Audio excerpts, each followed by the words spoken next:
Nothing here stands still.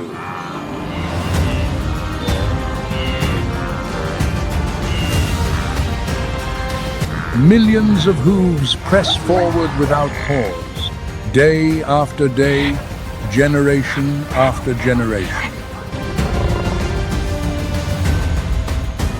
But any step could be the last.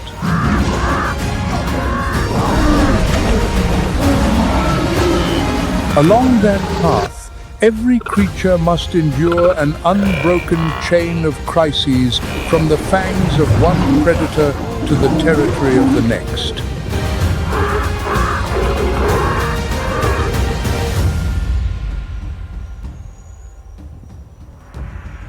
The Great Migration of the Serengeti is the largest overland march on Earth.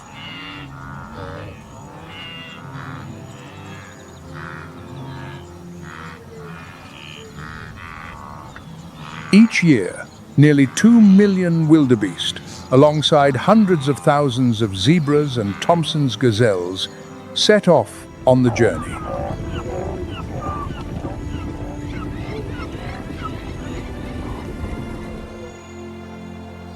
And roughly 250,000 of them will never return.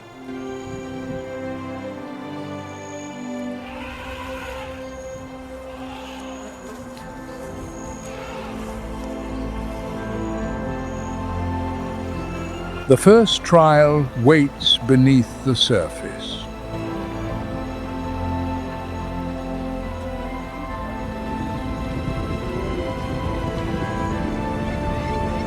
The Mara River. Its murky waters churn between sheer earthen banks, carving through the savannah like a scar that never heals.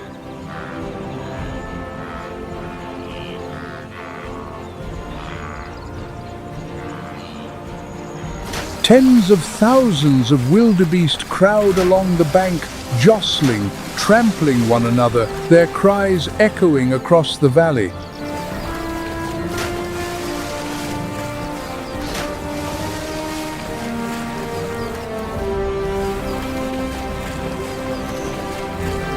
They know they must cross. They also know something is waiting below.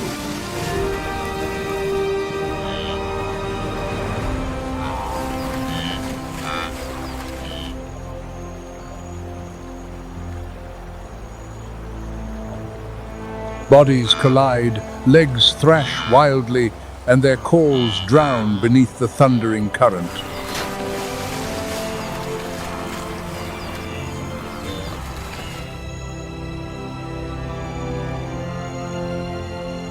The weakest are pushed under, swallowed before they can swim a single stroke.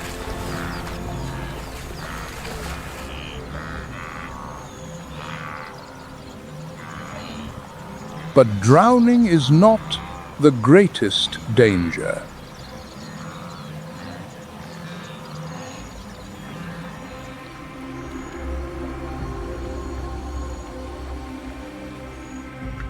Beneath the surface, amber eyes have been open for a long time.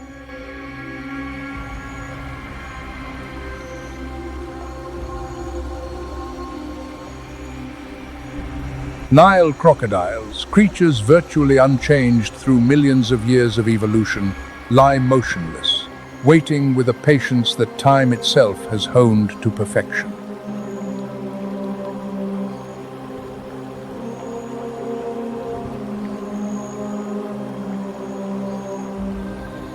A heart rate of just 2 to 3 beats per minute, energy expenditure close to zero.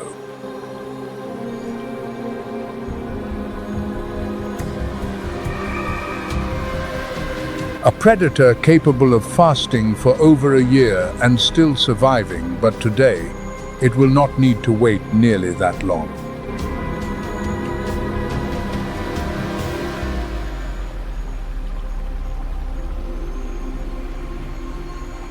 A specialized palatal valve allows the crocodile to open its jaws underwater without inhaling a single drop, an evolutionary design that modern engineering still marvels at.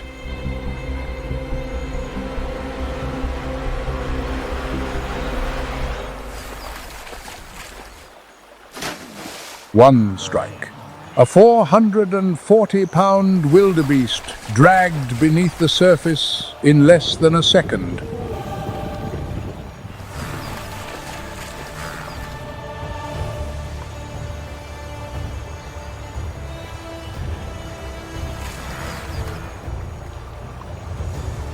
No cry, only bubbles.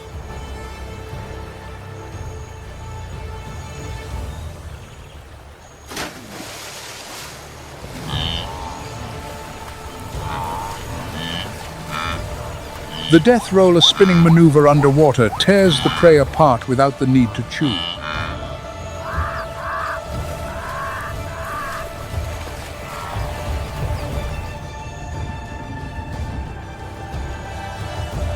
A lethal instrument forged by hundreds of millions of years of natural selection.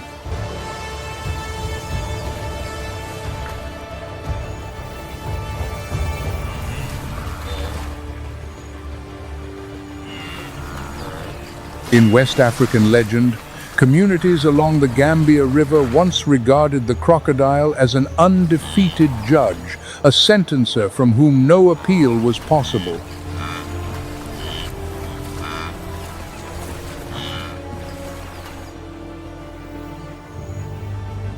Watching the scene before us, it is not hard to understand why that story was born.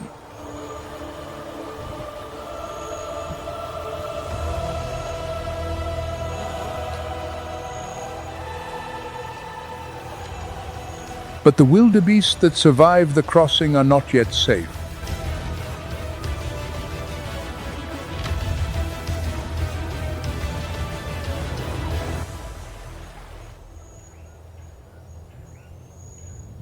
On the opposite bank, another threat is waiting, quieter, more patient, and terrifying in an entirely different way.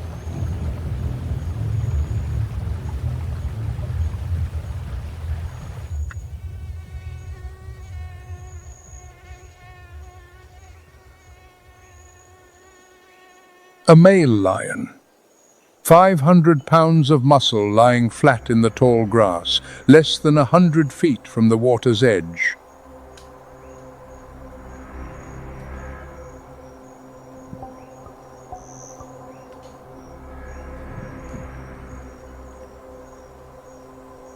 His dark mane is nearly invisible in the lengthening shadows.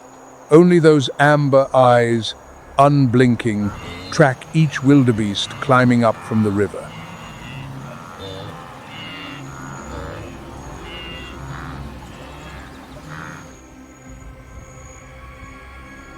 During the crossing season, even male lions, who rarely participate in hunts, join the front line.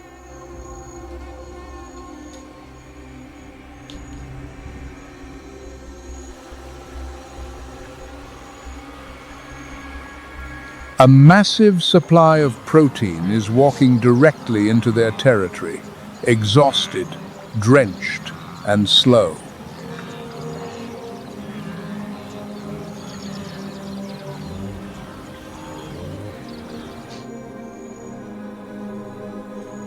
This is one of the rare occasions when a male lion hunts without the support of the pride's females, an opportunity too great to ignore.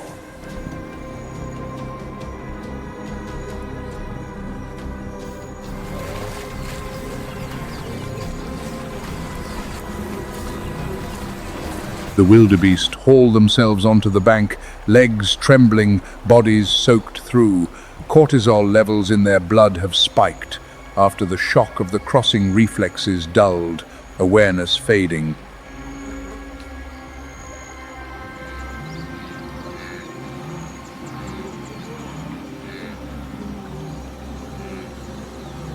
They escaped the crocodile jaws below, but they have just stepped into lion territory above.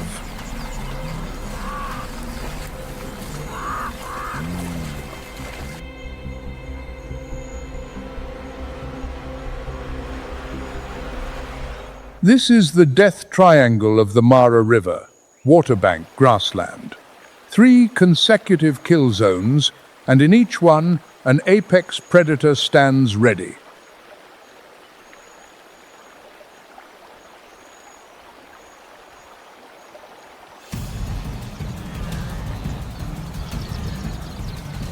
A single swipe powerful enough to topple prey, weighing half again his own body weight.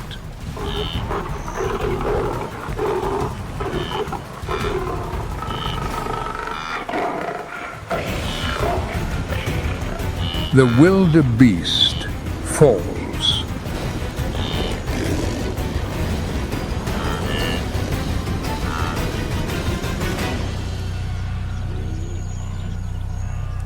A handful of wildebeest sprint into the open grassland. They believe they have survived.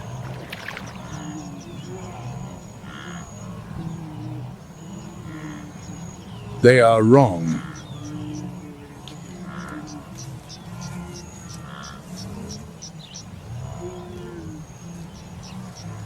Night is coming, and the night belongs to another.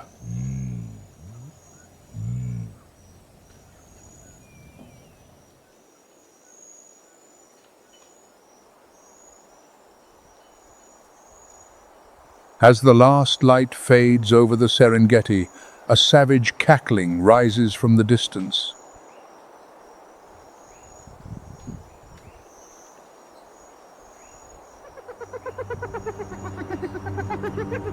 Not a laugh of joy. It is a communication signal, each sound carrying a different message about location, status, and intent.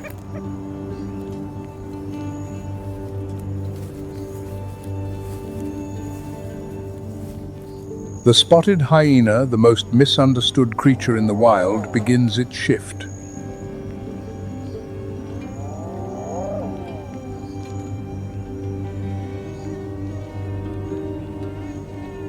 Hyenas are not the cowardly scavengers that many still believe them to be.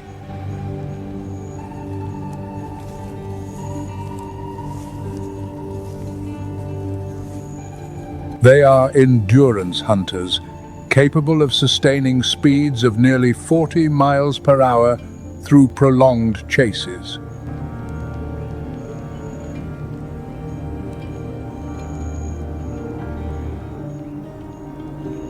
And what makes them truly formidable lies in the brain. The social coordination of spotted hyenas rivals, and in some cases surpasses, that of certain primates, according to research from Duke University.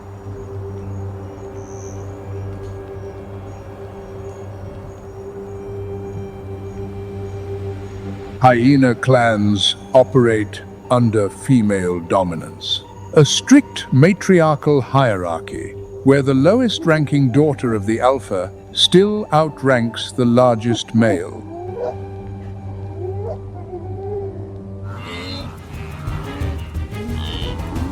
They encircle a group of wildebeest already spent from the day's river crossing.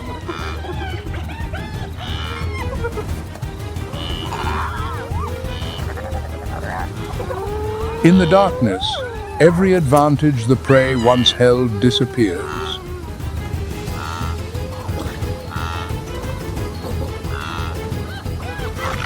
The hunt begins with a rallying whoop, the signal to coordinate.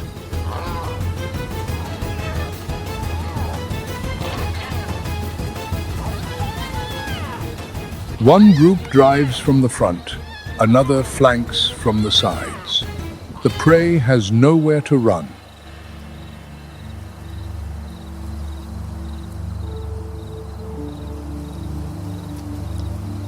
And when the meal is over, the hyena's stomach reveals a capability no other mammal can match.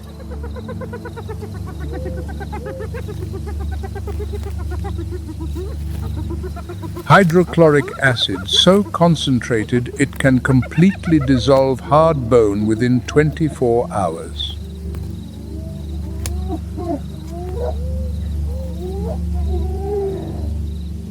Horns, hooves, skulls, everything vanishes inside the hyena's gut. Nothing is wasted, nothing remains.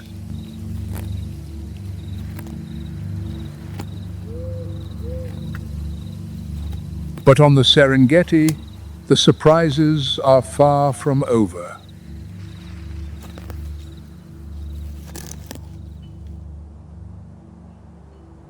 As dawn breaks, along the fringe of the wildebeest herd, a low silhouette glides through the tall grass.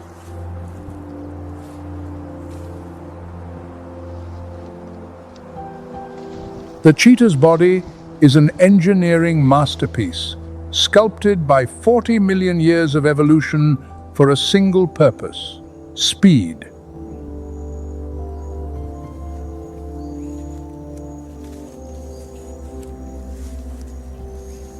A flexible spine compresses and extends like a coiled spring, producing strides up to 23 feet in length.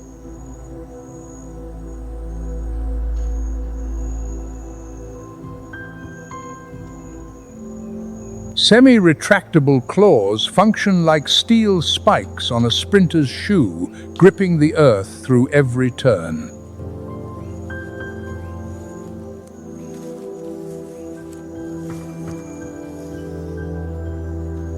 And the long tail, a perfect aerodynamic counterbalance, stabilizes the entire body.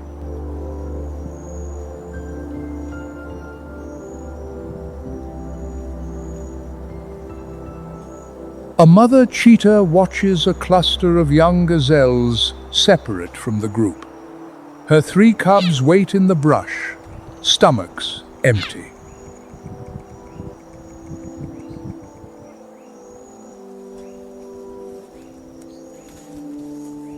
The success rate of each hunt hovers between 40 and 58%.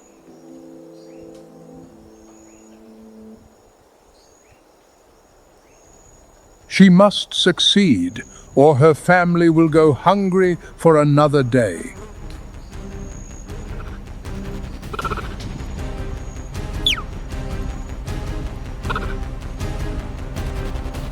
Her body lowers, muscles coil like a spring, then detonate.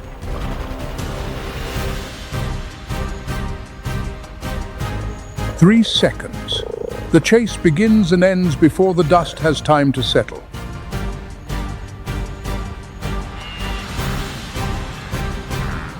But even in victory, the cheetah loses. She needs 20 minutes to recover before she can eat.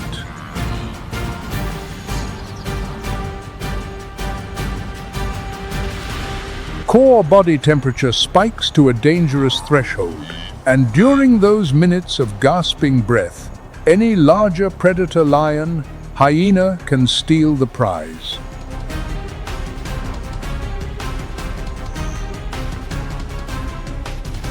Speed is the supreme advantage, but also the supreme burden.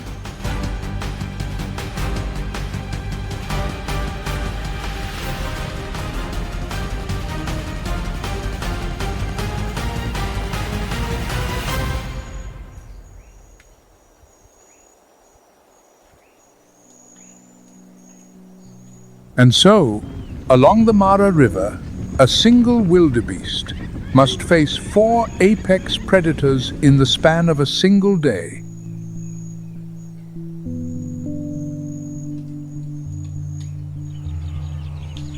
Crocodile in the water, lion on the bank, hyena in the night, and cheetah at dawn. Every passing minute brings a new fear, a new enemy.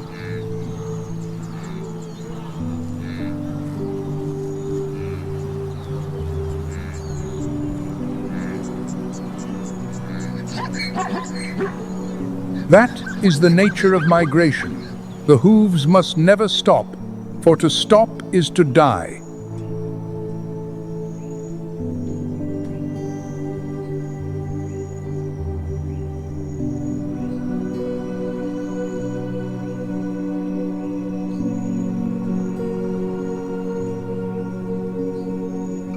But the Serengeti is only one piece of the African canvas. In the south of the continent, A herd of zebras is proving that primal instinct is stronger than any barrier humans can erect.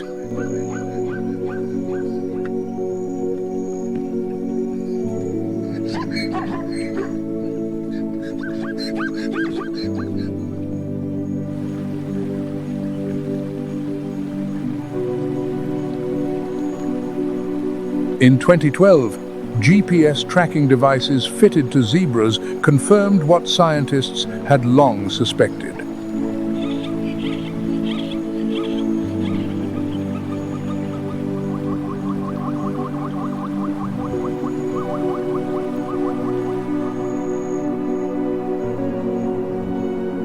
No maps, no language, no instruction from humans, only pure instinct, etched deep within the DNA.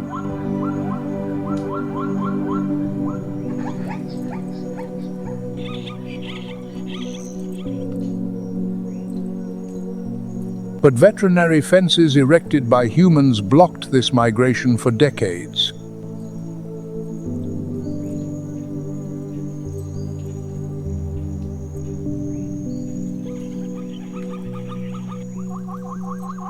Zebras were confined to smaller territories, cut off from essential mineral sources.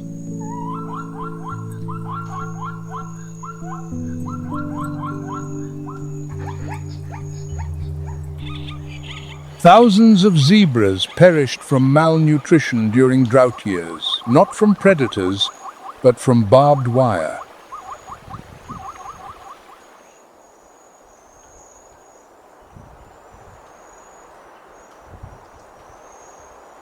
Then, between 2004 and 2012, the fences were removed.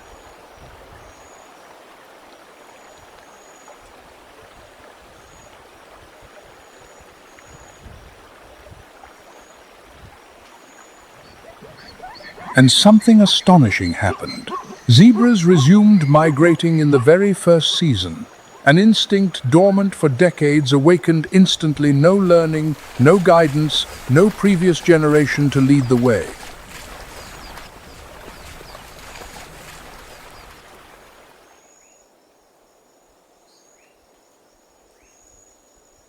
As though they had never forgotten, as though the fences had never existed.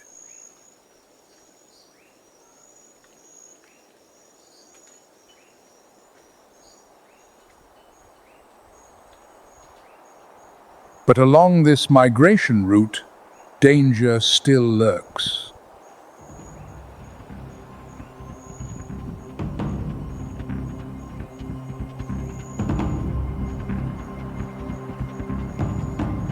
Lionesses, unlike the males at the Mara, these are the true hunters, coordinate ambush positions along the path of the herd.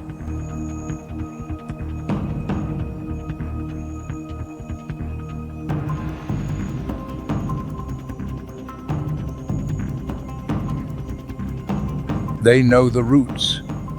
They know the water sources. They ambush at the very places where zebras are forced to stop.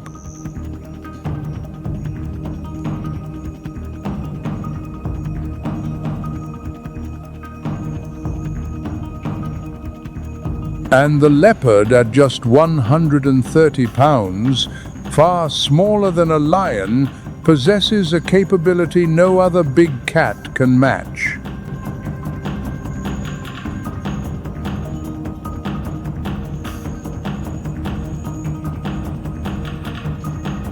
It can haul prey weighing 2 to 3 times its own body weight up into a tree.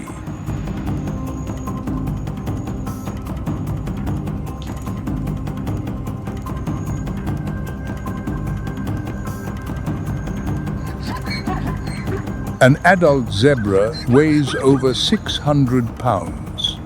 The leopard cannot take one down directly.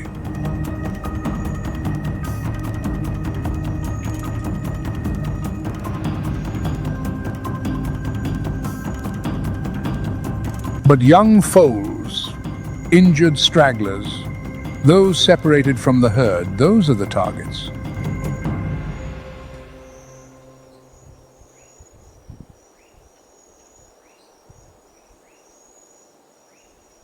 Nature was constrained by human fences for decades. But the deepest biological code, the migratory instinct inscribed into every cell, remained intact.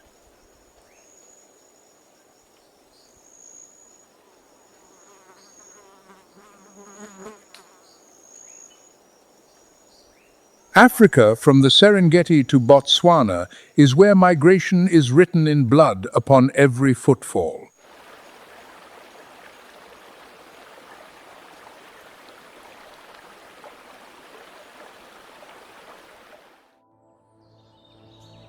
From the tropical forests of Central America to the wetlands of the Pantanal, one predator dominates every ecological tier on land, in water, and even on the beach.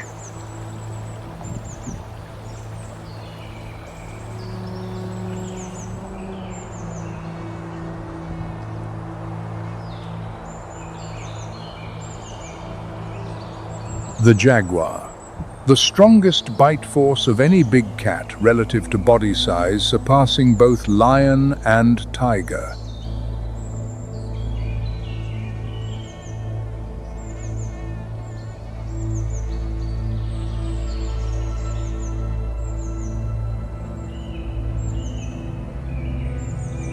Its lower jaw does not tear flesh in the conventional way. It crushes, driving straight through the skull of its prey.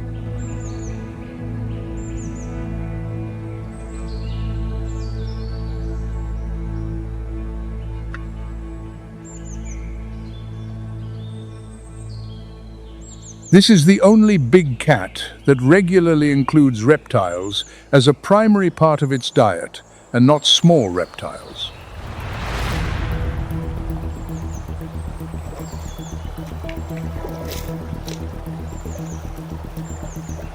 The wetland assassin.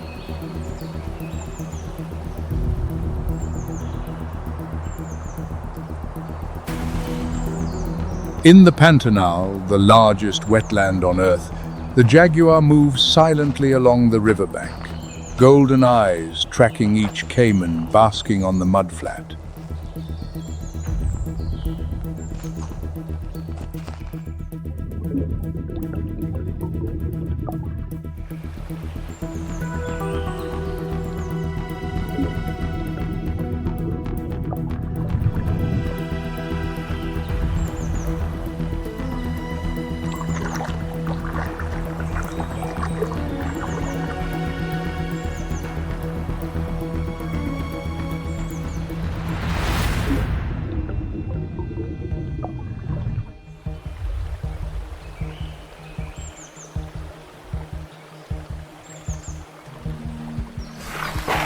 Then, in a single instant, one precise leap, jaws crushing through the caiman's skull before the prey can react.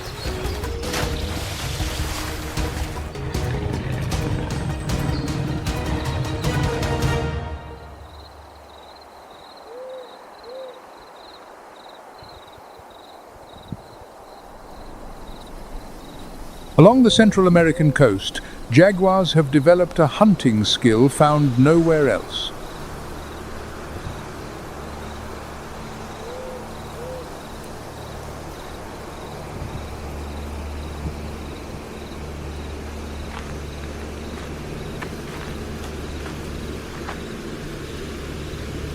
Harnessing the most powerful bite in the cat family, they can puncture through sea turtle shells right at the nesting beach.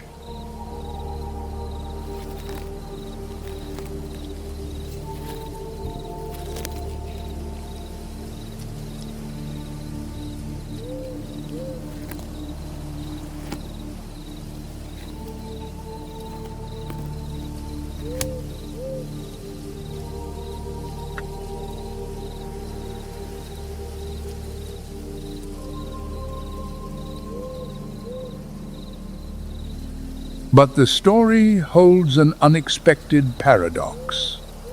The presence of this killer, paradoxically, saves the turtles.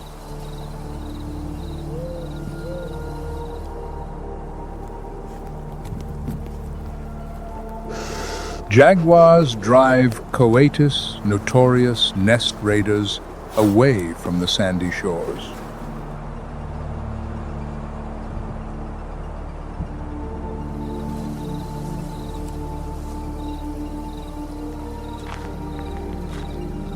Fewer coatus means more nests survive.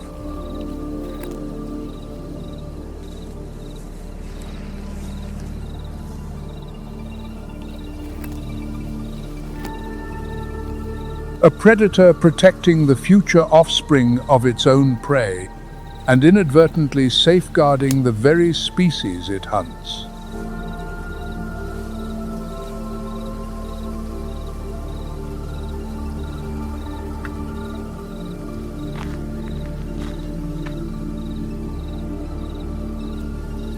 This indirect equilibrium is something nature achieves far better than any conservation plan designed by humans.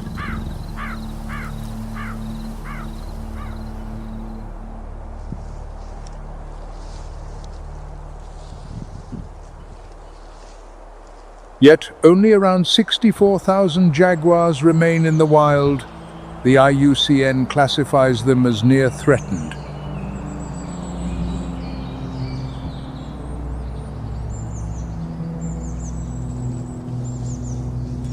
Habitat loss, vanishing wildlife corridors, dwindling prey. Every jaguar that disappears is an ecological link severed.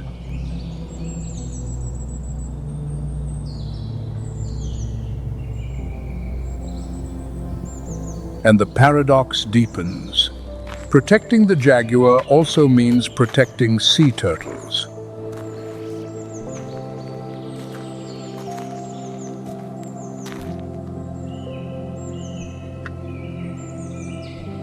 Two species that seem like opposites are in fact bound together in an ecological dance that humans have only just begun to understand.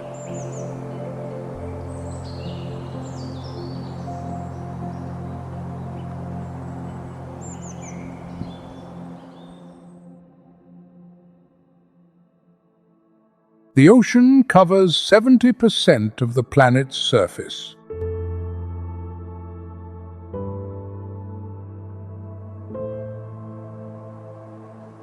And within those deep blue waters, migration follows an entirely different set of rules. Not individual strength, but collective intelligence and pure probability.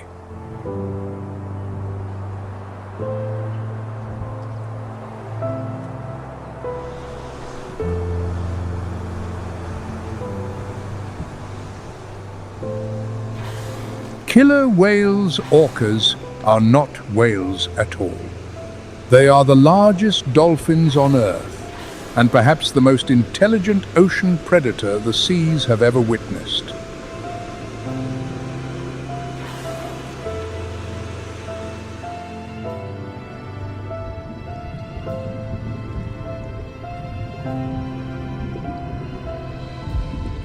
Each orca pod possesses its own dialect, a sound system that no other pod can decipher.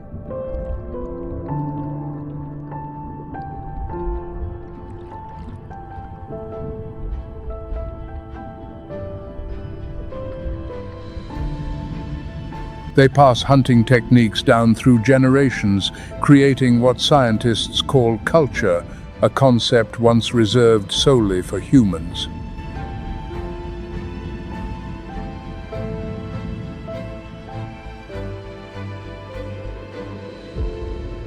Off the Antarctic Peninsula, the Juan hunting technique has left the research world astonished. Wave washing.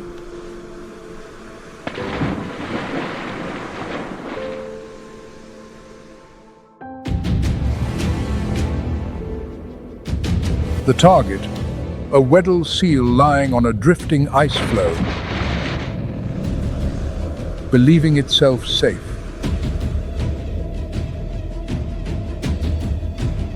The orca pod, typically 4 to 6 individuals, lines up abreast beneath the surface, dozens of feet from the floe. Then, in unison, they charge at full speed.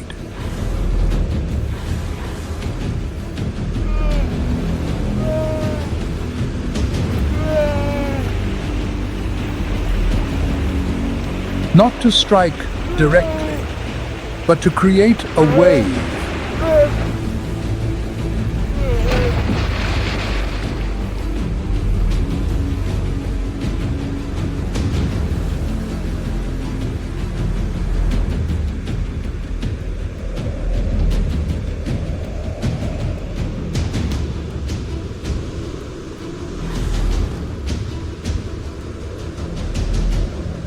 A massive wall of water crashes over the ice floe, tilting it, fracturing it, and sweeping the prey into the sea.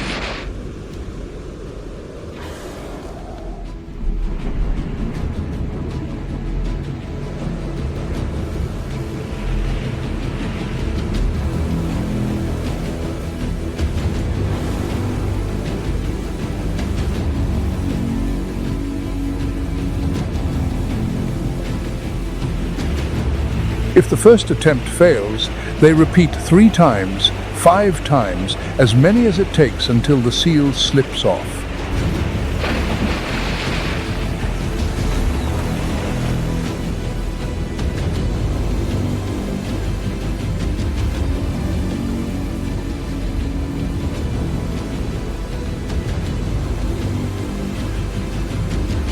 This is not blind instinct. This is a tactic that is calculated.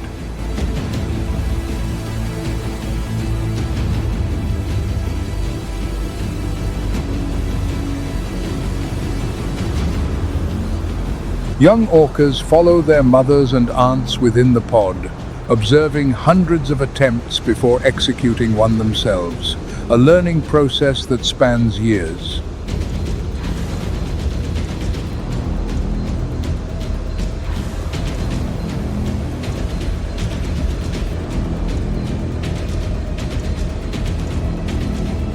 Using coordinated tactics and memorized migration routes to set ambushes, the orca is the only ocean predator capable of planning weeks in advance.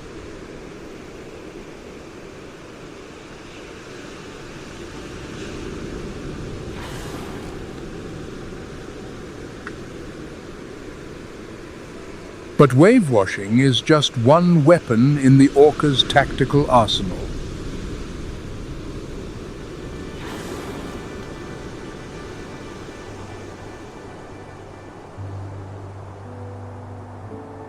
In the waters off Western Australia, a far more brutal ambush is underway. The target is not a seal, but a humpback whale calf.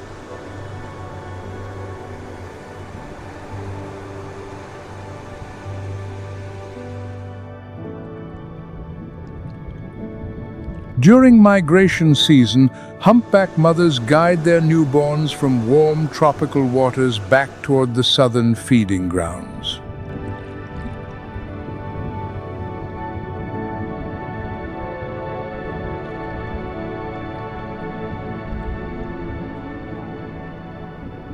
The calves are only weeks old, slow, fragile, and entirely dependent on their mothers.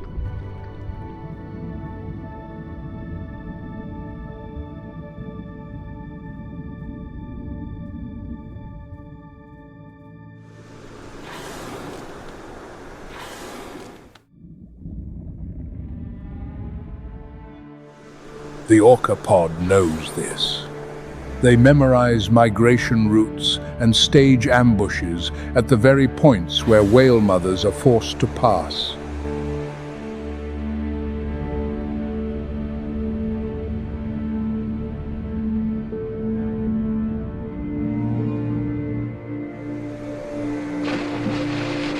The tactic begins with separation.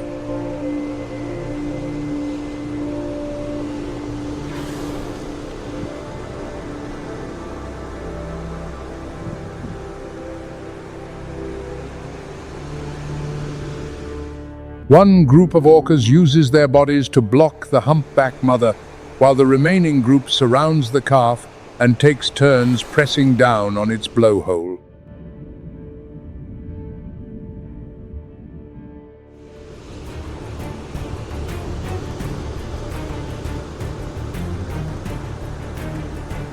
They do not need to bite or tear. They simply hold the calf beneath the surface long enough to cause drowning.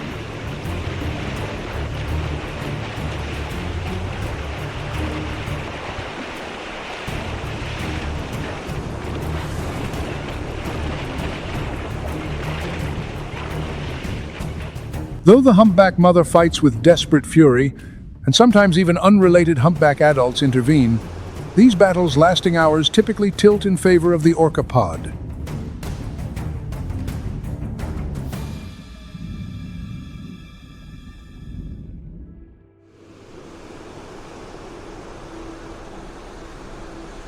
It is the ocean's most ruthless moment, when collective intelligence crushes the brute strength of an individual.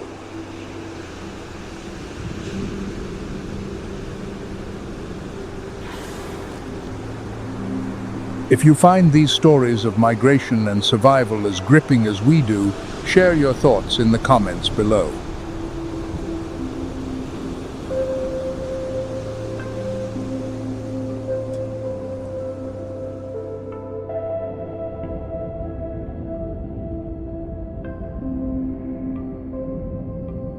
But orca intelligence is only one chapter in the ocean's book. Off the coast of South Africa, an event of staggering biological scale is about to erupt.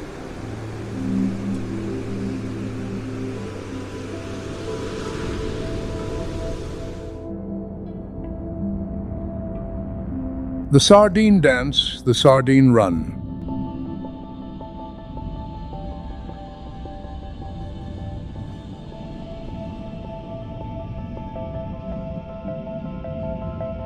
Billions of sardines stream along the eastern coast of South Africa, riding the cold currents, creating one of the most spectacular biological events on the planet.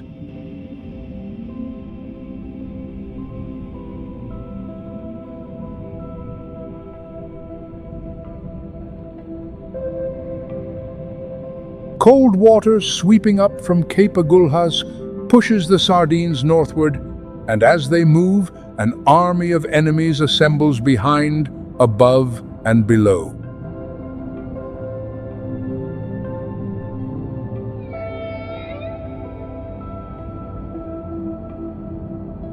This is not a hunt. This is a symphony. Each predator species plays a different instrument, and the prey is the melody.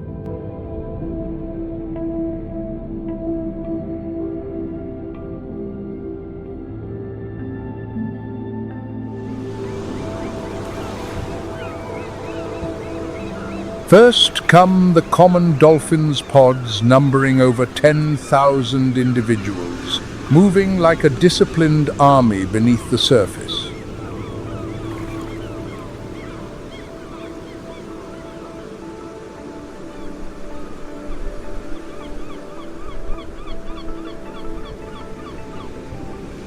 Their echolocation system allows dolphins to see through murky water, each click bouncing back, to paint a precise three-dimensional map of the sardine shoal ahead.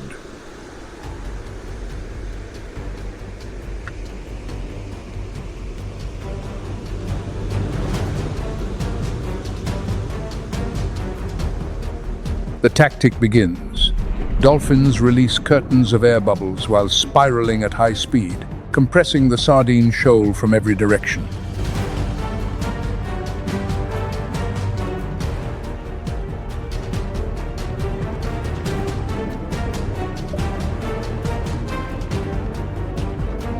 Billions of sardines are squeezed into a single enormous spinning sphere, a bait ball, the final defensive structure when there is nowhere left to flee.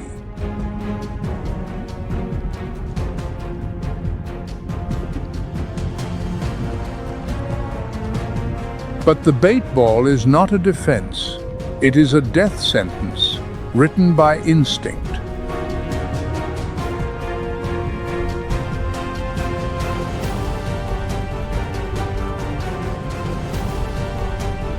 The dolphins do not charge in recklessly. Each one approaches the bait ball, plucks exactly one sardine, withdraws, then returns to position.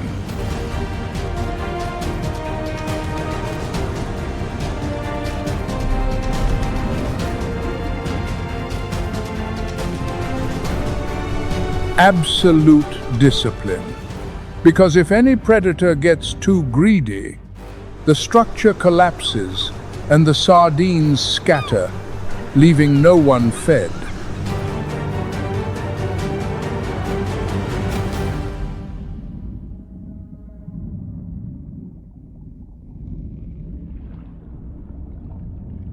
This is the paradox of the sardine run. The predator must restrain its own instinct to keep the food source alive long enough for all.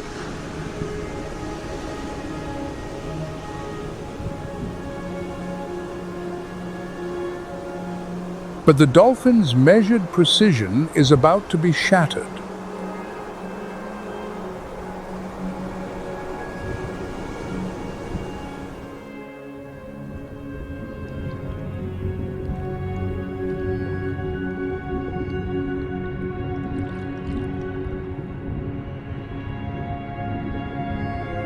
A dark silhouette appears from the deep. The Thresher shark, whose tail accounts for nearly half its total body length.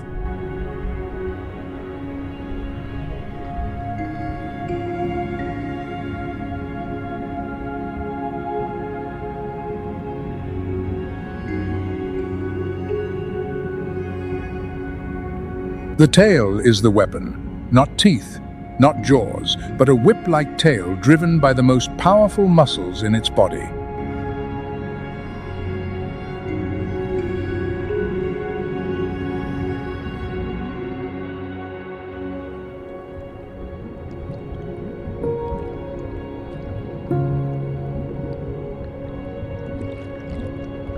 The ocean erupts into white chaos. Bubbles, scales, blood, and foam churn together in a frenzy that no camera lens can fully capture.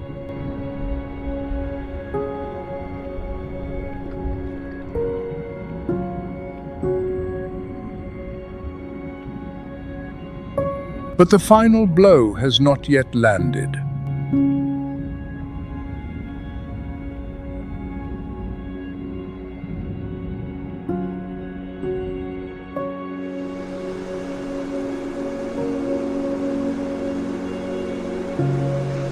From the darkness below, an enormous mass is slowly rising.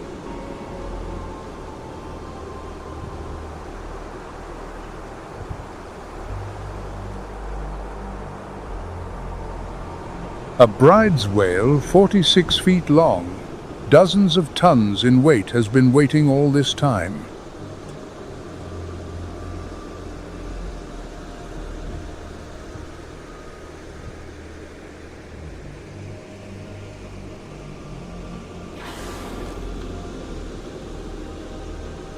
It let the dolphins and sharks do the work of compressing the bait ball, and now, with density at its peak, it makes its move.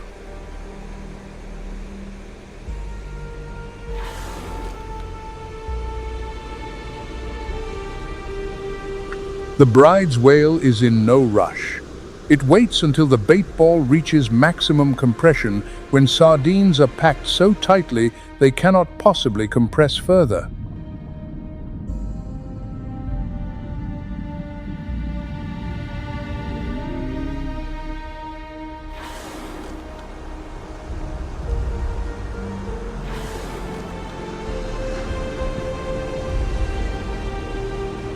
Then it surges upward, a single lunge feed mouth gaping open like a cavern, thousands of gallons of seawater and thousands of sardines swallowed in one breath.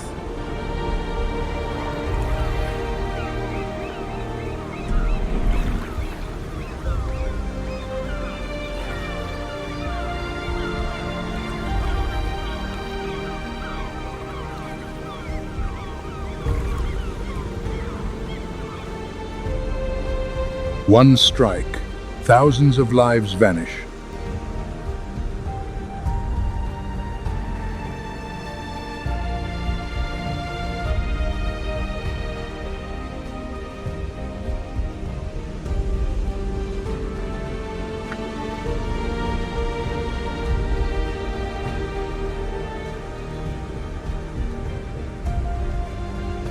The bait ball disintegrates completely.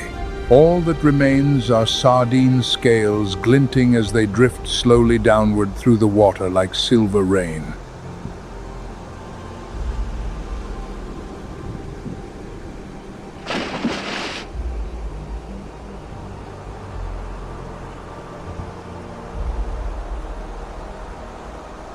And then silence returns.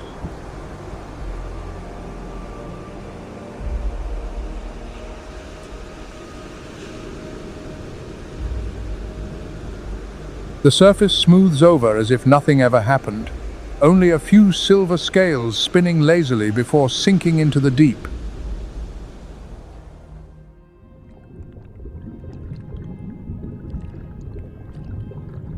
The surviving sardines regroup, restructure their shoal, and continue moving northward. Instinct does not permit a halt, not even after catastrophe.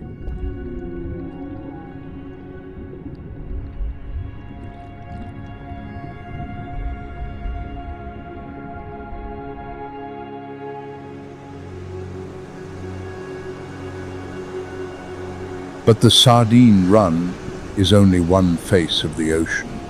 In tropical waters, a lonelier, quieter, yet no less epic migration is unfolding.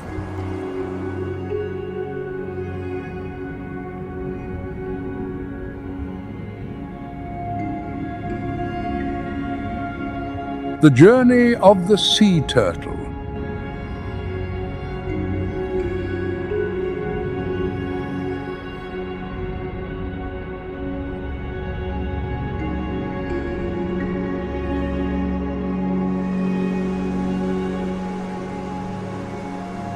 On a Central American beach, beneath a full moon, a massive dark shape crawls slowly up from the surf.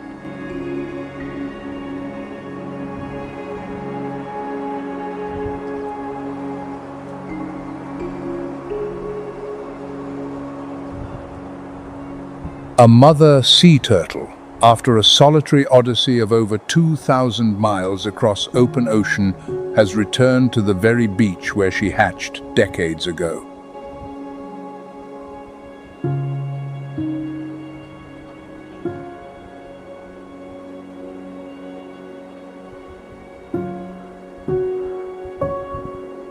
She navigates by Earth's magnetic field, an invisible compass etched into her brain from the moment she emerged from the egg. Thousands of miles of ocean, and she still finds the exact beach.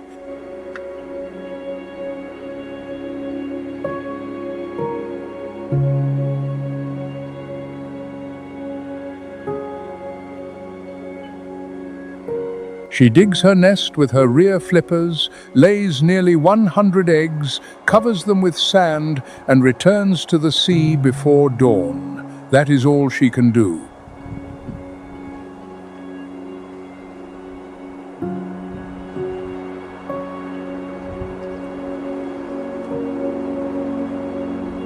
The rest belongs to probability and temperature.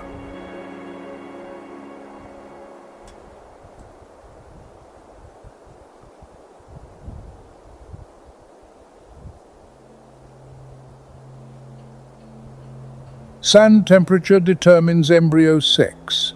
82 to 90 degrees Fahrenheit, the razor-thin boundary between male and female, between balance and extinction.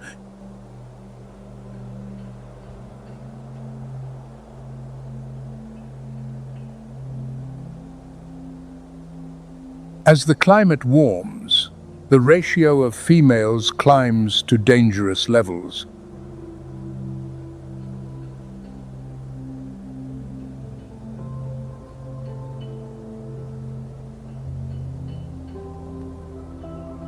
"60 days later, the sand cracks open. Hundreds of hatchlings, each no larger than a fist, begin clawing their way to the surface, and instinct immediately pulls them toward the moonlight reflected on the sea.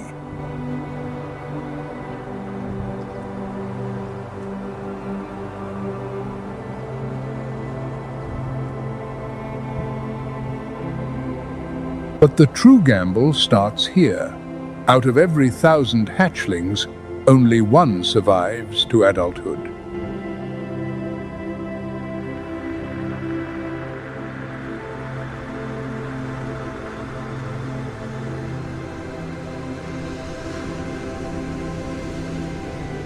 One in 1,000. That is not a probability, that is nearly a miracle.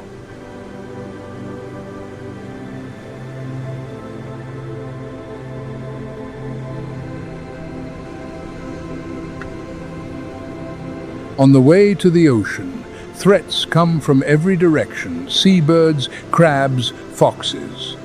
But offshore, what awaits is far more formidable.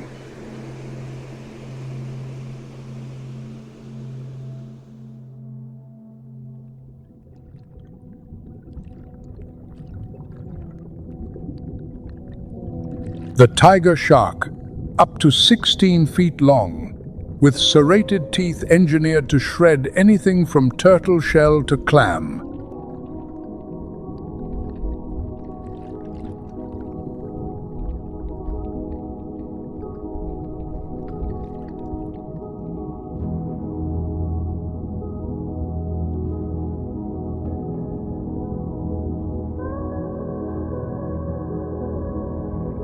Marine biologists have dubbed them the ocean's most indiscriminate feeders because tiger shark stomachs have been found to contain everything from license plates to paint cans.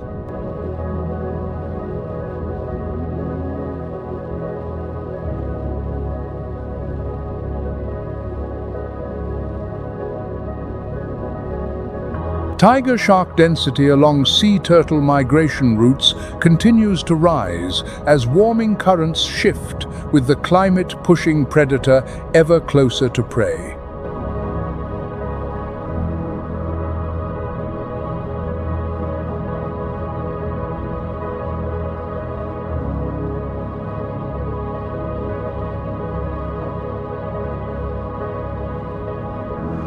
Crossing 2,000 miles of open ocean, evading the razor-edged jaws of tiger sharks to return to the beach of one's birth.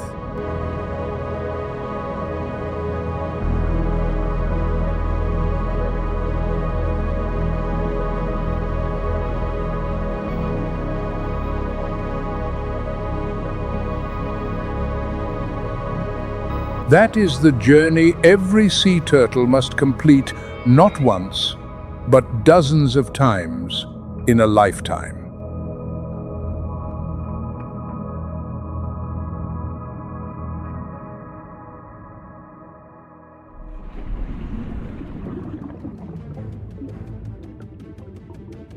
A direct confrontation. Tiger shark jaws, overwhelming bite force. Self-sharpening serrated teeth against turtle shell, the densest keratin armor in the reptile world.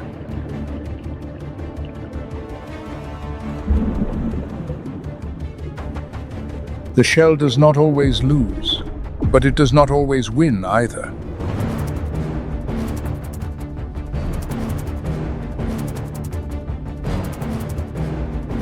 The ocean holds no mercy, but it holds no injustice. Either every creature plays by the same rules, and those rules were written hundreds of millions of years ago.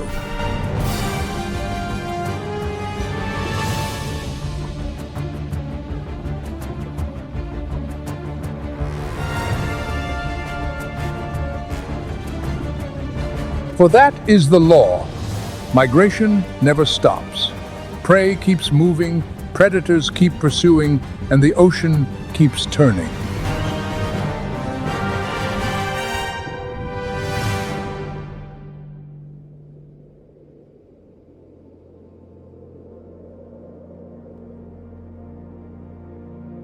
And as we leave the vast ocean and turn toward the frozen north, the migration there stretches longer, colder, harsher, and is being reshaped by the invisible hand of climate.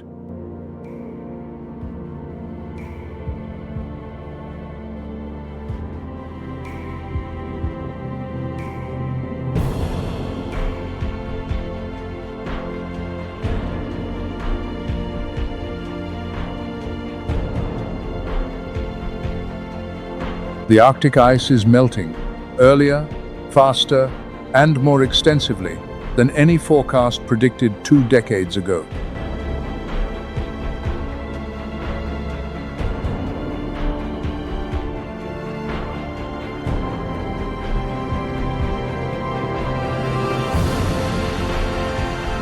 The seal hunting season on the ice grows shorter every year.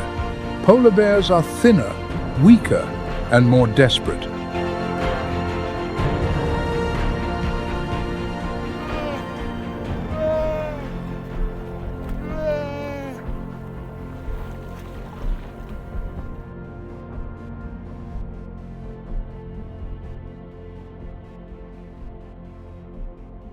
And as the ice vanishes, polar bears lose their primary food source.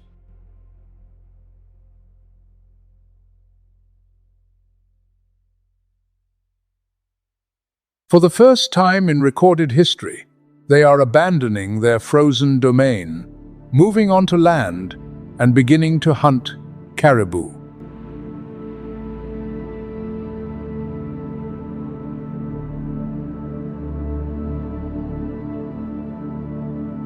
Broad paws, originally designed to distribute weight across thin ice, now tread on grassland.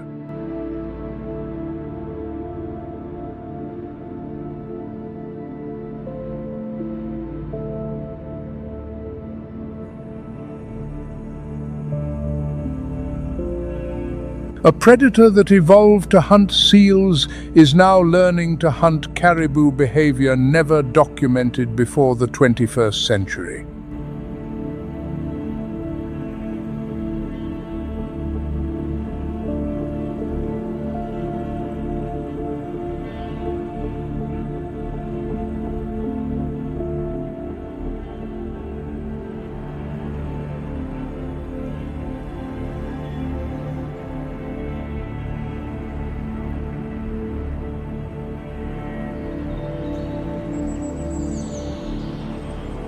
The life cycle of the Alaskan salmon.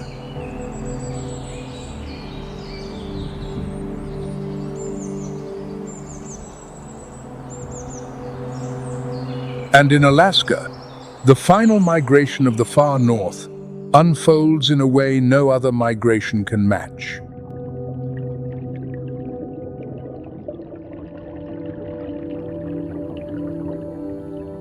A migration with no return.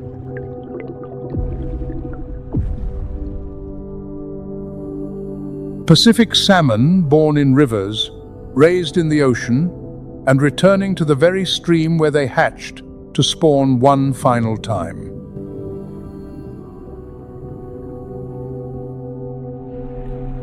There is no return trip. There is no second journey. Every salmon knows this is the only time.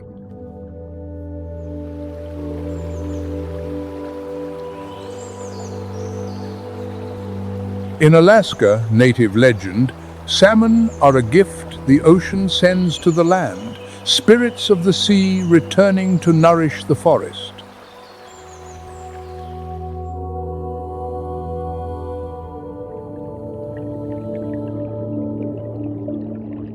Modern science affirms the legend is not wrong.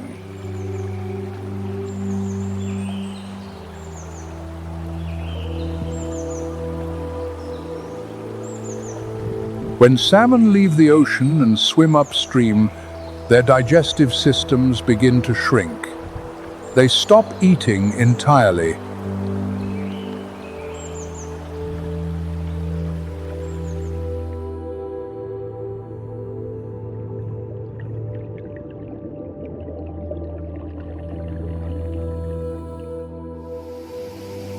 The body cannibalizes itself. From within, skin turns blood red, flesh softens, bones grow brittle even as they continue swimming, continue fighting the raging current.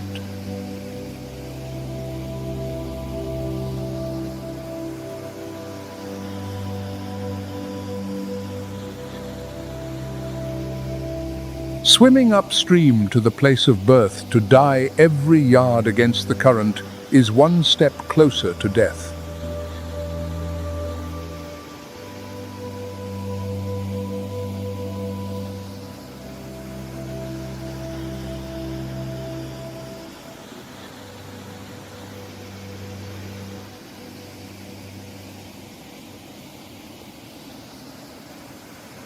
But also one step closer to the only purpose that remains, to spawn.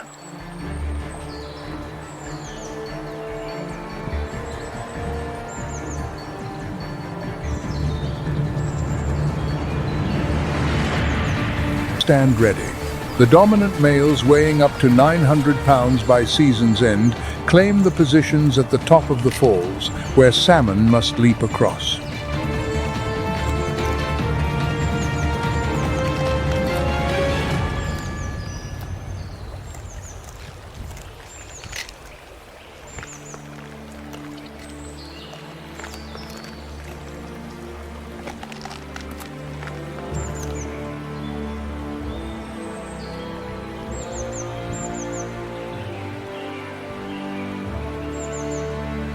They practice what biologists call high grading, selecting only the choicest parts, eating only the brain, skin, and subcutaneous fat, the most calorie-dense portions, then discarding the rest into the river.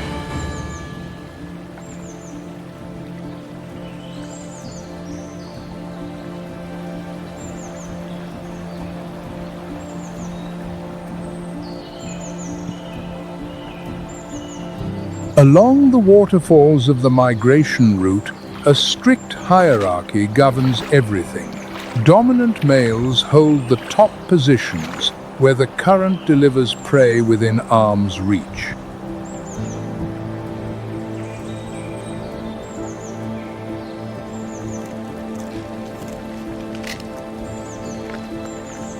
Mothers with cubs must wait below, scavenging whatever remains.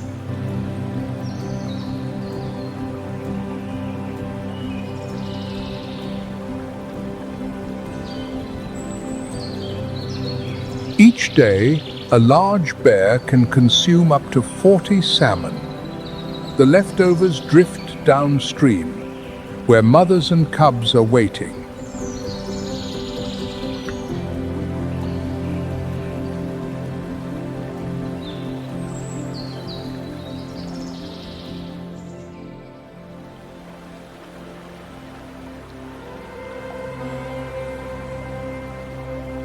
Each autumn, wolves shift from hunting deer to catching salmon.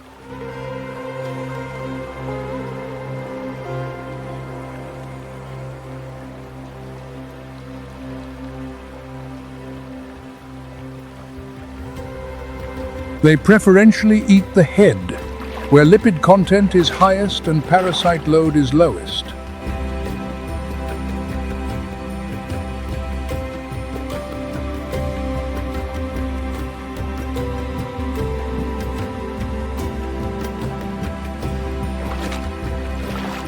Carbon and nitrogen isotope analysis of wolf tissue confirms nutrients from the ocean persist within the wolf's body, proof that the sea feeds the forest, through salmon, through predators.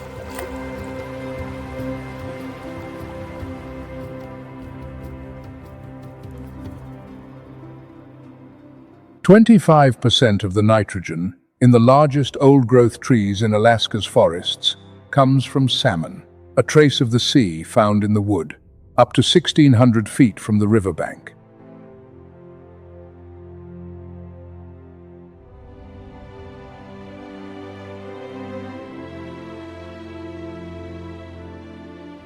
The sea sustains the river nourishes the forest. The forest holds the water that flows back to the sea.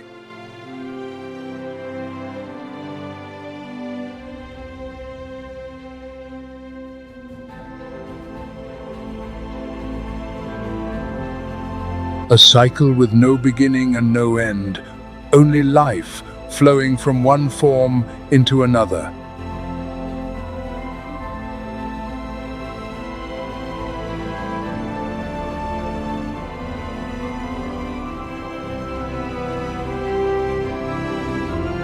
When the last salmon stops swimming, its life is over.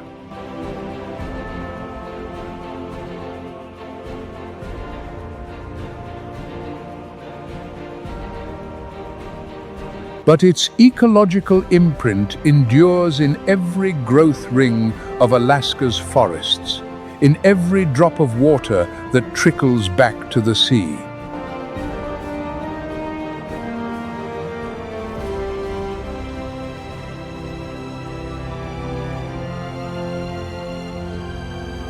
Death is not the finale.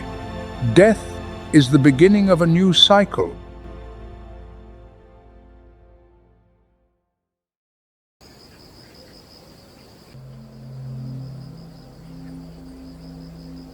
In the dim moments before dawn, across the parched plains of Hwanghae National Park, mercy finds no place, only thirst endures.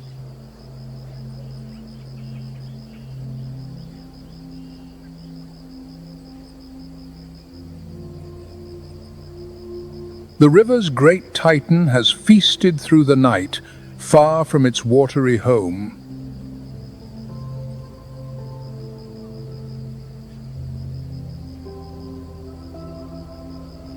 Now, the journey back is a desperate race against the rising sun.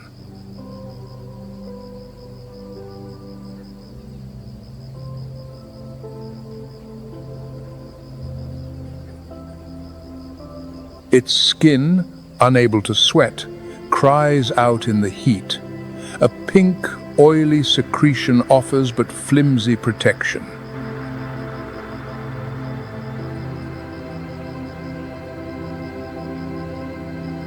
Ahead, an oasis of life beckons.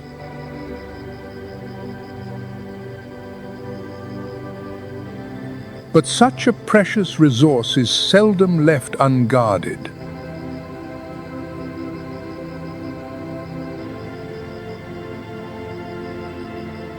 The lords of the dry land have already claimed it for themselves.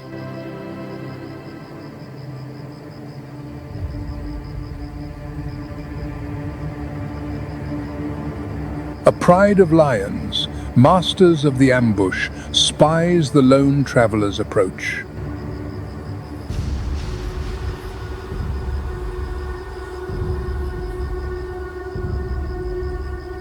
To them, this is a trespass, a challenge to their sovereignty.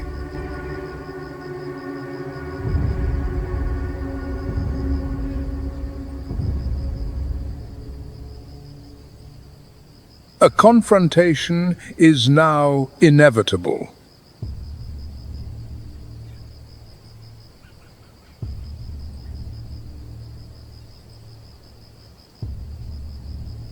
This is no contest of speed or agility, but a clash of will and brute force between two monarchs.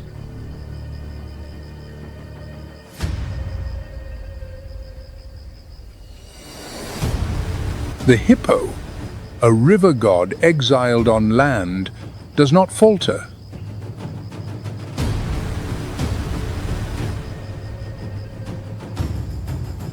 It is a living battlement, every inch of its being a testament to the will to survive.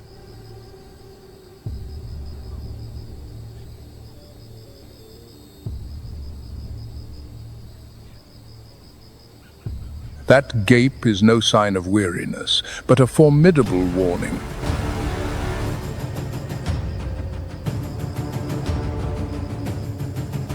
A display of lethal weaponry, with tusks that can puncture the toughest of hides.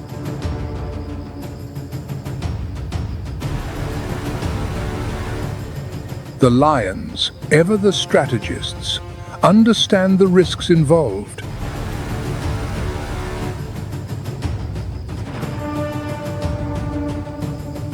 A battle with this behemoth may bring victory, but the cost could be grievous injury.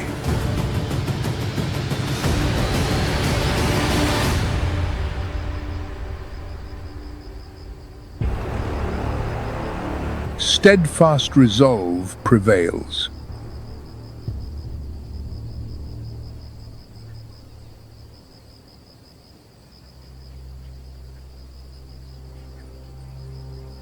The pride grudgingly yields, a concession that some fights are simply not worth the price.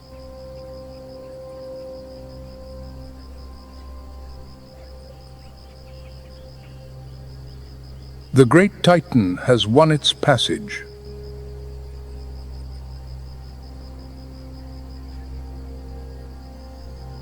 And then, salvation.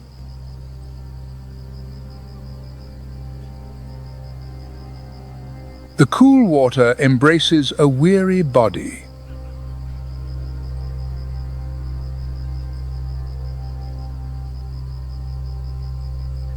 This is more than a drink. It is a homecoming, a rebirth into its own liquid kingdom.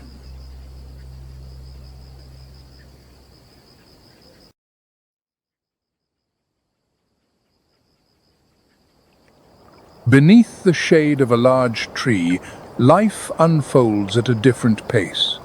The soft morning light bathes their fur, dyeing it in shades of grey and gold.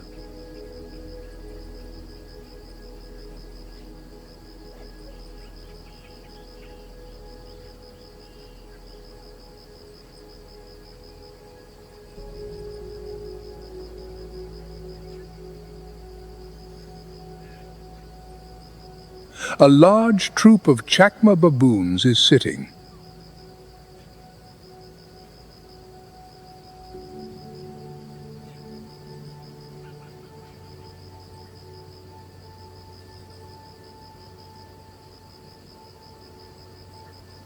They are in no hurry. Morning is a time of tranquility. The adult males sit slightly apart, surveying their surroundings.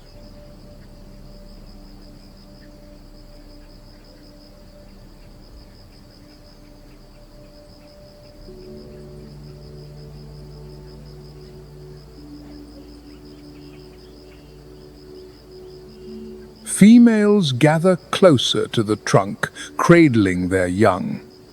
They play, tumbling in the grass.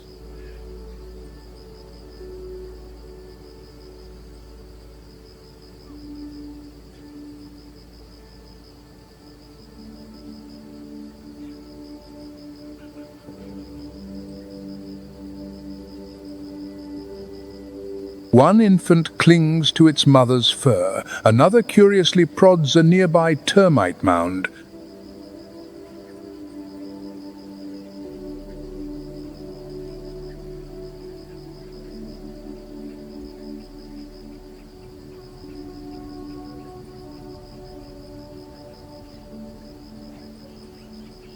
Baboons will sometimes break them open, searching for termite larvae. A protein-rich breakfast.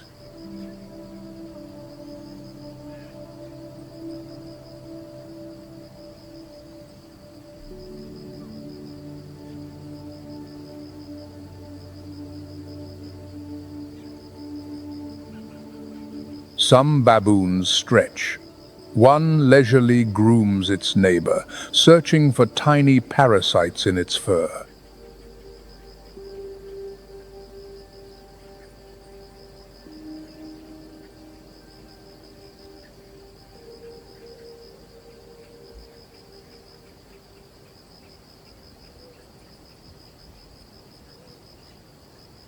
This is not just about hygiene.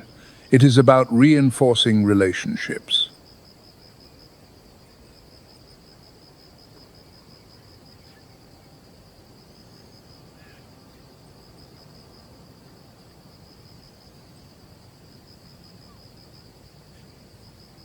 In baboon society, everything is built on affection, hierarchy, and a silent exchange of signals.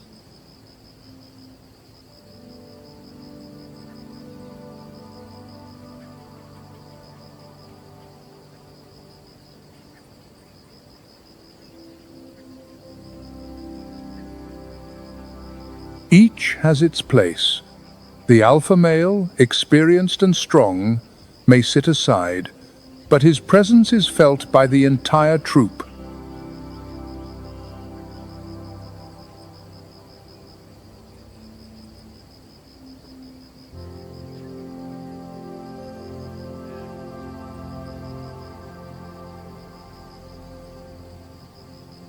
Females form the core of the community, and the oldest are the keepers of its memory.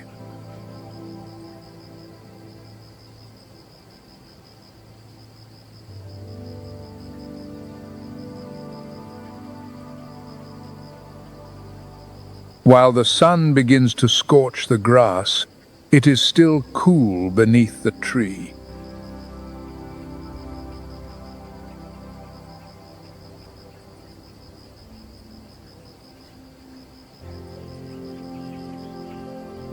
One of the young ones, agile and inquisitive, scrambles up the trunk in play.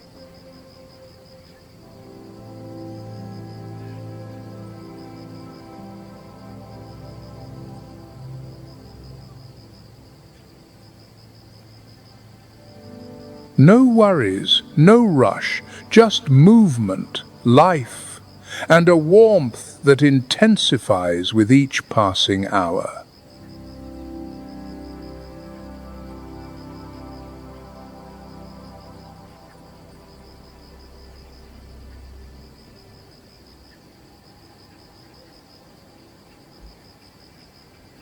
The landscape opens up, vast and without boundaries. Where the waterhole ends, infinity begins.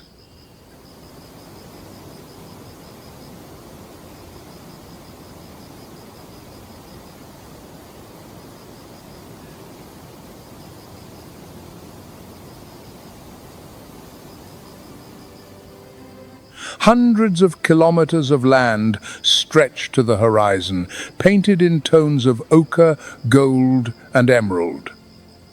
This is Huanga.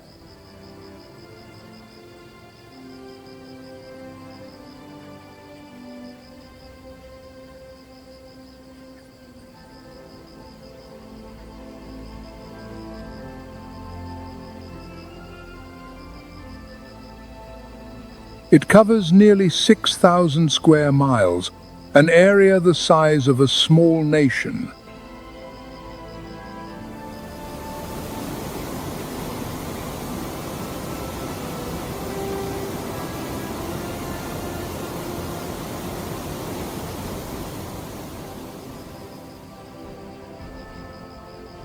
Zimbabwe is a country of contrasts. Mountain highlands and sand dunes, dense forests, and arid savanna.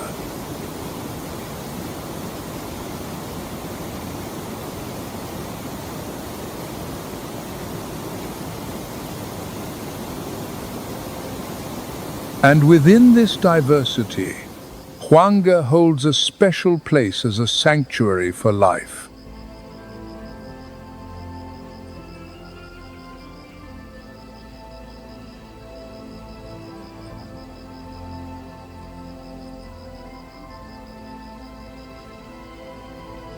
The canopy offers shade where the world can hide and rest. Here, mopane trees grow, their leaves a deep, rich green.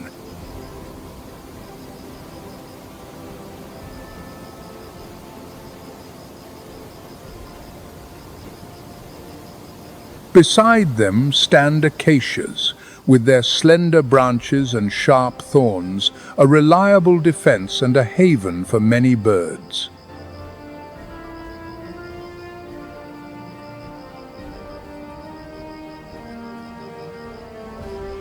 Where the land becomes more arid, one finds the baobabs, living monuments of time.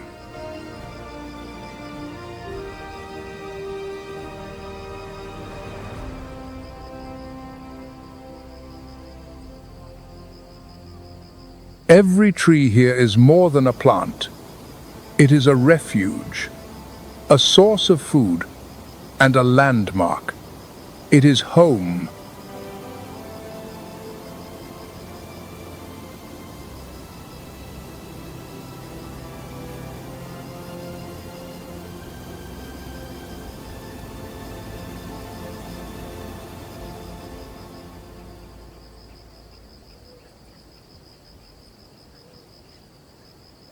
From the tall grass, where the air shimmers with heat, a powerful figure emerges, crowned with heavy, ringed horns.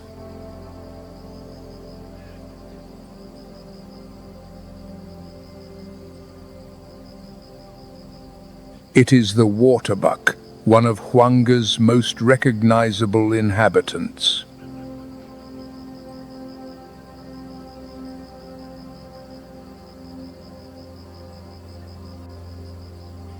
It has white markings on its throat and a conspicuous bright ring around its tail.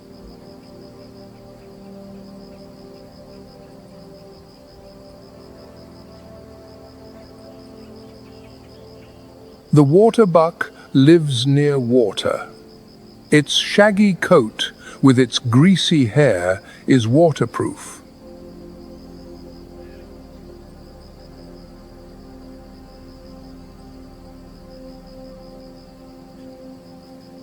If danger is too close, it prefers to plunge into the water and swim rather than engage in a fight.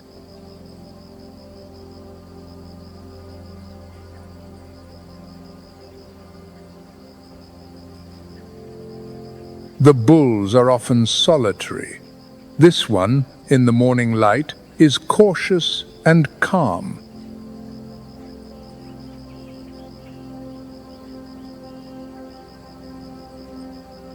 But when another appears nearby, a spark ignites between them.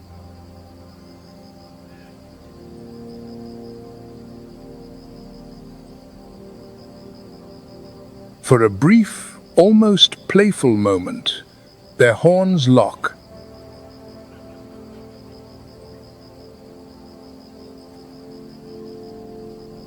This is not anger. It is a test. Who is stronger? Who is more confident?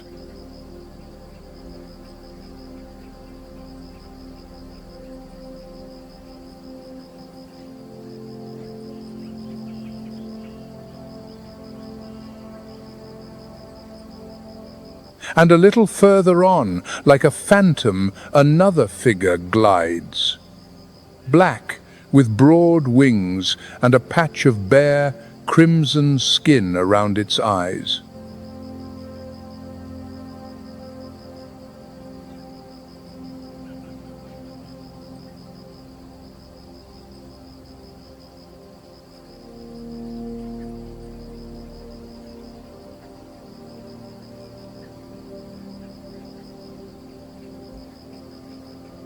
The southern ground hornbill, a rare, almost mythical bird that seldom takes to the sky. It prefers the ground, where it walks with measured steps.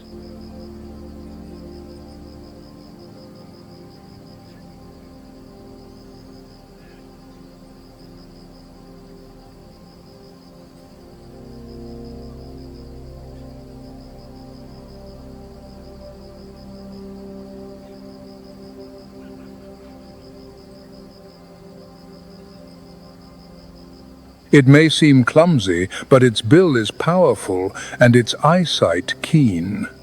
This is a species that can live for up to 40 years.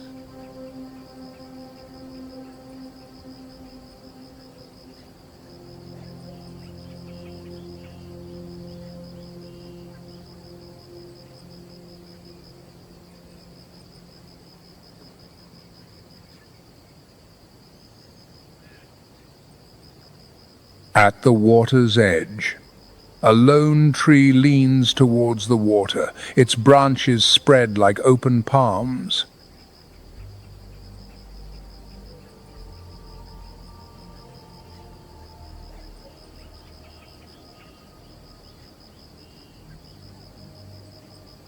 Its bark is worn by time and sun, but in the twists of its trunk there is a strength, like that of a wise old animal.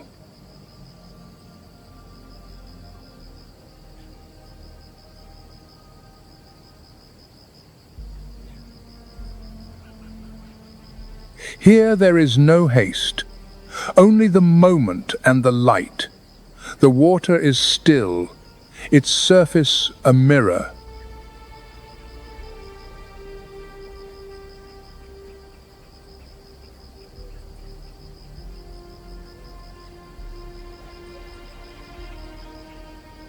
The savannah stretches beyond the horizon.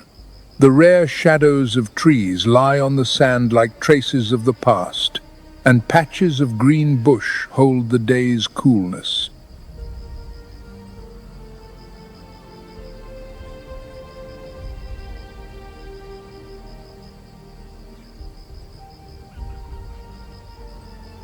In this palette is all of Africa, the ochre of the earth, the gold dust on the branches, the silver of the trunks, the blue of the water, and the endless sky.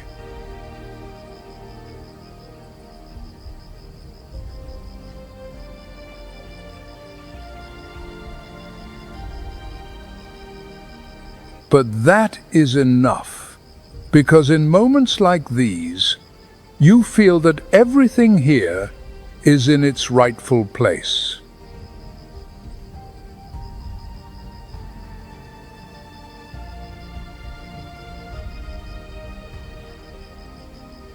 And every tree, every footprint in the sand, every glint of light is part of something greater.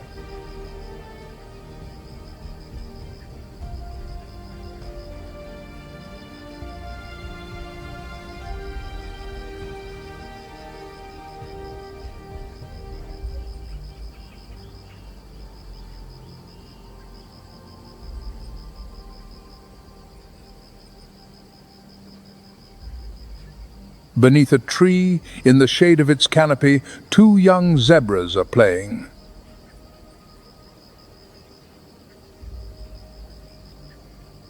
This is not a quarrel, but a training game.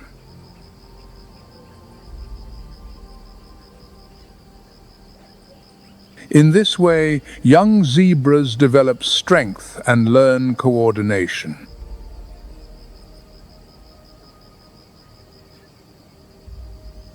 One gently nips its companion's neck, the other responds with a soft push. It is all a part of communication, a way to strengthen their bond.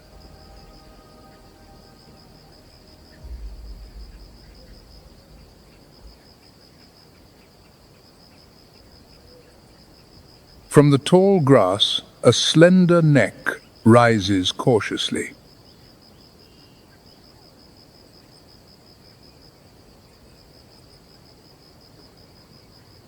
A young giraffe emerges from the sea of gold.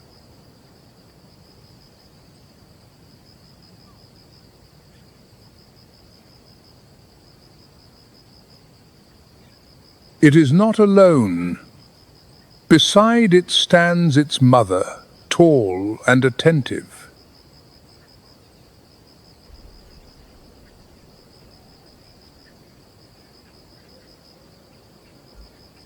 She is browsing, but never takes her eyes off her calf.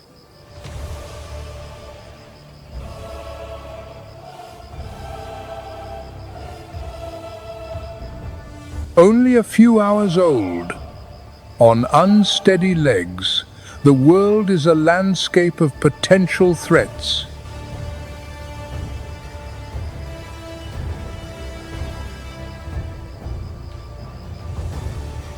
The first lesson: always stay close to mother.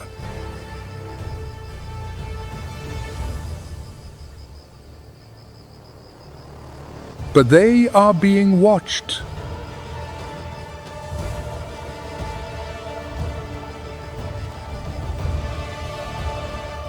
Perfectly concealed, an expert hunter has identified its target.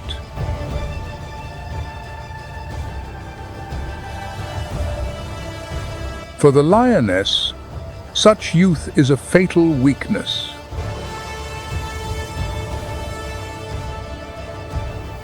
Experience tells the mother, the wind has carried an ancient message.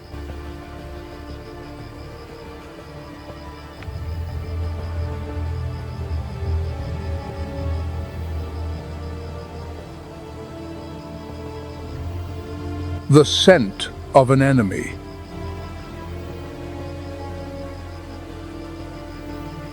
A single moment of vulnerability, the predator strikes.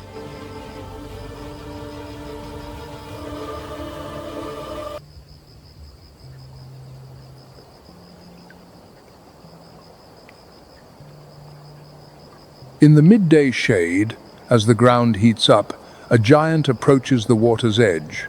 An African elephant, slow, confident, and majestic.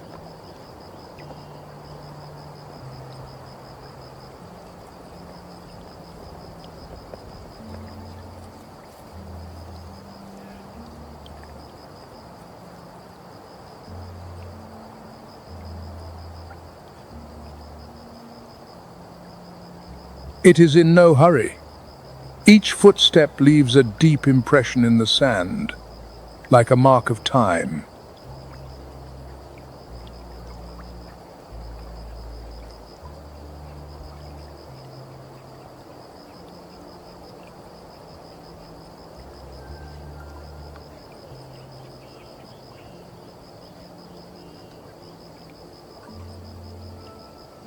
Hippos, submerged almost to their heads.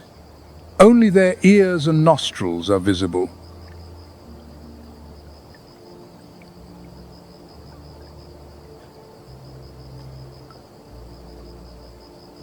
They move gently, with a solemn grace, like guardians of the water.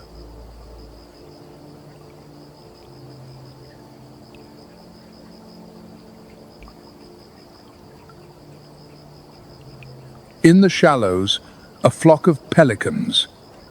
Their white bodies are like halos on the water. They fear neither hippo nor elephant.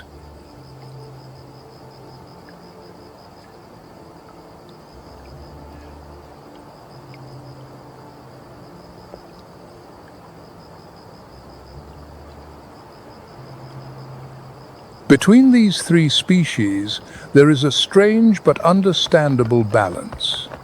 Each is great in its own way.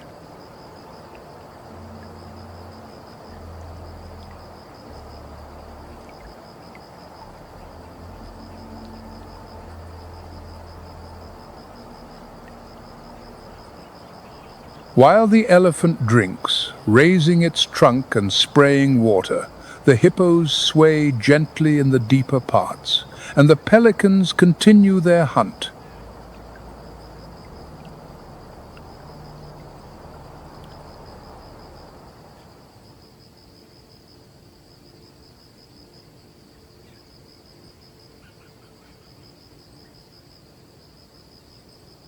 High on the branch of an ancient tree, a place where a leopard or cheetah might rest, a lioness has settled in.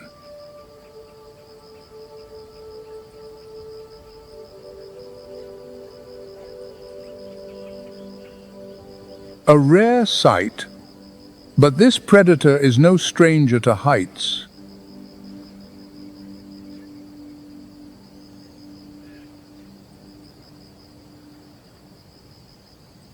It has climbed the thick branch with ease and lies there comfortably.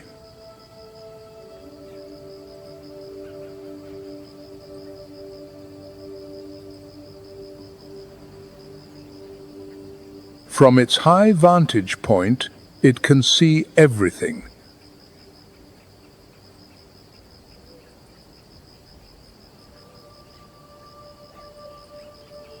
Movement.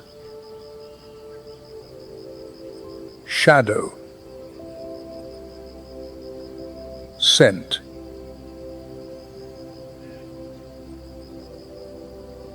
It does not sleep, it surveys its domain.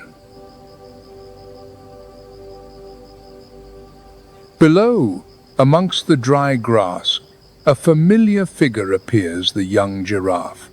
The very same one.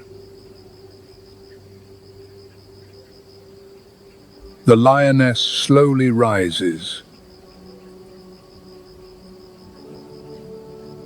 Its muscles are tense, yet supple. It descends without haste, without a sound. The grass falls silent. The air grows heavy. This is the second chance of the day.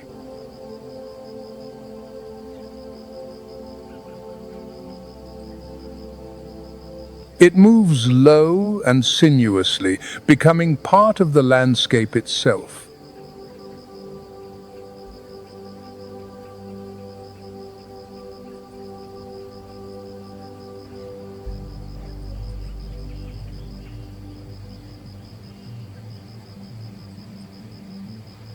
Gliding over the water with the grace of an ancient spirit is the African fish eagle, one of Africa's most recognizable birds of prey.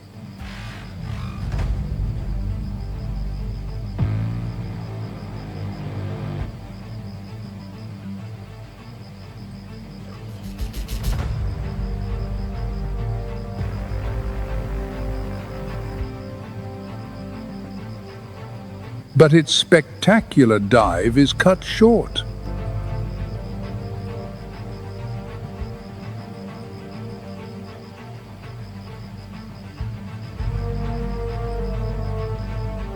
A huge pelican suddenly spreads its massive wings, turning its body into a feathered fortress.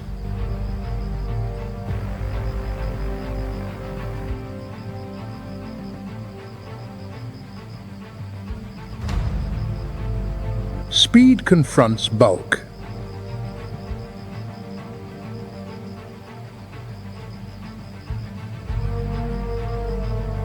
The wise hunter chooses not to risk injury. It utters a cry of concession and retreats to the canopy.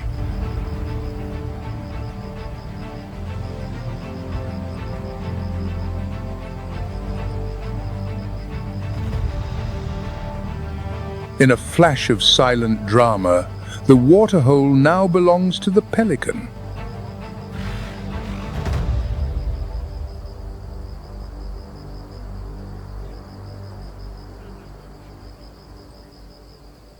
A few zebras graze in the golden sunlight, lazily chewing grass.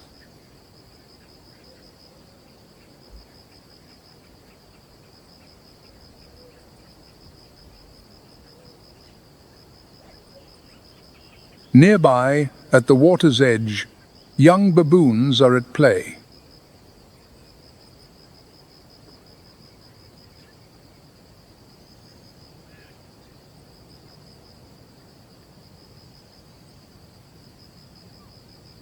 One reaches for the mirrored surface, another chases a friend, setting off a squabble in the troop.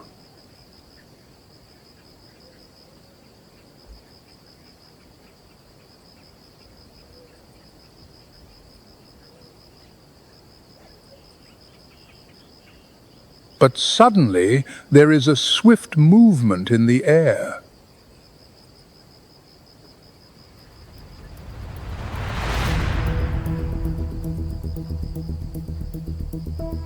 The African fish eagle returns.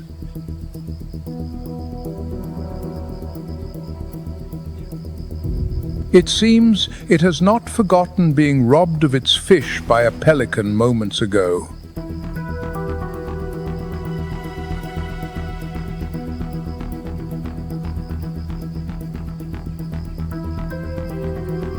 Now it is airborne again, making a turn and diving straight for the flock. The pelicans sound the alarm.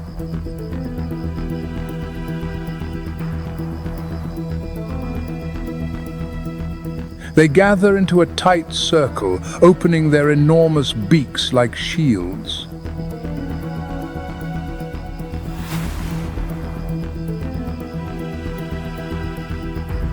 The eagle, at the last second, veers away and, after a graceful loop over the water, calmly perches on a nearby tree.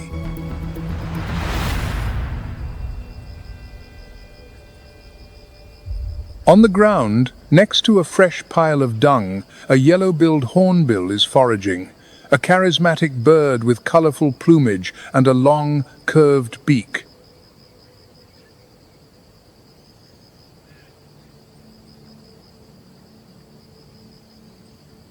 These birds do not hesitate to seek food in the most unlikely of places.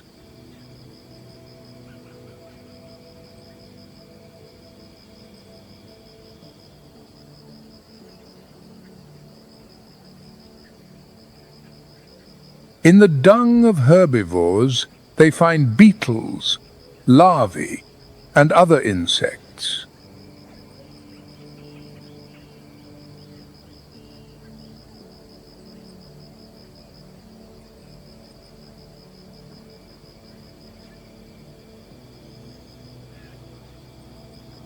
Yellow-billed hornbills are extremely observant. They often follow herds of animals, taking advantage of the insects stirred up by hooves and tails.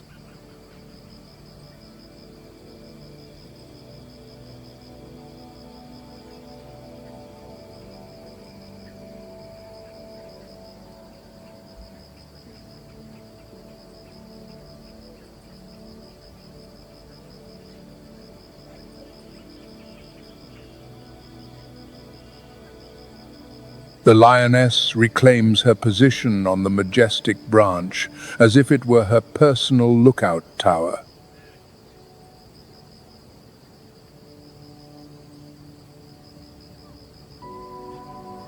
Her failure with the young giraffe has not dulled her predatory instinct. She simply waits.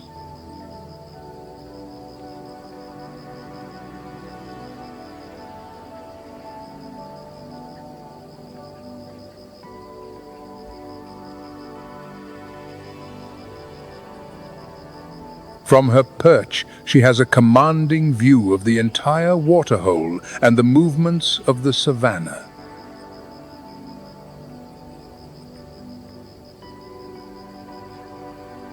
Atop a withered tree, the sentinels of the baboon troop sit watch.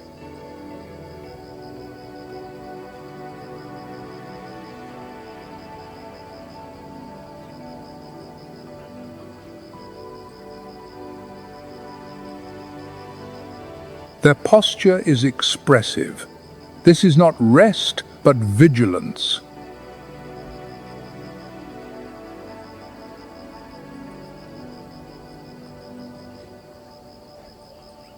Their high position gives them a clear advantage. From up here, everything that happens on the plain is visible.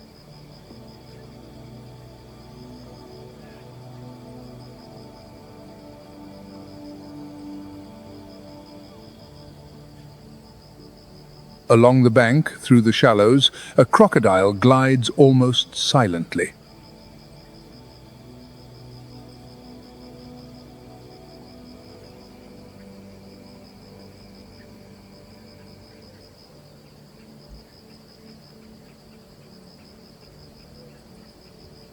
Only its long snout and the ridges of its back, like an ancient carving, reveal the predator's presence.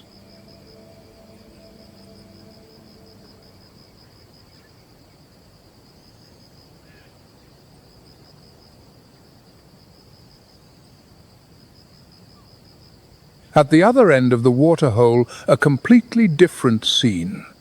A group of ducks is feeding, heads dipped below the surface.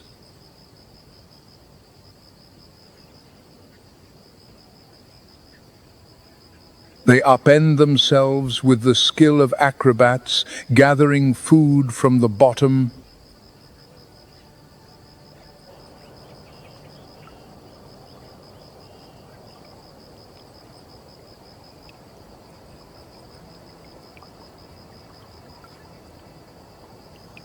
This is the Nile crocodile, slow and ponderous. With each step leaving deep impressions in the clay bank, it emerges from the water.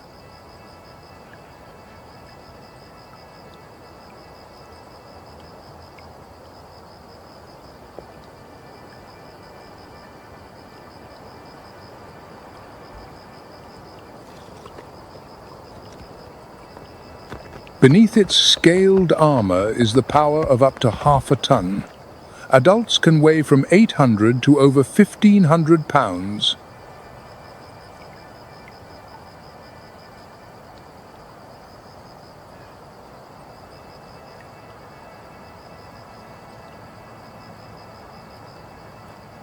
At 13 to 16 feet long, this predator is one of the most formidable inhabitants of Africa's waters.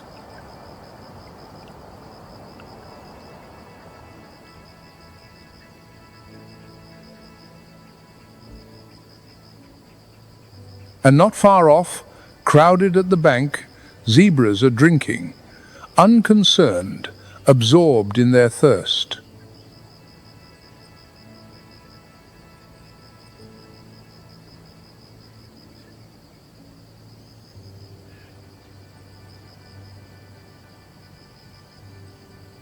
A male lion walks without haste, as if time belongs to him.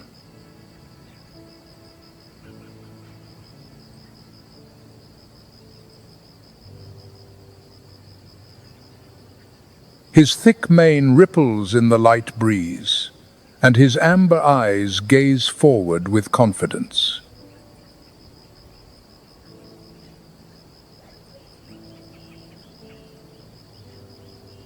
The lion is alone, and he knows the plain is his. But if you look closely, he wears a collar.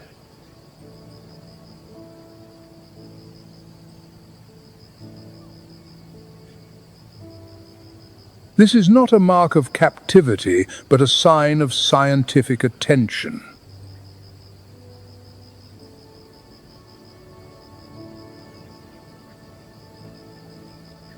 A GPS device allows scientists to track the predator's path across the savannah.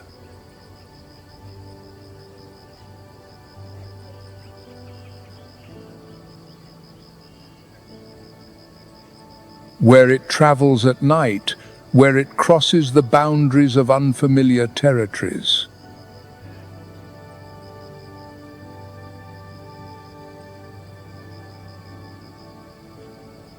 When the lion pauses at a waterhole, the signal records his stop.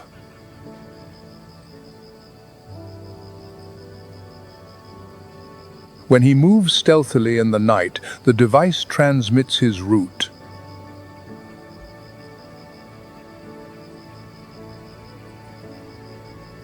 And if he should ever leave the park's boundaries, researchers will be the first to know.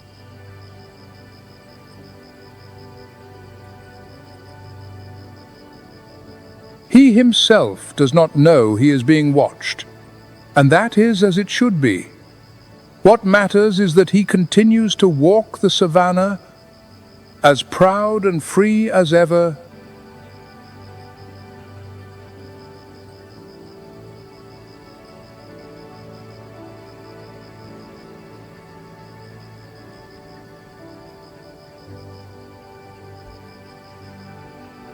The saddle-billed stork is already there. It stands at the water's edge, motionless in its unusual posture.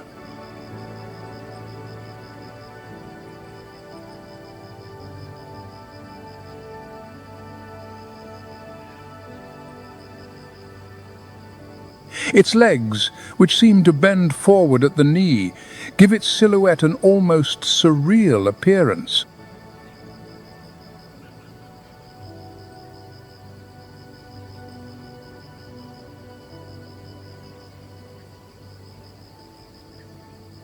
This is not a flaw of nature, but an evolutionary solution.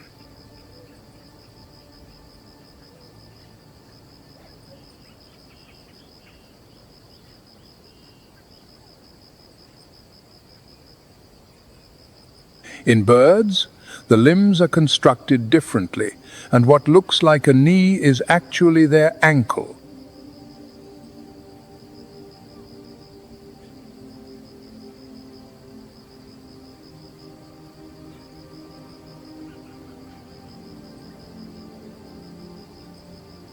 In this stance, the stork can wait for a long time, scanning for movement in the water.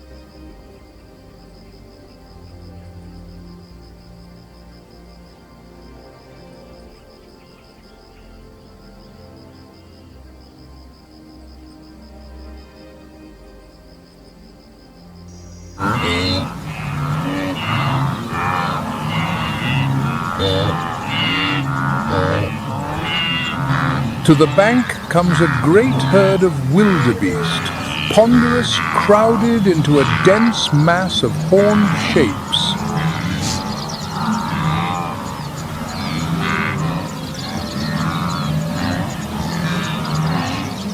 The rhythm of their movement, slow and confident, speaks of a long-held understanding of this land.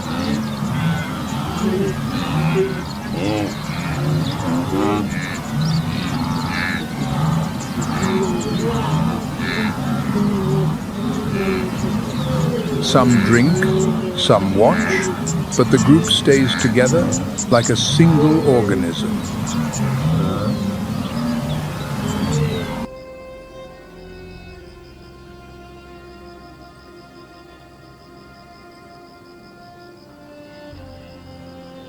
The wanderers of the savannah. Their physique can seem ungainly.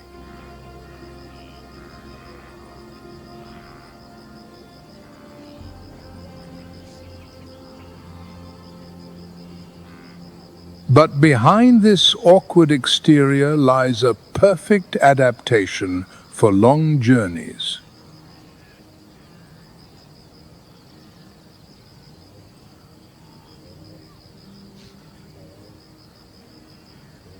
They can walk and run for hours, covering hundreds of kilometers in search of water and green pasture.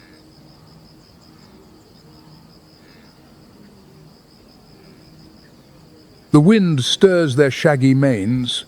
A watchful silence hangs in the air.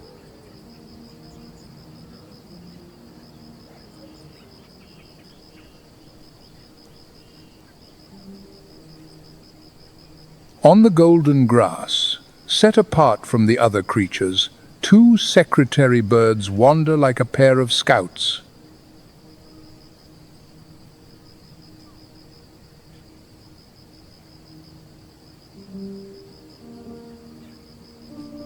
Graceful and unusual, with their long legs and a crest of quills, they seem to be observing order on the plain.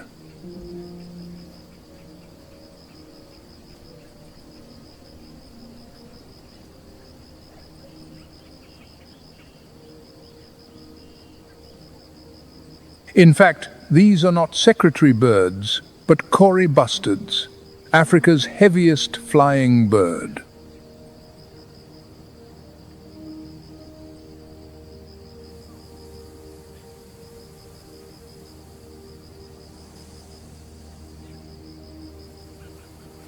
But at this hour, they are in no hurry to take flight. The savannah is generous with food.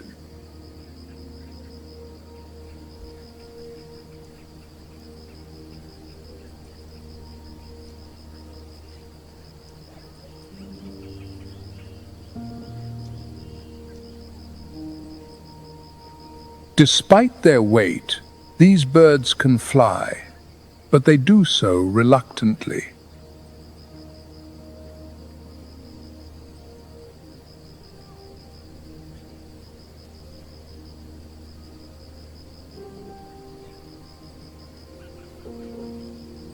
An elephant approaches a sprawling tree, its curved branches seeming to embrace the air above the dry grass.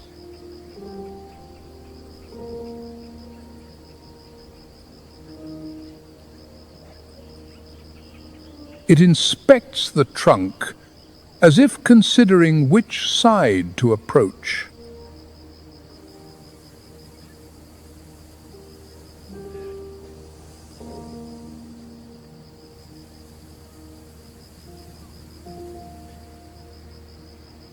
The branches tremble, leaves rustle, and from above fall pieces of bark, pods, or dry twigs.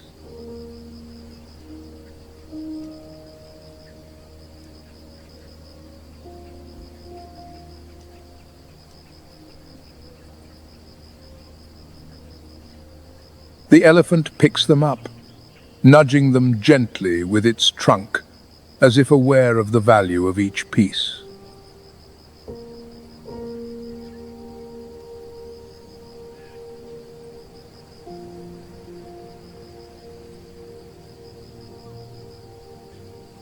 Such actions are not random. Elephants are highly intelligent.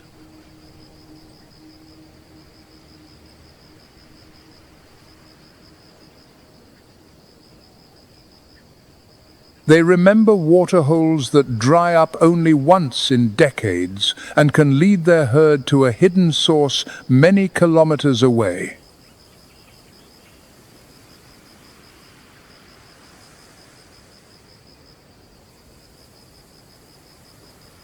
They know how to use tools, such as a branch for a fly swat, and learn new things with ease. But most importantly, they know how to feel.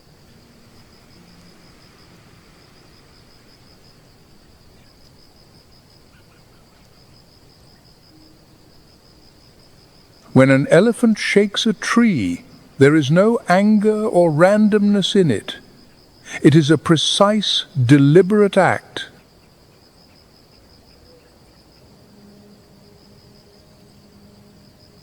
Near the water's edge, there is noise and merriment. On a slope, as if on a playground, a group of young baboons is frolicking.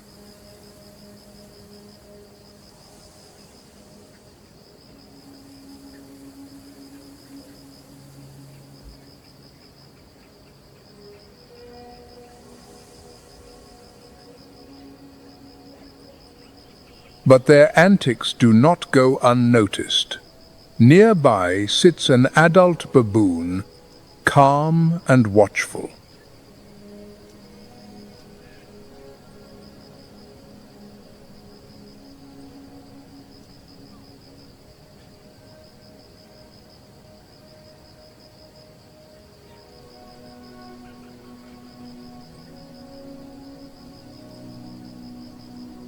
It is like a stern minder in a nursery. It stays slightly apart, but its every glance is meaningful.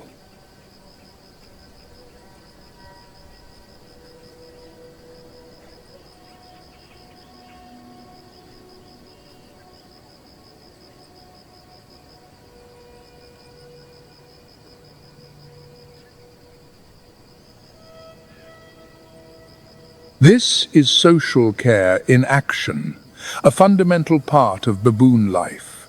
The young play together, and the adults watch over them, taking turns to stand guard.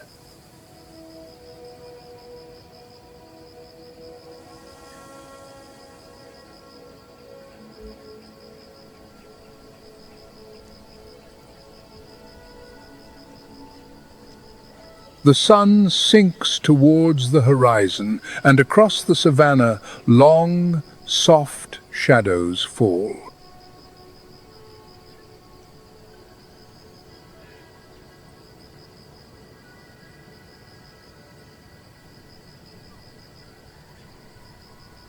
The temperature, which held at around 86 degrees Fahrenheit during the day, begins to drop rapidly. By dusk, it is already near 64 degrees.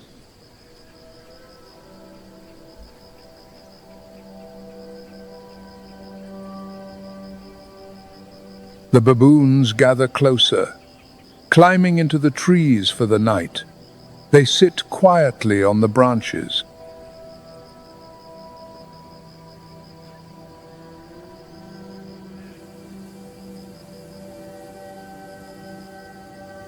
The pelicans, having found a secluded inlet, stand still in the tall reeds, like white stones.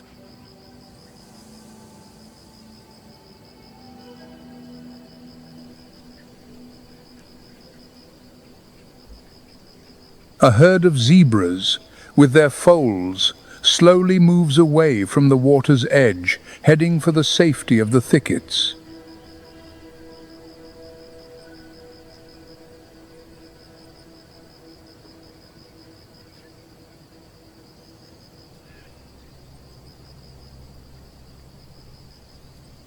The wildebeest lie down on the ground in a dense mass, their ears pricked towards the open plain.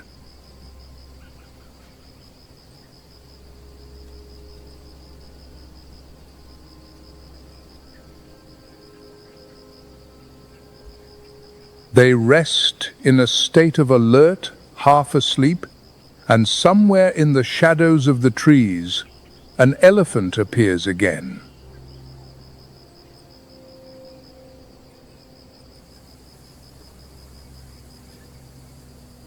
It walks slowly along a dusty path, feeling the ground with its feet, as if testing its mood.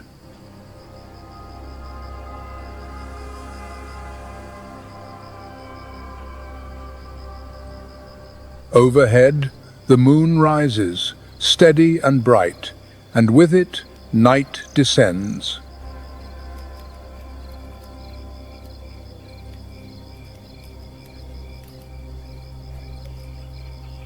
And so, another day in Huanga comes to a close. A day in which every creature has found its place.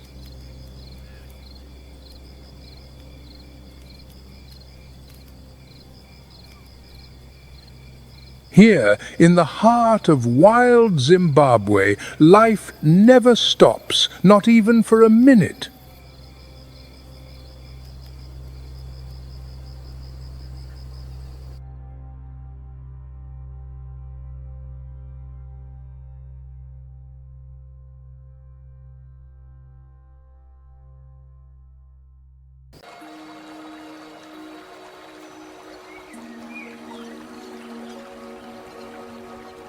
Unlike the unpredictable prey, the Nile crocodile eagerly awaits the grand feast that takes place annually from July to October.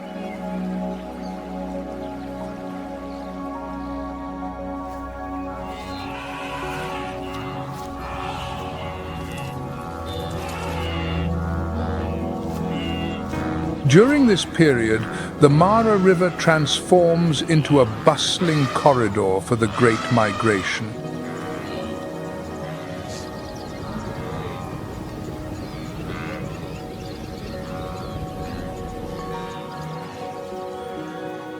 Over 1.5 million wildebeest, along with 300,000 zebras and hundreds of thousands of gazelles, leave Tanzania's Serengeti.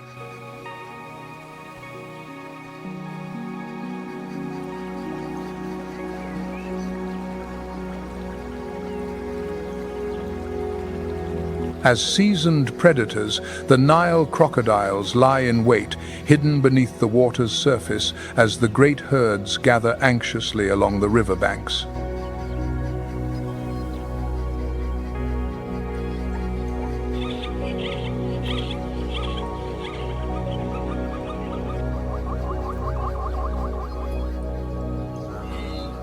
The mortality rate in the migrating herds can be as high as 10 to 15%, with many falling victim to the sudden, brutal ambushes of these ancient reptiles.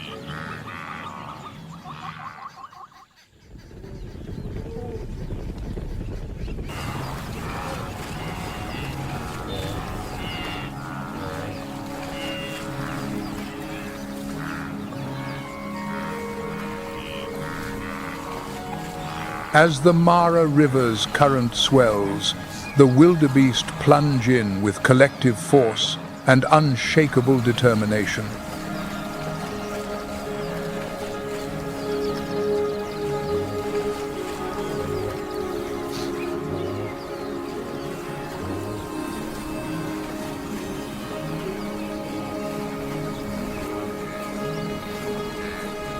Once a crossing point is identified, the entire herd surges forward like a relentless wave.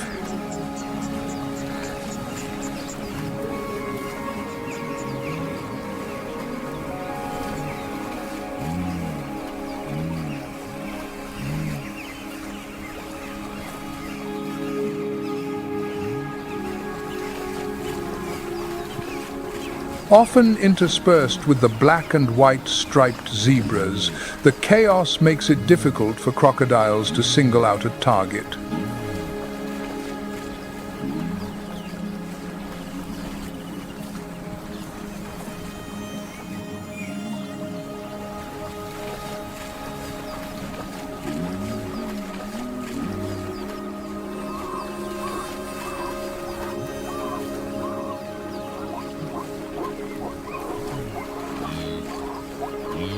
Wildebeest also communicate through warning calls, alerting the entire herd to impending danger and enhancing their collective survival.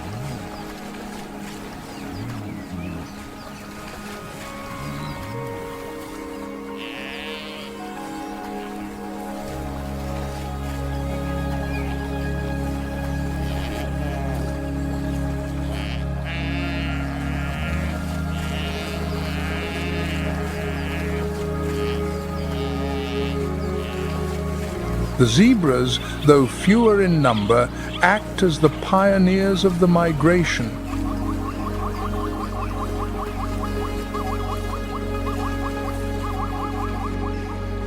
They understand that the Mara River is a deadly arena dominated by lurking crocodiles.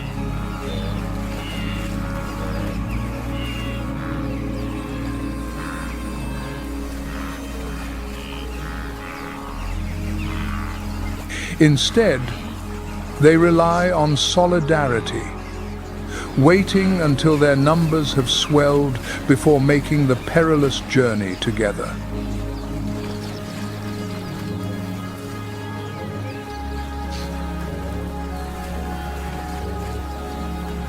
This collective approach forms a moving wall of bodies, reducing the chance of any single zebra being targeted.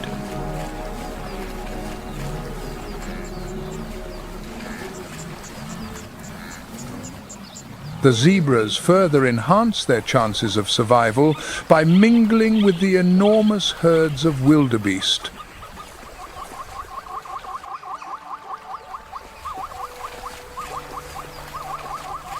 When both species plunge into the river together, they create a massive, surging force.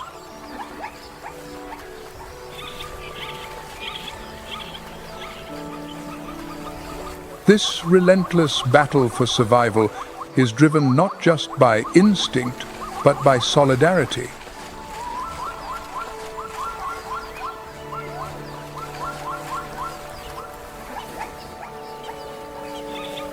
When faced with danger, the zebras become the warriors of the migration, pushing forward through the perilous waters of the Mara.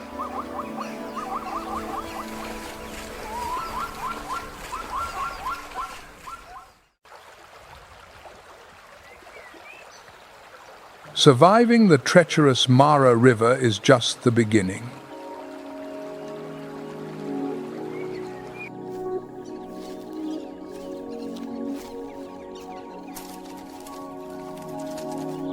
In the harsh and unforgiving ecosystem of the Mara, other giants are lurking, ready to strike any unsuspecting prey.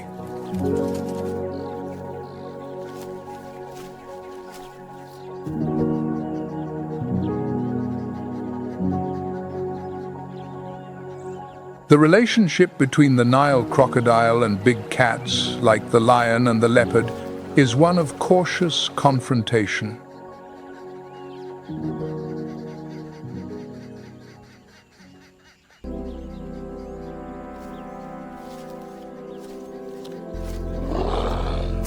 A lion pride is not just a group of animals.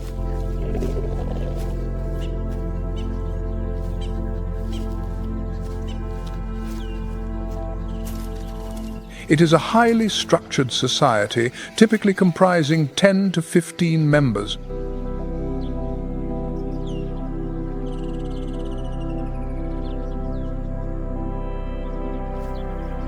The lionesses, slender yet powerful, are the primary hunters, working together with remarkable precision to bring down prey.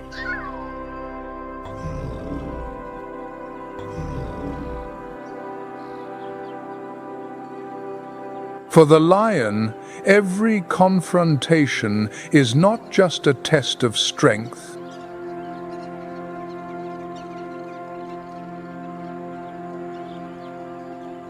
It is a display of pride, resilience, and the will to survive.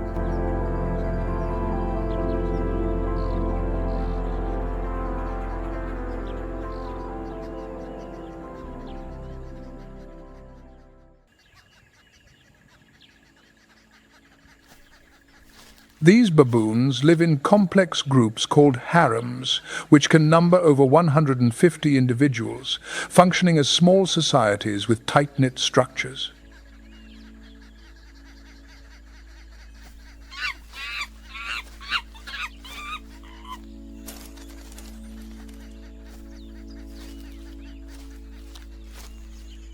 The Mara River is both a vital source of life and a dangerous battlefield for these primates.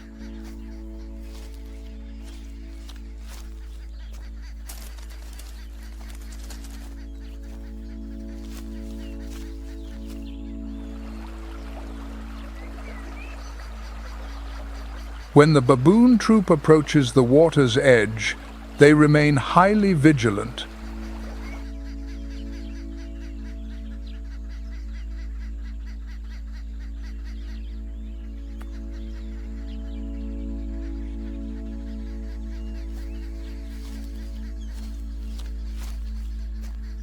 Sharp eyes scan every ripple, and ears are tuned to any unusual sound.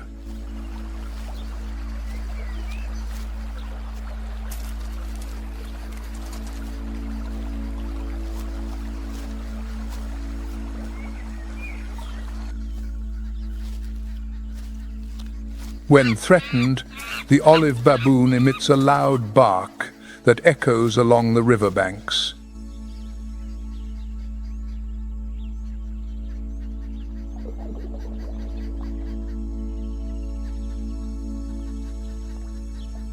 The dominant males react immediately, creating even louder noises.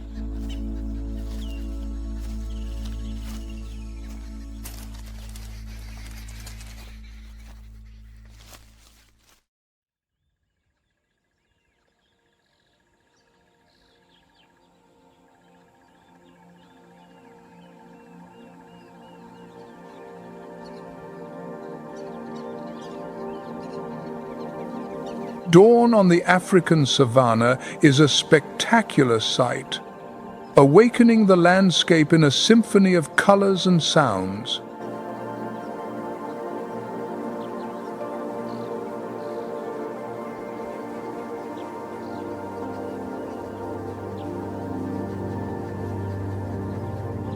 As the first rays of dawn break over the horizon,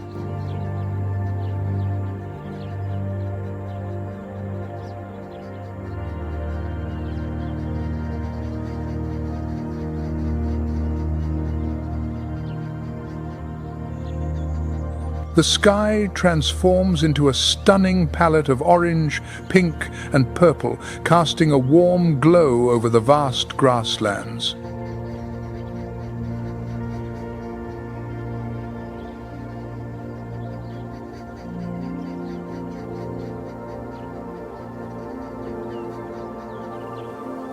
As the sun climbs higher, its golden rays illuminate the dew-drenched grass, glittering like diamonds in the morning light.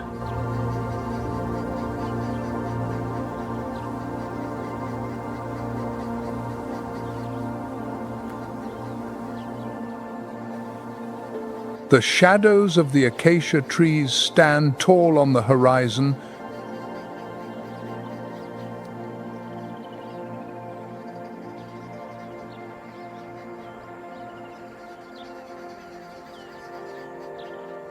their iconic shapes creating a striking contrast against the vibrant sky.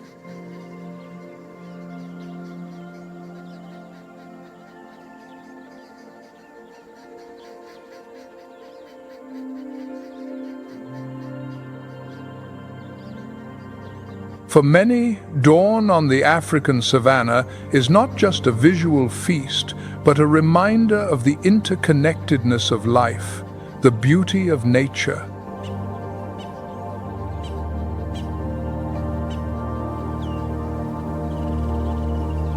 This moment of peace and awakening is fleeting, but it sets the stage for the vibrant, sometimes harsh realities of life on the savannah.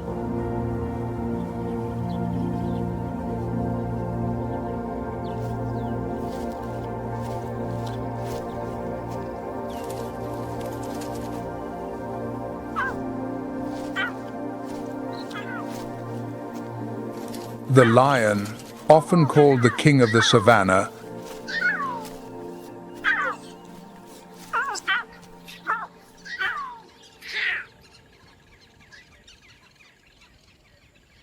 strength, majesty, and a complex social structure define its journey to dominance.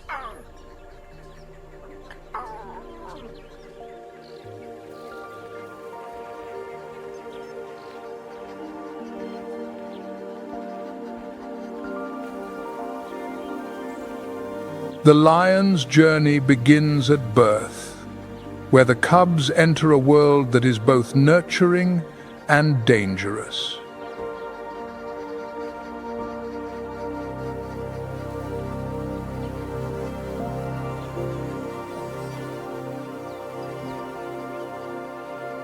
Usually born in litters of 2 to 4, these vulnerable creatures are completely dependent on their mother for nourishment and protection.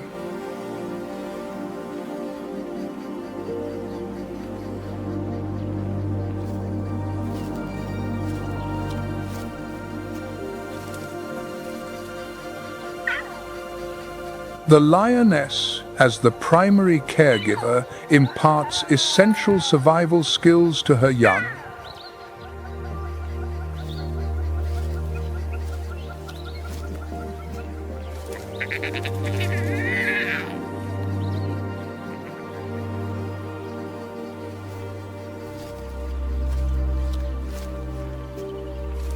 Lions tend to stay in their birth pride, while young males face a critical juncture.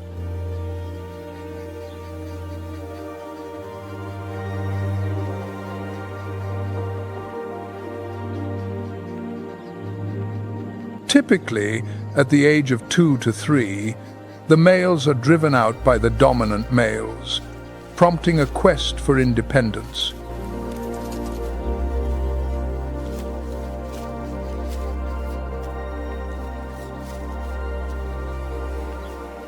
The transition from dependence to independence is fraught with challenges.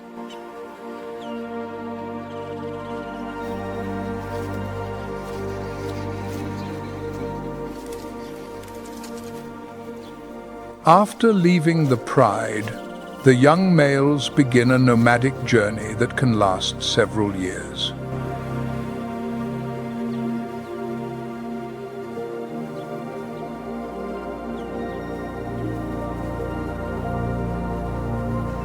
This phase of their life is marked by uncertainty as they must navigate the dangers of the savannah.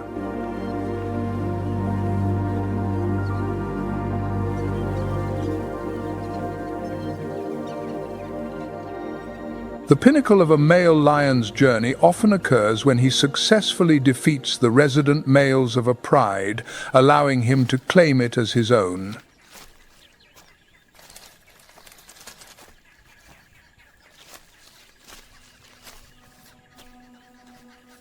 Upon assuming leadership, the male steps into a new role: protector, provider, and mate.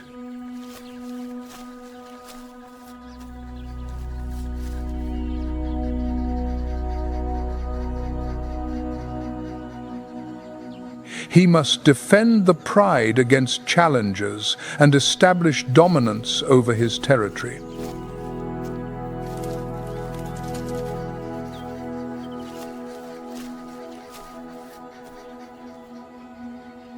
The lion's journey to becoming the king of the savannah is a profound tale of resilience, competition, and the complex dynamics of pride life.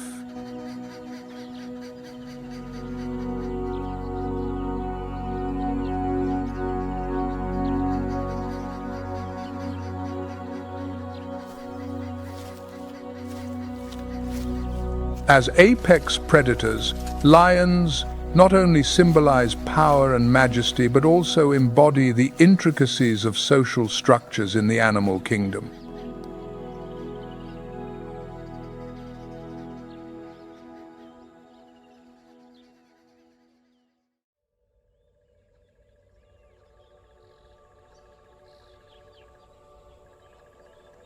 Known for their adaptability and solitary nature, leopards are one of the most versatile big cats, capable of thriving in diverse environments.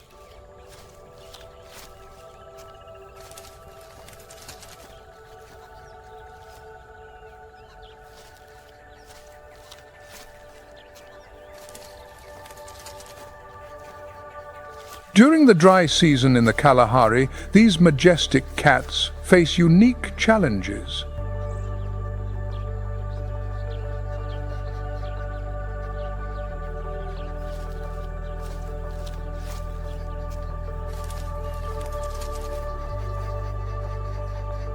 And exhibit remarkable behaviors that highlight their resilience and adaptability.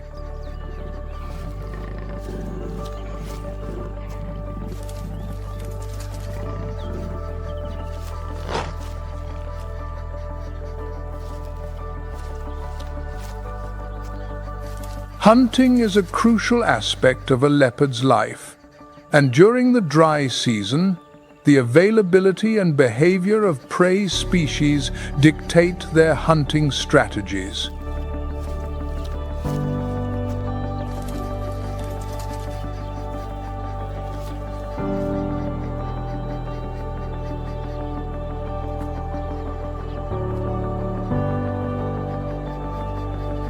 In the Kalahari, common prey includes springbok, impala, and duiker, all of which can become more difficult to hunt as the dry season progresses.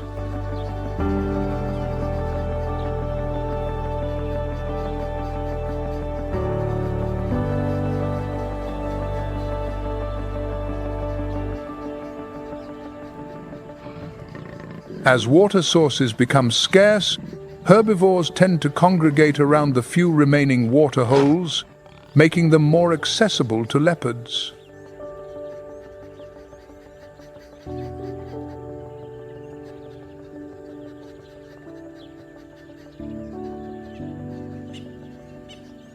Leopards employ stealth and patience when stalking their prey, using their spotted coats to blend in with their surroundings.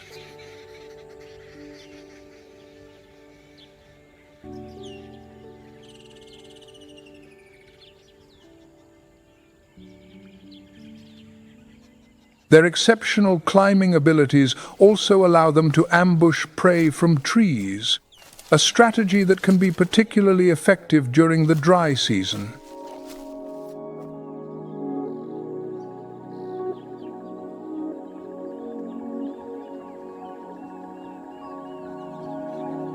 During the dry season, hunting becomes crucial for survival.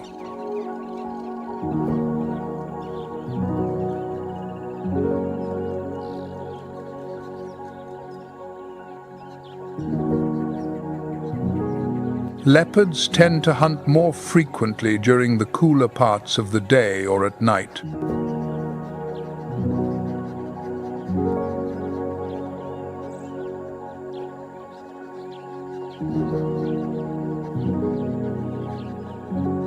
Leopards are solitary animals, with both males and females maintaining large territories that they patrol and defend from intruders.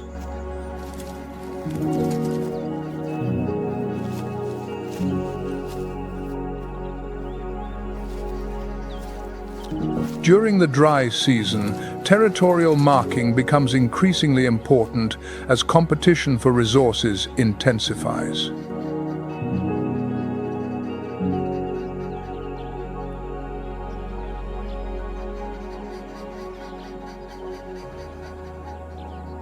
Surviving the Kalahari's dry season requires significant adaptation from the leopard.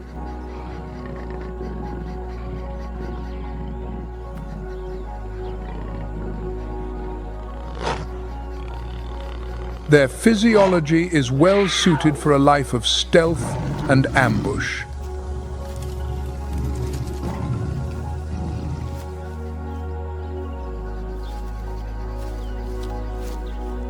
However, To thrive in this arid environment, leopards have also developed behaviors and physiological traits that allow them to cope with extreme temperatures.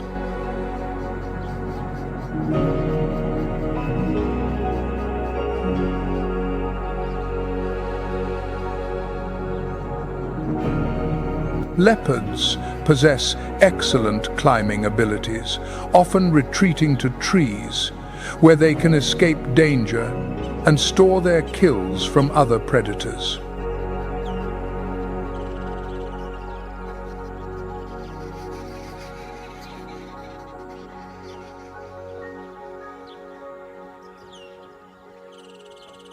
Although they primarily hunt ungulates, they can switch to preying on smaller mammals or birds when large prey is scarce.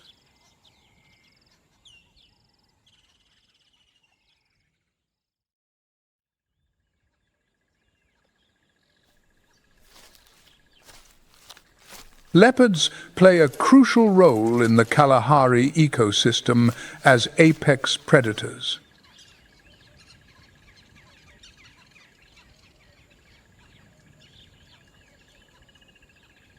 By controlling herbivore populations, leopards ensure that the vegetation remains healthy and resilient.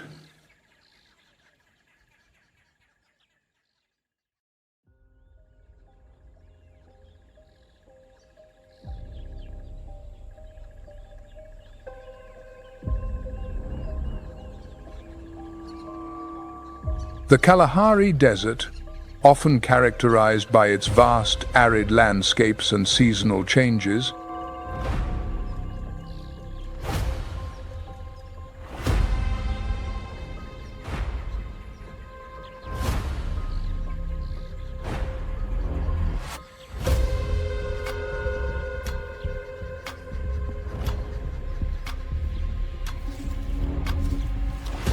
is a unique habitat for a variety of wildlife, including the fastest land animal on Earth, the cheetah.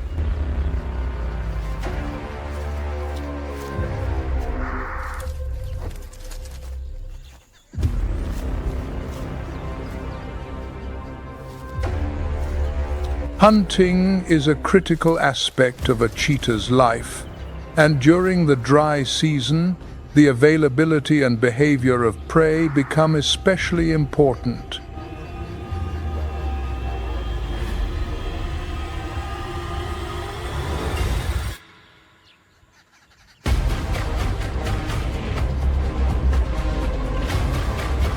Common cheetah prey in the Kalahari includes small to medium-sized ungulates like springbok, impala, and gazelles.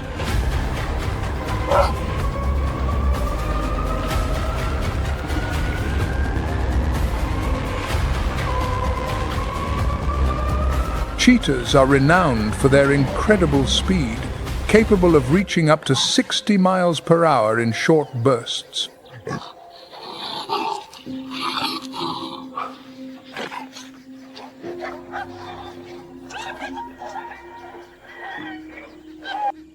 This speed is a crucial asset during hunts.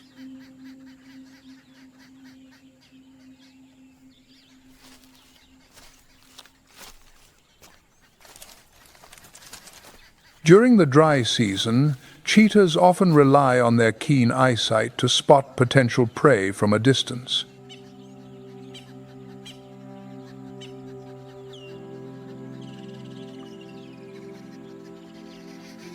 The dry season presents both opportunities and challenges for hunting.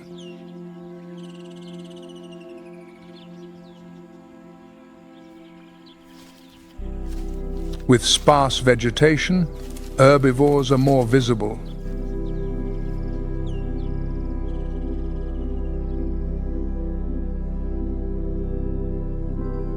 However, as water sources dwindle, prey can become more vigilant, increasing the difficulty of successful hunts.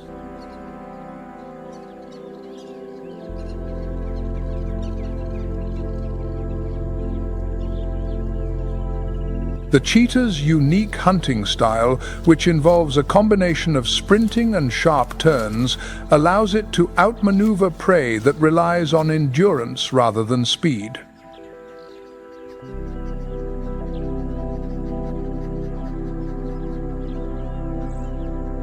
While cheetahs are often solitary animals, their social structures are more flexible than those of lions.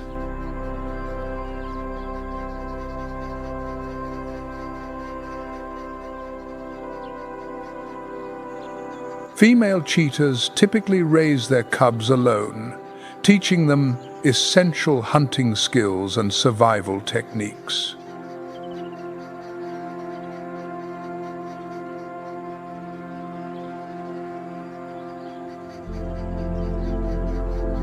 During the dry season, the mother's role becomes crucial as resources become scarce.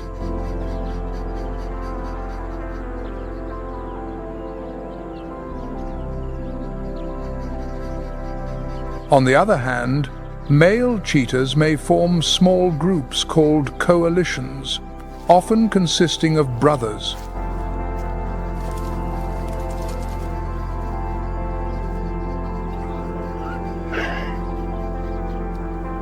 These coalitions can enhance hunting success and provide protection.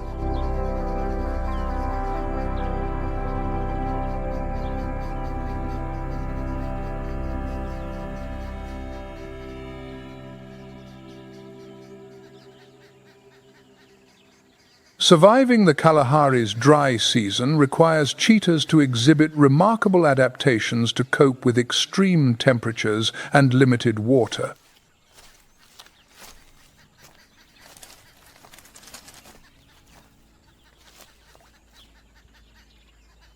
Their light-colored coats provide camouflage in the sandy environment, aiding in stalking prey.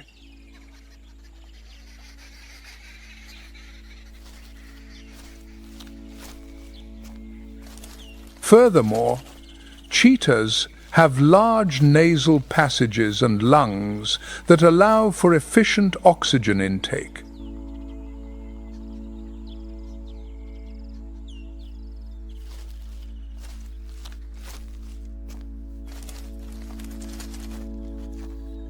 During the dry season, water becomes a primary concern for all desert-dwelling animals, including the cheetah.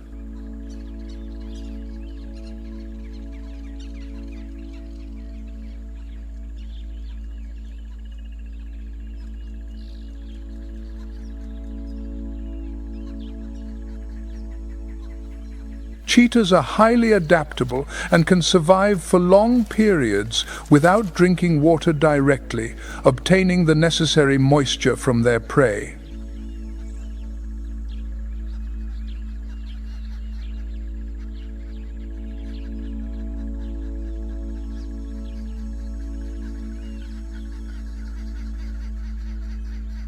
Cheetahs play a vital role in the Kalahari ecosystem as apex predators.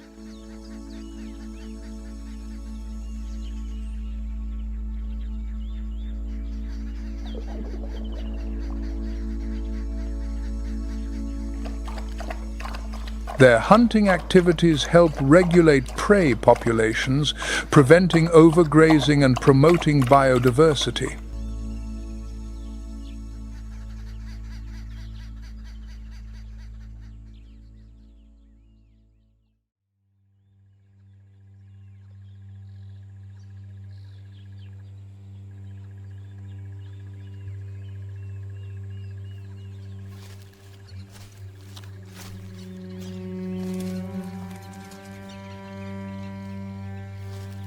The majestic oryx, a symbol of resilience in the desert.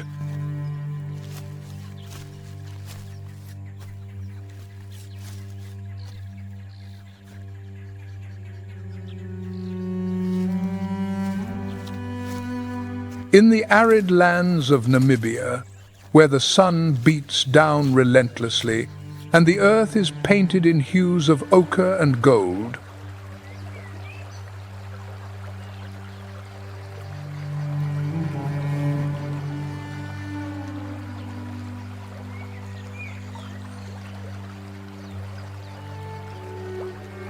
The oryx stands as a testament to nature's resilience and beauty.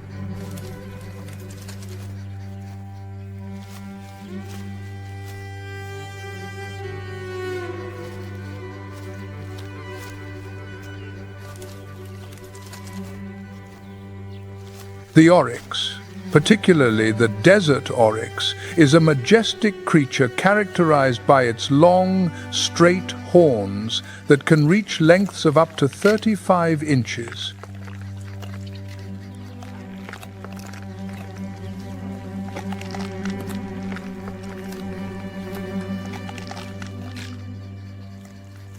The oryx's coat is a beautiful blend of sandy beige and white, providing perfect camouflage against the desert sands.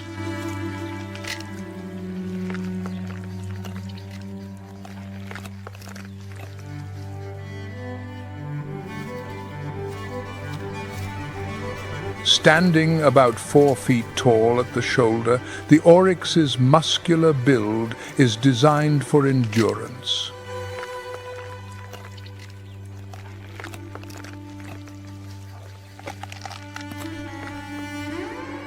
Its long legs allow for swift movement across the vast desert expanses.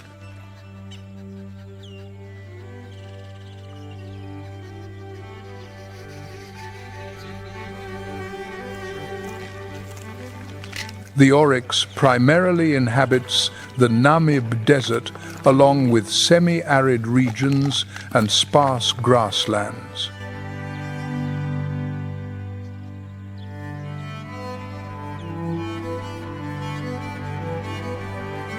The oryx is renowned for its extraordinary ability to go for long periods without drinking water.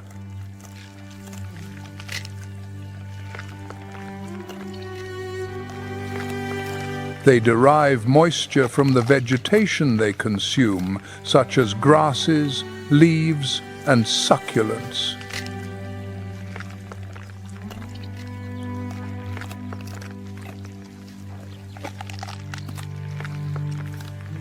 Socially, the oryx is often found in small herds, typically consisting of females and their young, led by a dominant male.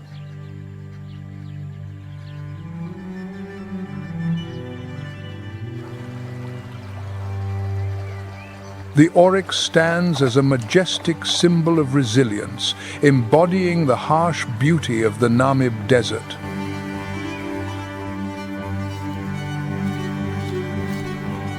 In a world where survival often depends on the smallest of adaptations,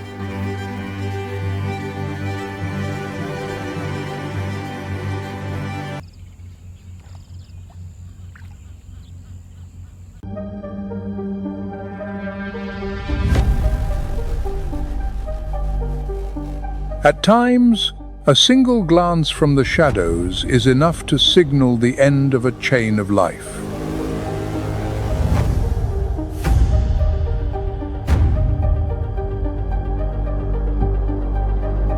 And even the strongest cannot escape that unforgiving law.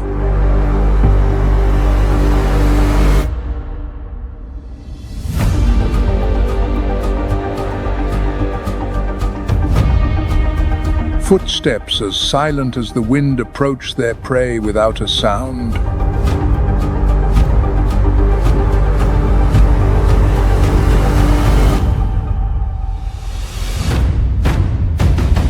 Silence cannot conceal the ruthlessness of nature.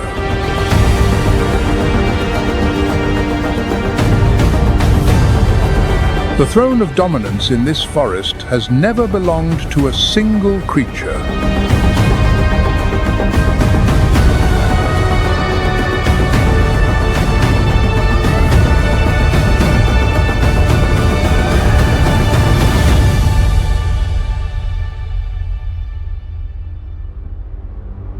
When everything stops, only one can survive.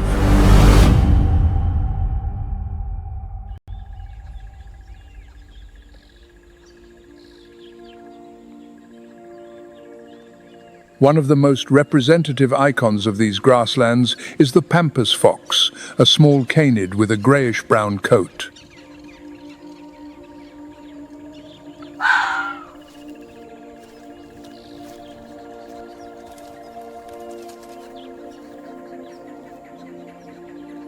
Unlike its red-furred relatives to the north, the pampas fox is primarily nocturnal.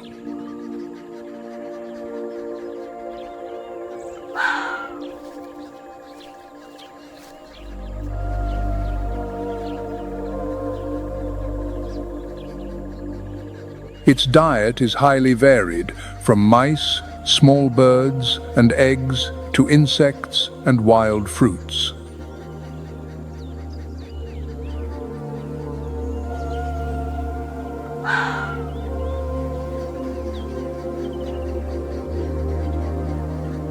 More than just a solitary hunter, the pampas fox is also a devoted father.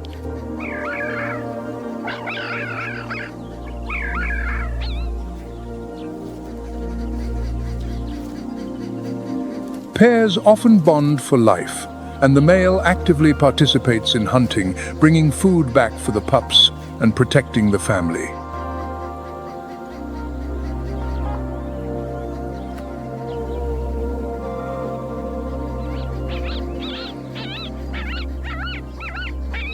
A model of family life in the wild grasslands.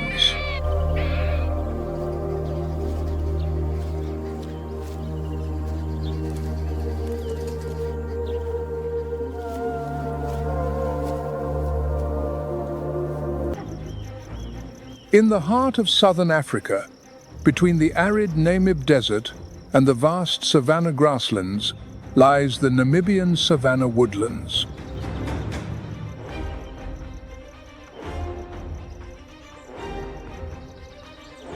This is not a dense forest, but an immense landscape of vast grasslands dotted with camel thorn trees.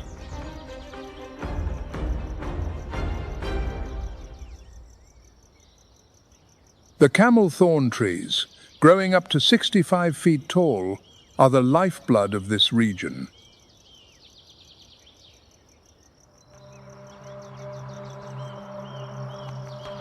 Their roots plunge as deep as 150 feet into the earth, drawing up scarce groundwater.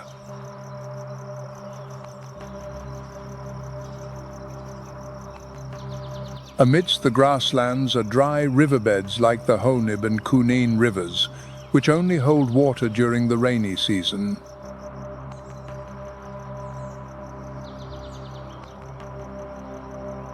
Despite their arid appearance, these dry rivers are the lifelines of the land, where lush vegetation grows along their banks.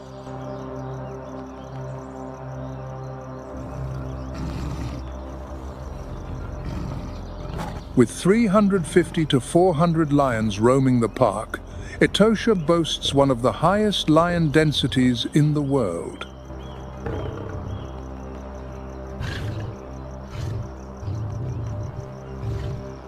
Their resounding roars echo across the plains, a proud declaration of their dominance.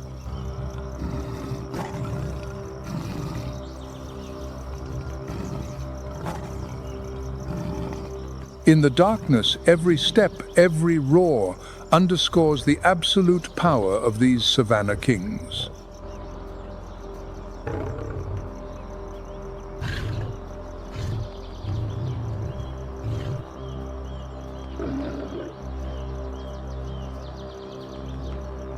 Etosha National Park is not a sanctuary for the weak. With an average annual rainfall of just 15 inches, it is a land of harsh extremes.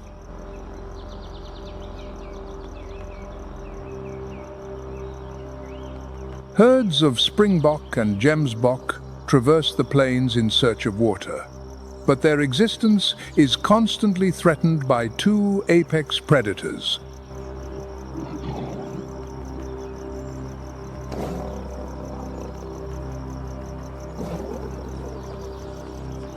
Lions, the rulers of the savannah, rely on strength and ambush tactics to hunt.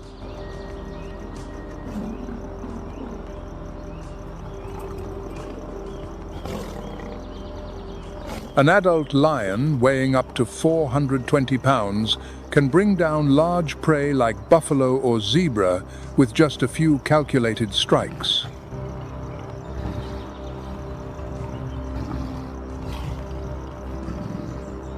However, their tactics extend beyond the hunt.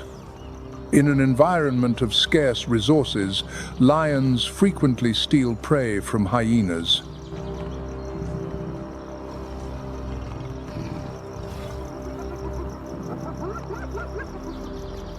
Hyenas, on the other hand, excel in stamina and teamwork.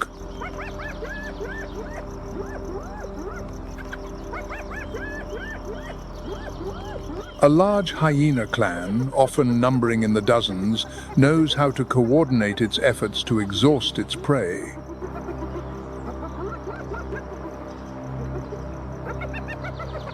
Equipped with powerful jaws, unparalleled aggression, and superior numbers, they can quickly subdue even large animals.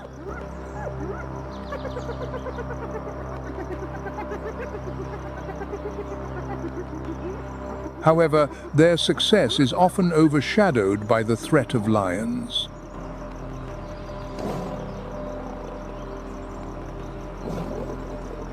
In the arid environment of Etosha, scarce water sources like Okauquejo and Halali become hubs of life.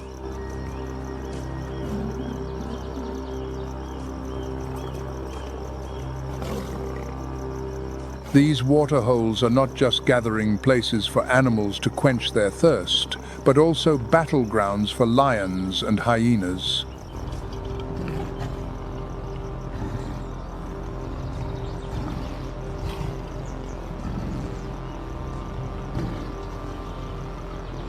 Conflicts are frequent, especially at dusk or during the night when both predators are most active.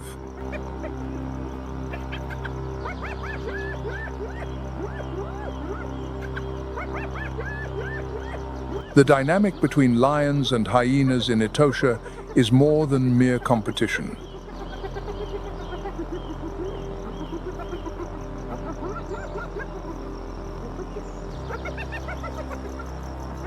It is a complex interaction that maintains the balance of the ecosystem.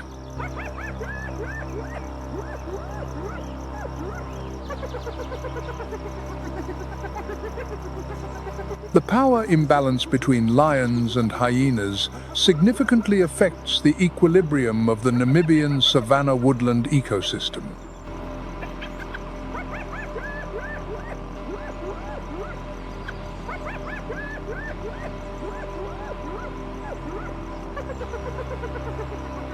In this case, hyenas are at a disadvantage compared to lions, often being overpowered, which leads to a sharp decline in their numbers.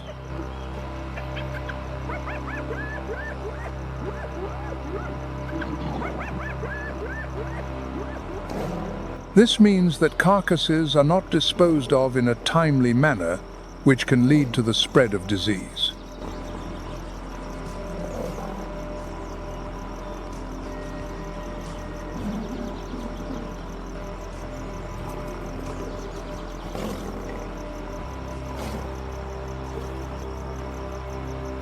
The rainy season on the savannah begins in November, transforming the entire landscape.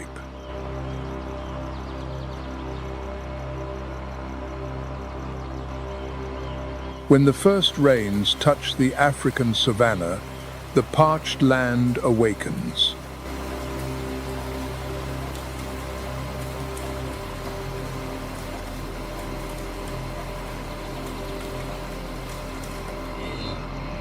Dry rivers are reborn, forming temporary lakes that attract herds of wildebeest and zebra.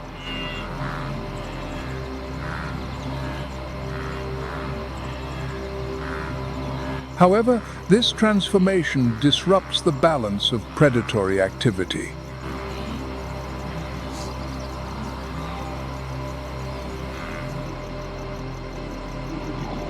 The tall grass becomes a double-edged sword. For lions, it provides better cover for ambushes, but reduces visibility.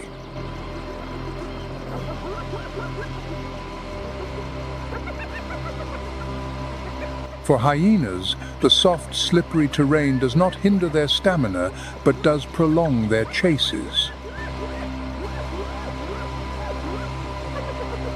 Hyena clans operate like a finely tuned machine, where each individual has a distinct role.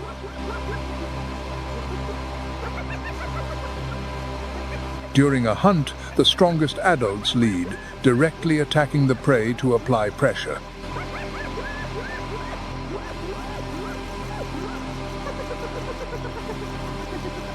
Other members follow, encircling and exhausting the prey until it is quickly subdued.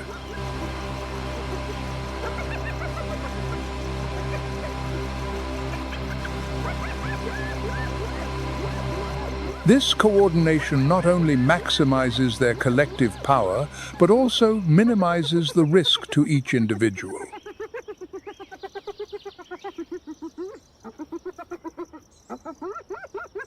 The success rate of hyena hunts increases by 25% when they hunt in groups.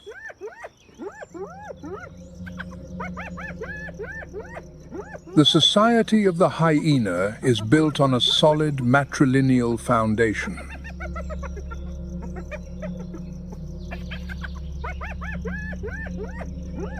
In each clan, the females hold power, dominating all the males.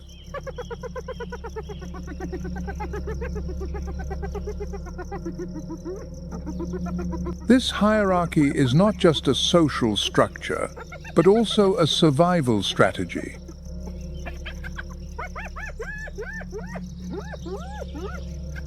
During the rainy season, when food sources are dispersed, this matrilineal structure becomes crucial for maintaining stability.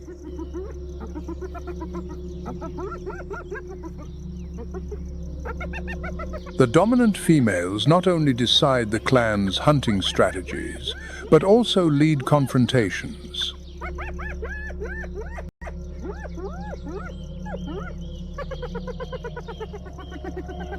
With their larger bodies, averaging 150 pounds, and higher testosterone levels, the dominant females naturally assume leadership roles.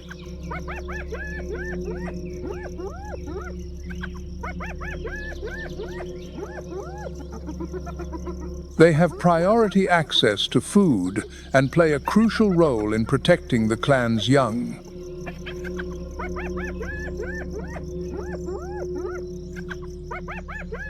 The rainy season poses significant challenges for the clan's cubs.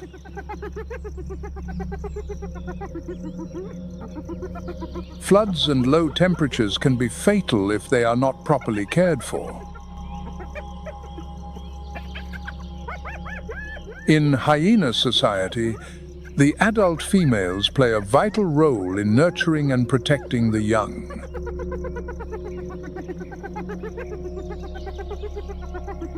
The social structure of hyenas not only establishes order, but also enhances hunting efficiency and territorial defense.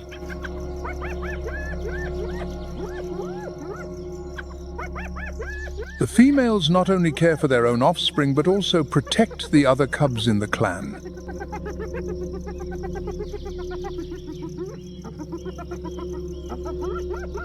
This collective care reduces mortality rates, especially in harsh weather conditions.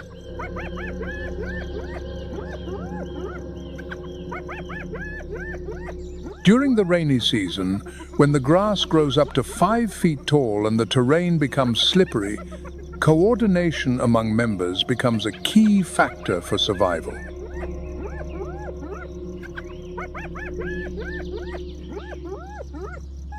In group hunts, hyenas use intelligent encirclement tactics.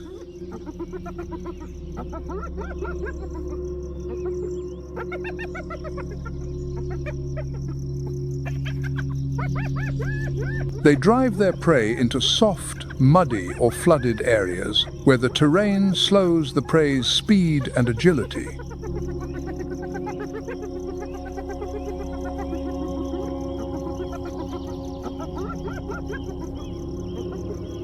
Some hyenas block escape routes from the front, while others pursue from behind.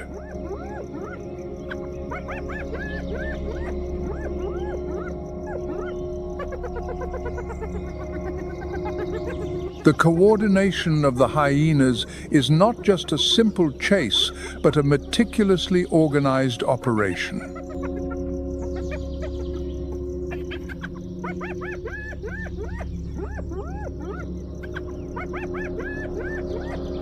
The strongest adults often lead the attack, applying pressure on the prey.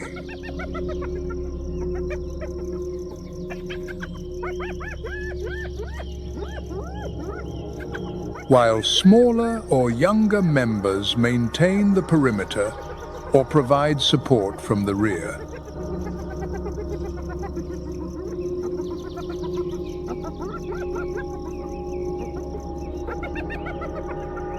Stamina is one of the hyena's most important weapons.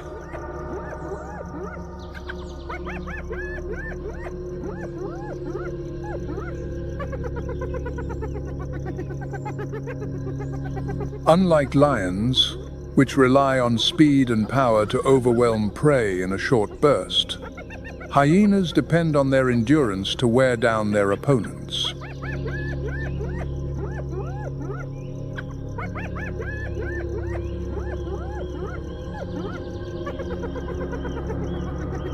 The powerful bite of a hyena, capable of generating a force of up to 1,100 pounds per square inch, is a formidable weapon.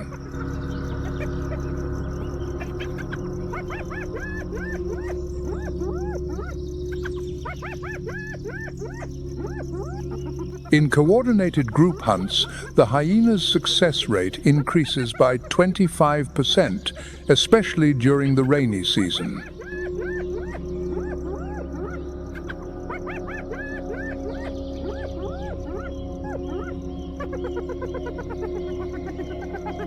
Carcasses of animals swept away by floods or exhausted also become an abundant food source, helping hyenas conserve energy.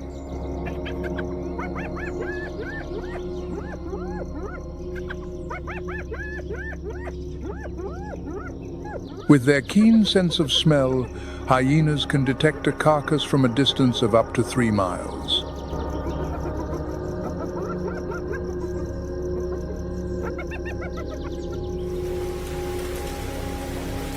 When the first heavy rains of the season fall, the African savannah undergoes a spectacular transformation.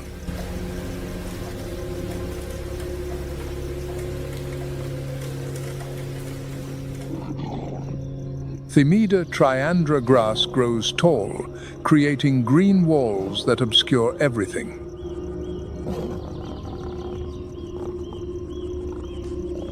Herds of wildebeest and zebra no longer congregate around fixed water sources as they do in the dry season.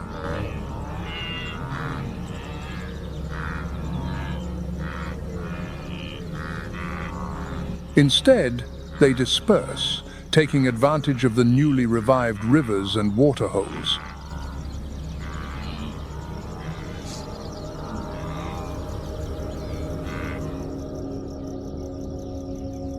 In this chaotic landscape, lions face a significant challenge.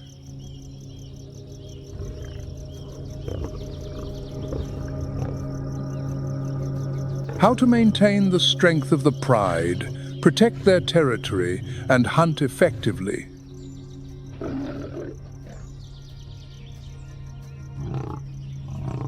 This is not just a story of survival, but a testament to the incredible social organization of lions.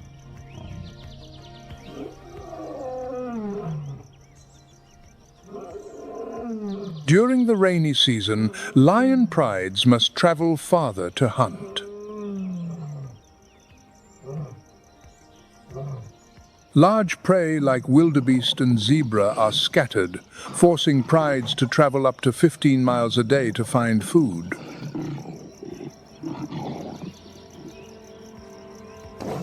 The tall grass and soft, slippery terrain reduce the effectiveness of their ambushes.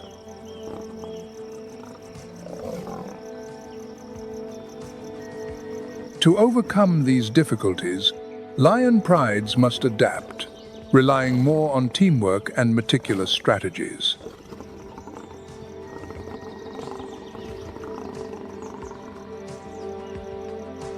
A lion pride typically consists of 3 to 20 individuals. Contrary to the myth of a single dominant king, the true center of the pride is the lionesses.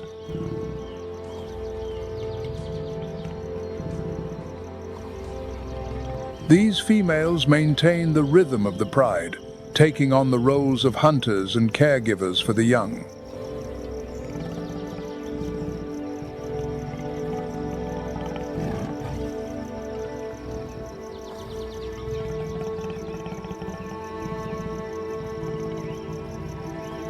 Meanwhile, the male lions, with their superior strength and size, act as the pride's protectors.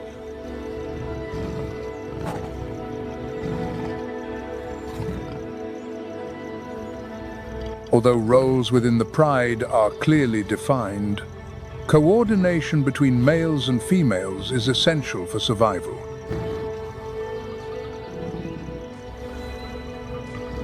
Lionesses not only take on the task of hunting, but also nurture and protect the next generation.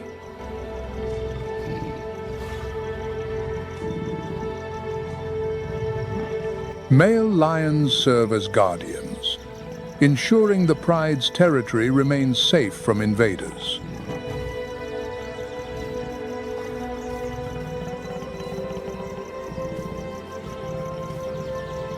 Hunting is not the only responsibility of the lionesses.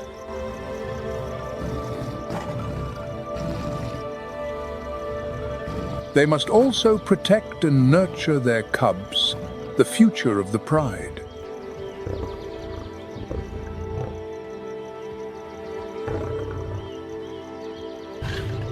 During the rainy season, with the increased activity of hyenas and leopards, the risk of cubs being attacked is at its highest.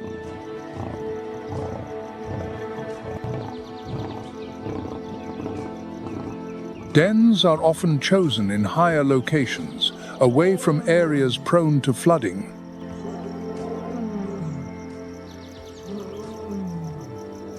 Here, the lionesses take turns guarding the cubs, ensuring their safety.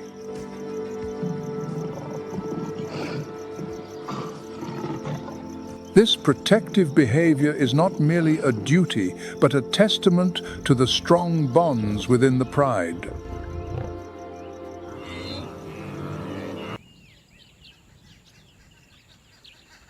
The heat builds slowly on the plains of South Luangwa, and the dust hanging in the air heralds something immense.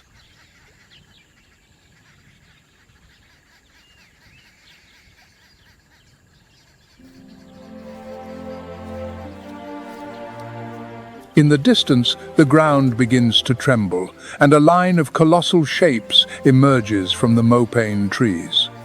African elephants.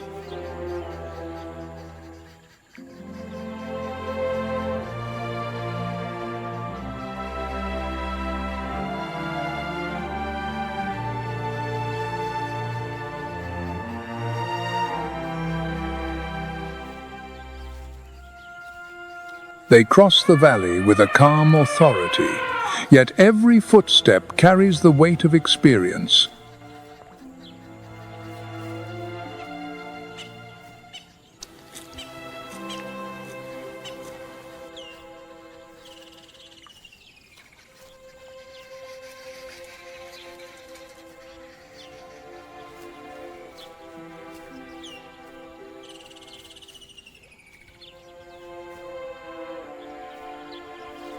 Standing over 13 feet tall and weighing up to 14,300 pounds, these animals shape the very landscape.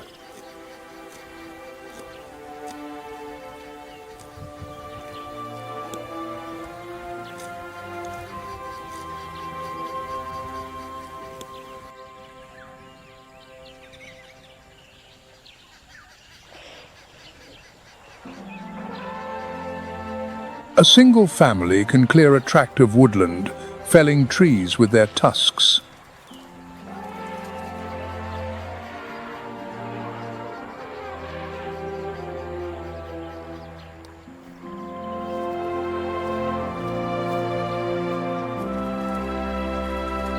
This behavior, far from being destructive, is vital to the ecosystem, allowing light to break through the canopy.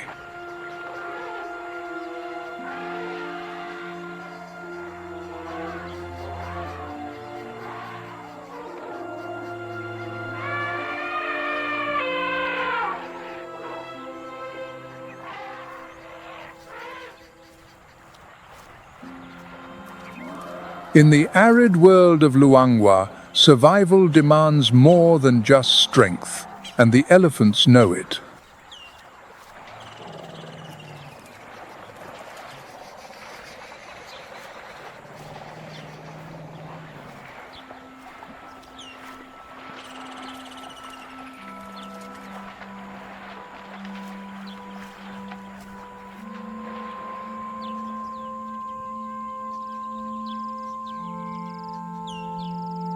Their great ears, acting as vast, natural radiators, allow them to control their body temperature.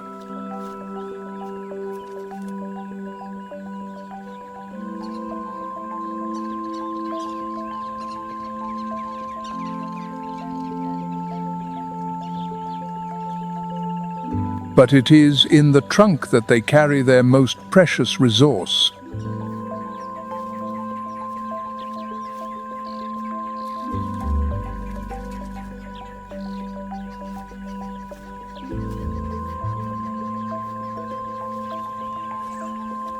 With over 40,000 muscles, this versatile structure is used to smell, touch, eat, drink, and communicate.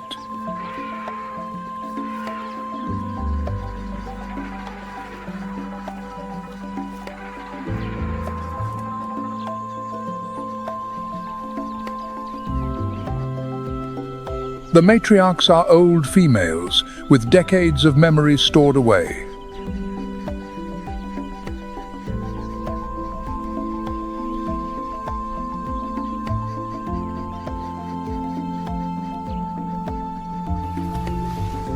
They know every bend of the river, every ancient waterhole, and every danger hidden in the vegetation.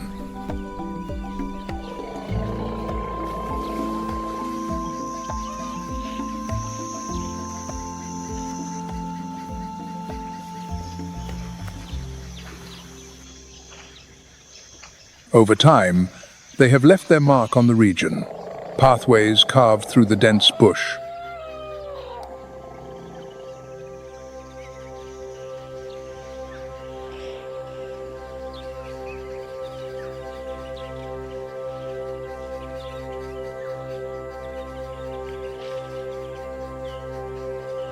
Recent studies have revealed that Luangwa's elephants can distinguish dozens of sounds with precision.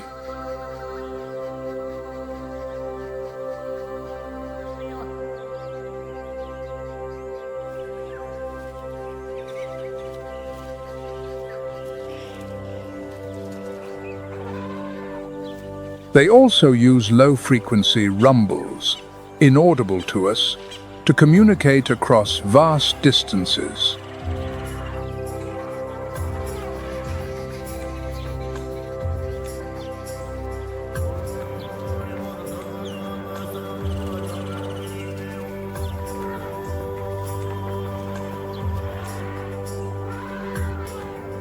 It is in this silent, invisible way that family groups stay connected, even when miles apart.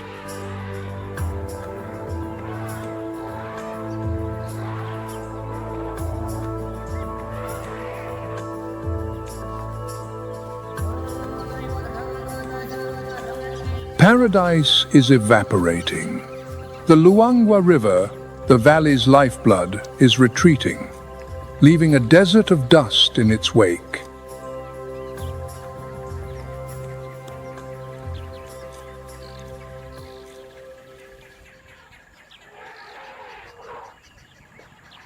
For this elephant herd, it is a race against time.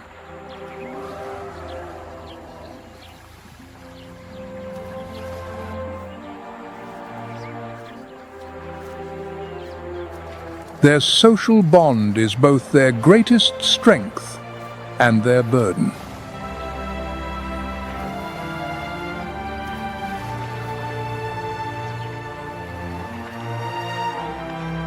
They leave no one behind, but this delay could cost them their lives.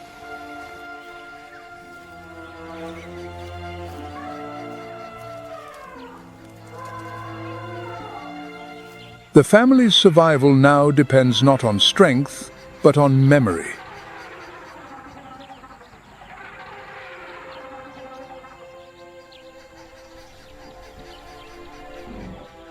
Locked in the mind of this 60-year-old matriarch is an ancient map, a map to hidden wells dug by her ancestors.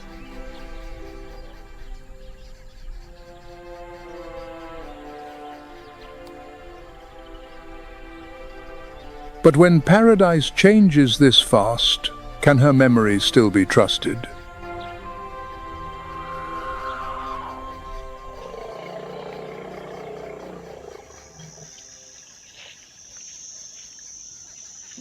Will she lead them to water or to a grave of sand?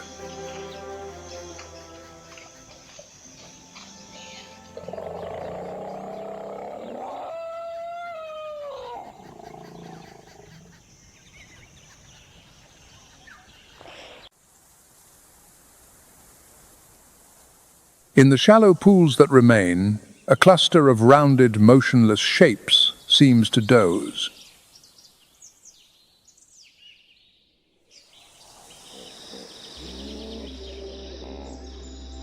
But their stillness is deceptive. There, partially submerged, are hippopotamuses.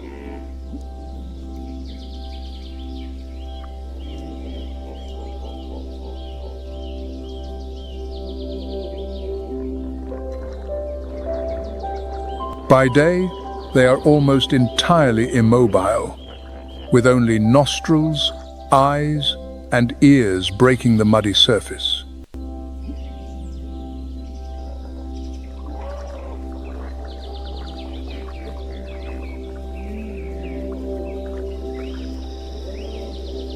This posture serves a clear function, protecting their sensitive skin from the harsh solar radiation.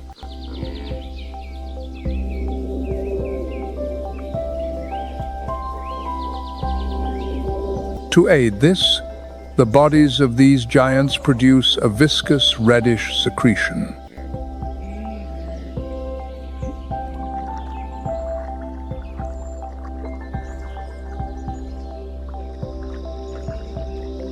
It is a biological fluid with antiseptic properties that acts as a natural sunblock.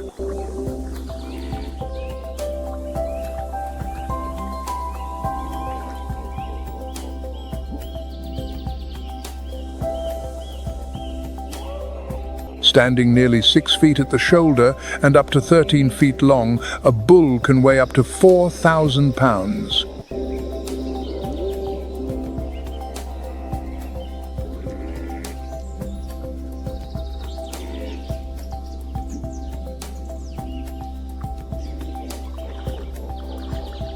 Despite their impressive bulk, their movement in water is surprisingly unconventional.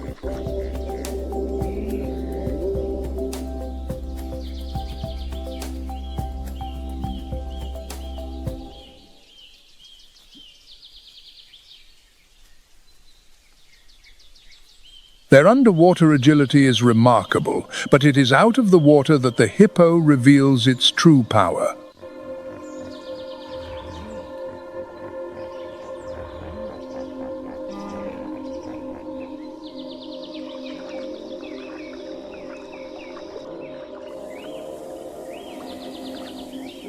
As night falls and the temperature drops, they leave the water and follow well-trodden paths to graze.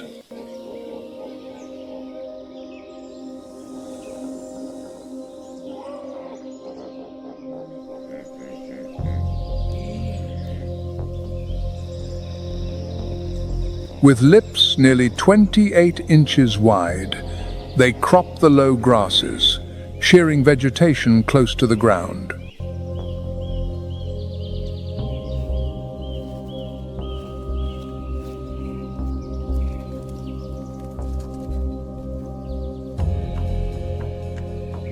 A single hippo can consume up to 88 pounds of grass in a night, traveling as far as 5 miles to find it.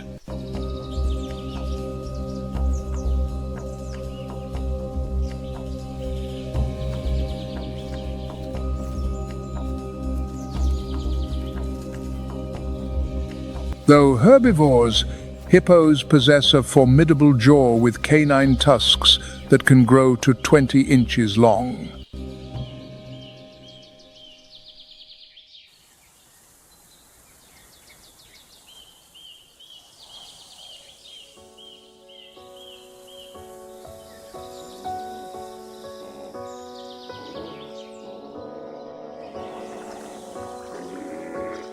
These natural weapons are not used for feeding, but in territorial disputes, particularly between bulls.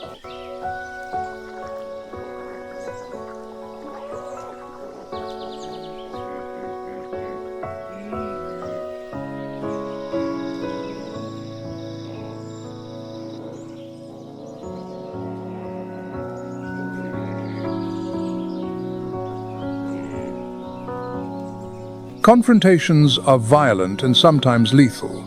Each pod is controlled by a dominant male.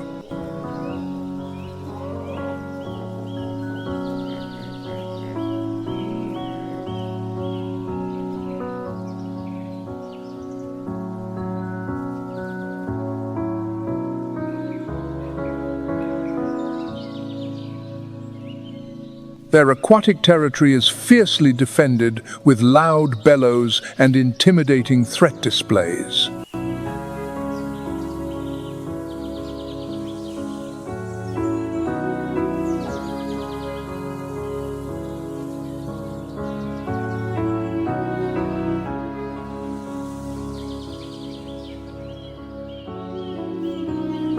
The roar of a bull hippo can be heard over half a mile away, echoing as a warning to all.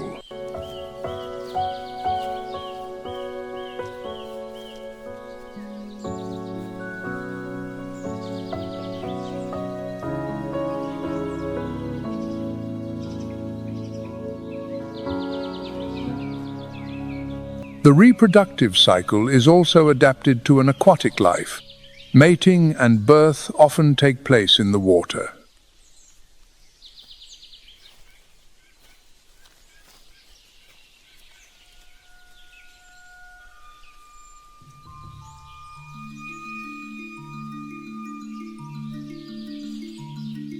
Gestation lasts nearly 8 months, and a calf is born weighing between 55 and 100 pounds.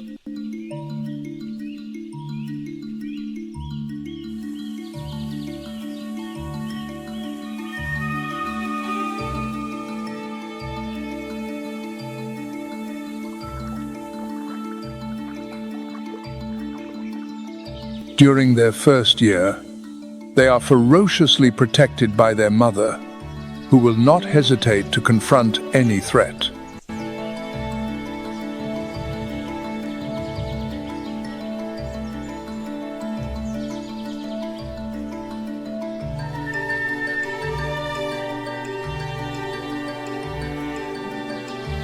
Despite their passive appearance, hippos are notoriously unpredictable.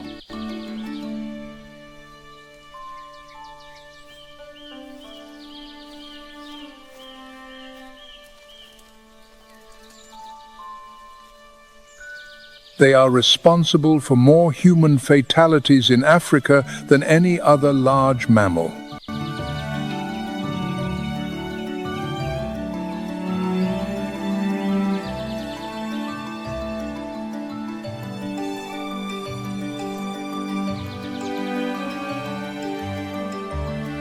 Their speed on land, reaching up to 18 miles per hour over short distances, is astonishing for an animal of such immense size.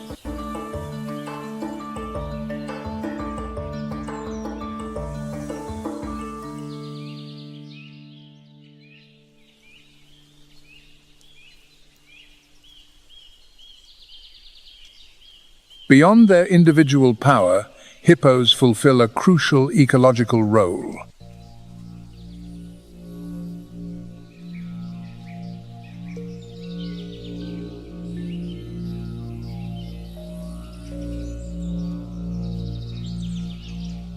Moving between land and water, they transport nutrients, influencing the growth of vegetation.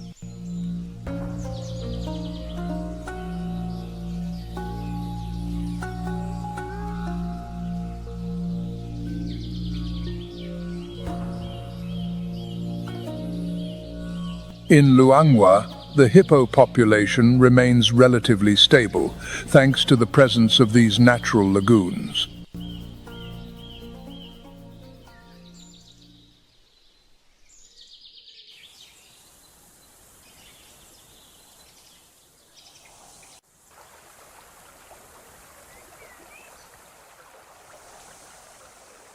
The water's calm surface is a deception. At first glance, nothing moves.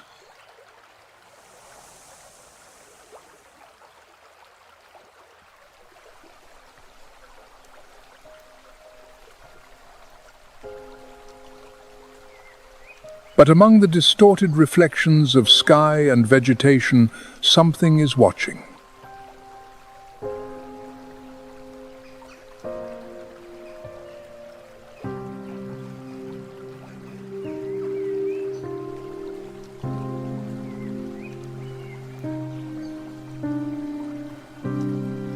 It is the Nile crocodile, an absolute master of the art of ambush.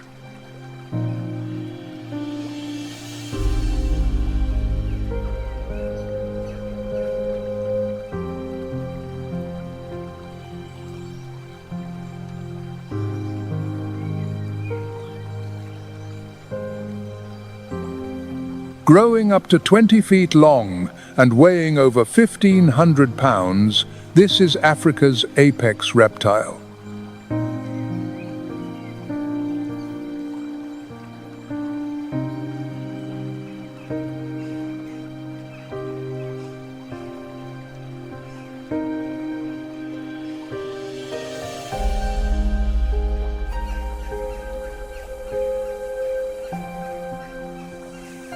But its power lies not just in its size, but in how it uses its environment.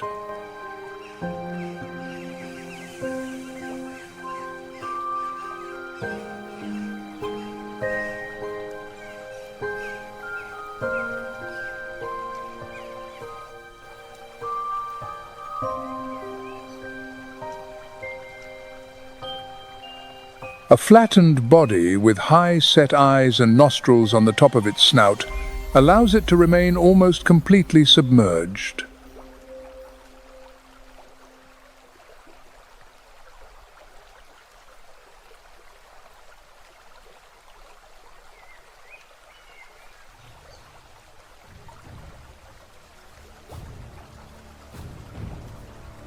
And when it strikes, the moment is lethal. A sudden explosion of power, a devastating bite.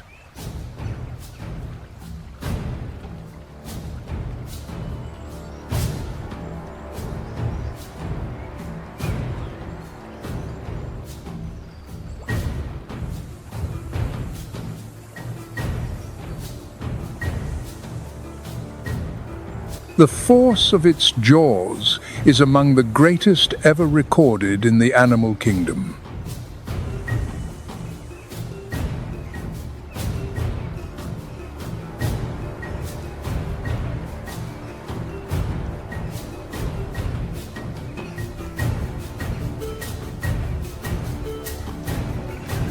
Its strategy relies not on speed, but on precision.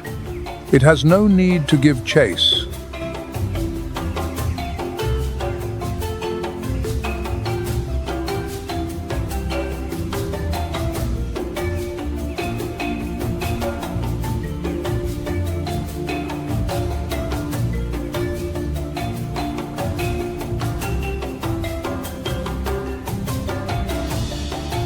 Although its main diet consists of fish, the Nile crocodile is an opportunistic hunter.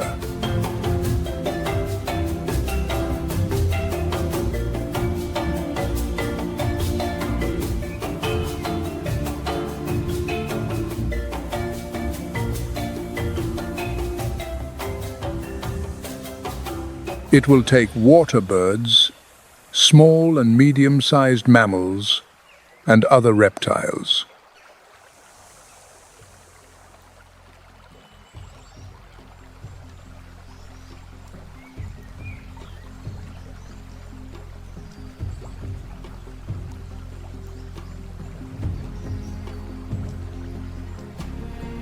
On the sandbanks of the Luangwa and Chipamba lagoons, it reigns supreme, dominating the shallows.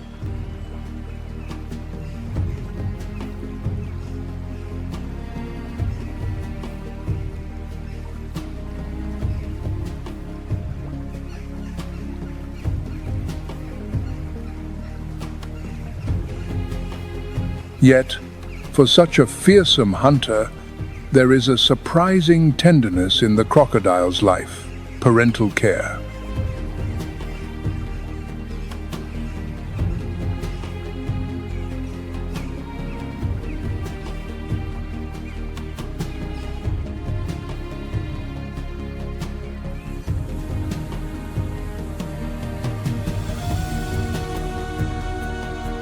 At the end of the dry season, as the riverbeds are exposed, the female seeks out sandbanks to lay her eggs.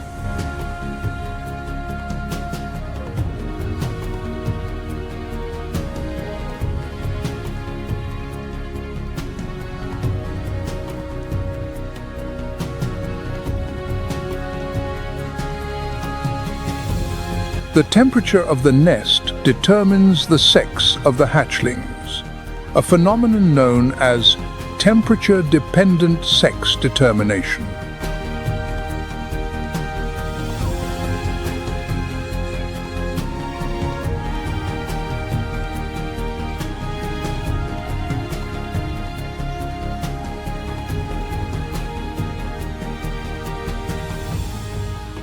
When the young begin to make faint calls from within their eggs, the mother carefully excavates the nest.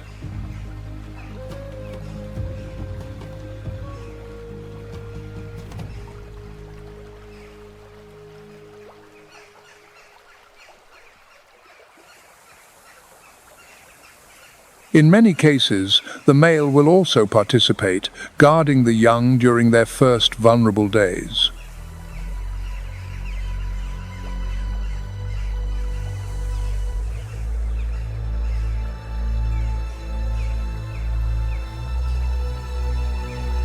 Mortality for the young, however, is extremely high. Birds of prey, large fish, and even other crocodiles are a constant threat.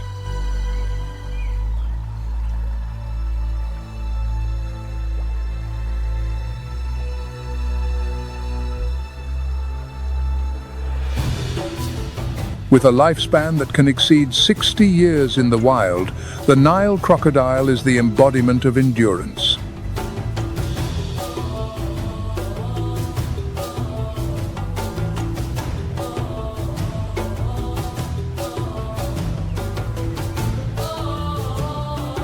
It has survived for millions of years, enduring geological ages with its strategies unchanged.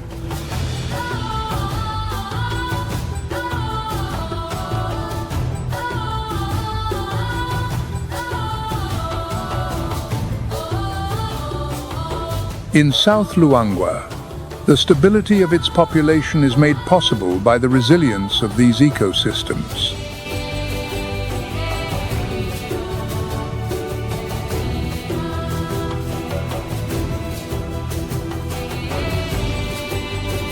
During the harsh, dry season, competition for territory becomes intense.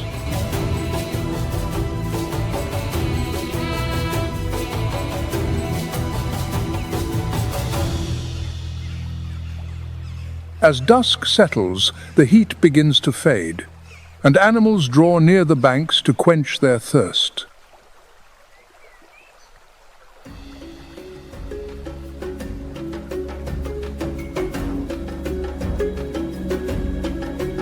The light reflects off its scaled hide as if it were wet stone.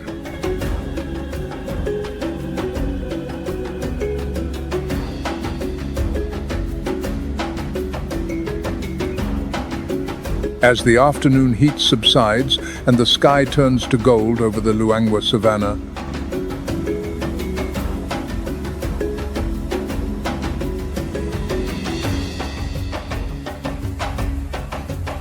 it is not the end of activity, but a prelude to something greater.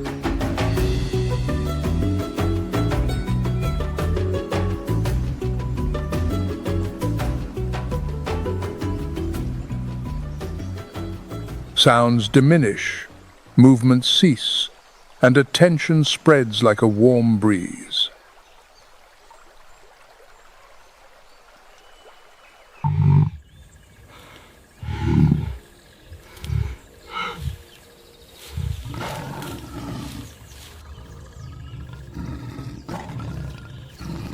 That is when it appears, the lion. Without fanfare, its mere presence alters the behavior of all around it.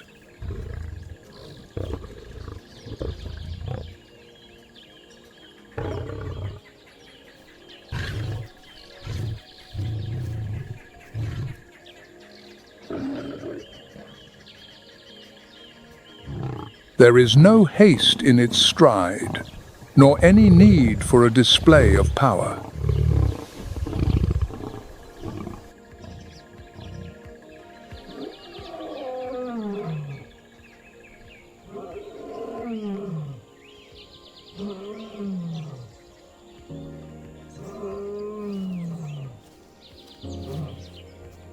The territory on which it treads is its own, and the savannah's silence bows to its authority.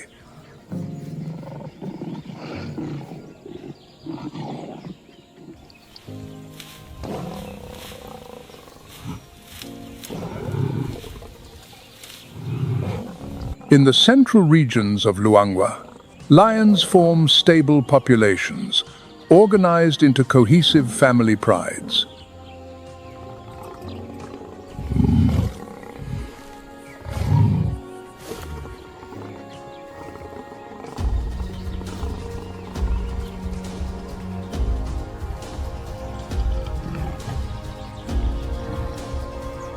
Each pride is led by one or more experienced lionesses, responsible for the hunt and the raising of cubs.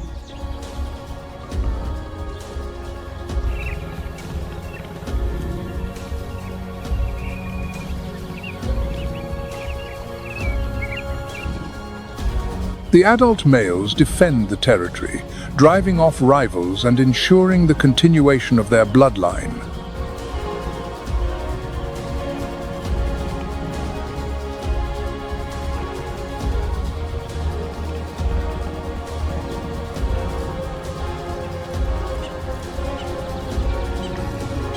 The lionesses are consummate hunters. At night, they use the darkness as their ally.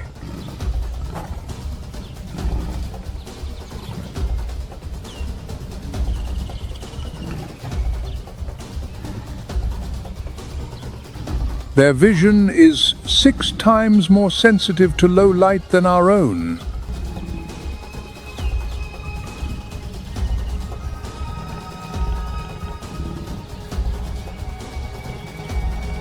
The attack is coordinated. While one positions itself ahead, the others flank from the sides.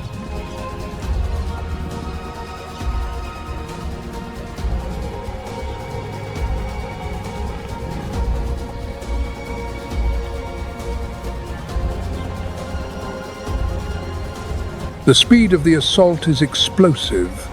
A charging lioness can reach up to 50 miles per hour in the final moments.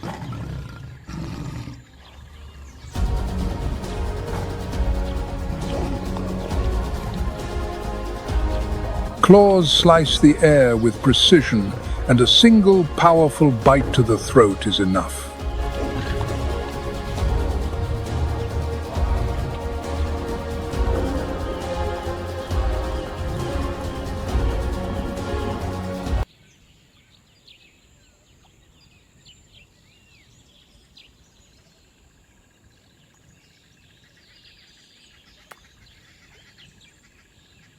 During the day, the pride rests, seeking shelter in the shade of low trees or among rock formations.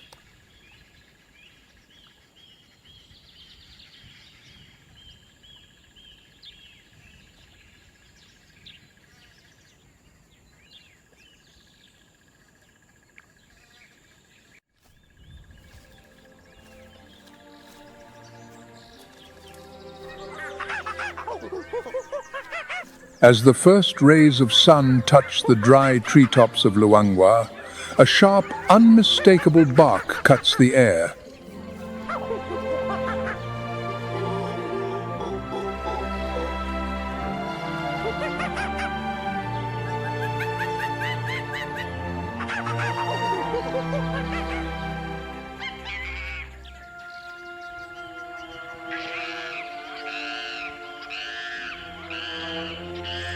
It is not a roar or a bellow, it is the alarm call of a chakma baboon.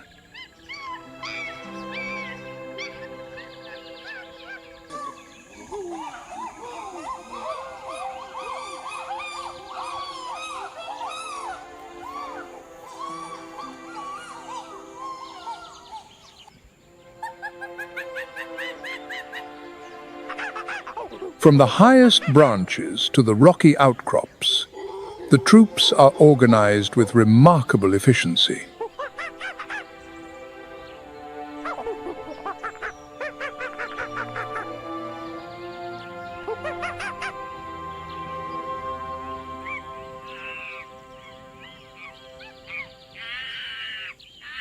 They comprise between 20 and 80 individuals, and every member knows its place.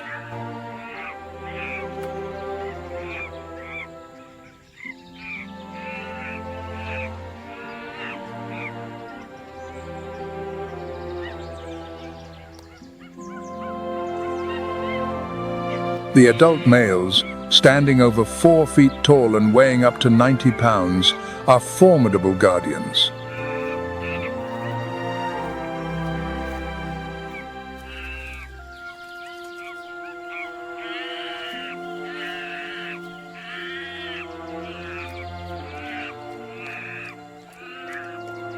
The females, smaller and more agile, maintain the troop's cohesion through intricate social bonds.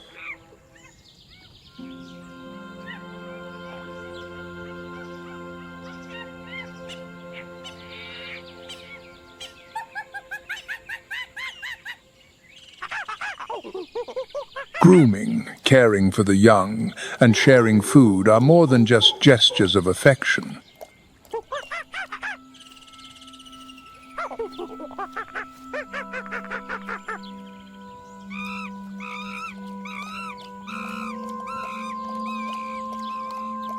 Their coats, a brownish grey with a thicker mane on the males, blend with the red earth.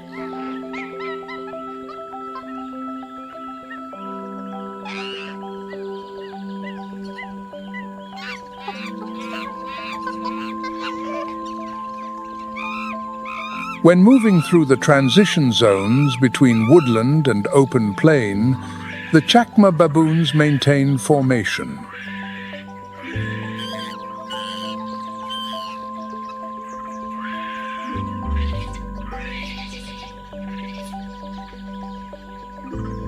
It is a structure designed to guard against surprise attacks from predators like leopards and lions.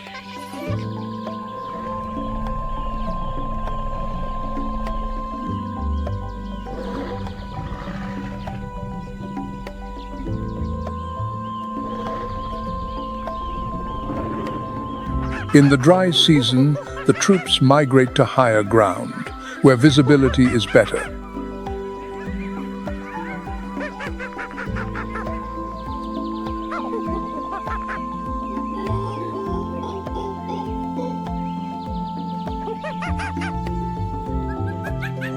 In the wet season, they descend in search of fruiting trees and dense vegetation.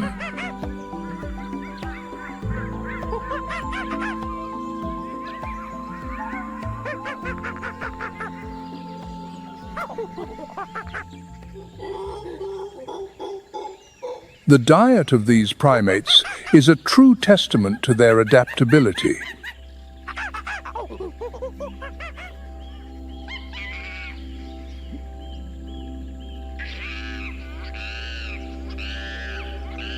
They are omnivores, and that gives them an advantage in any scenario.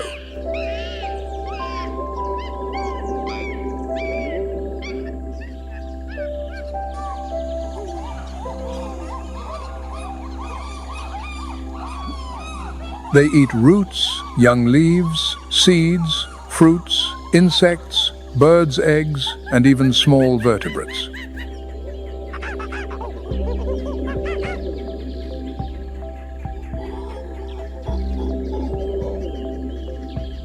But the true strength of the chacma baboon lies in its communication.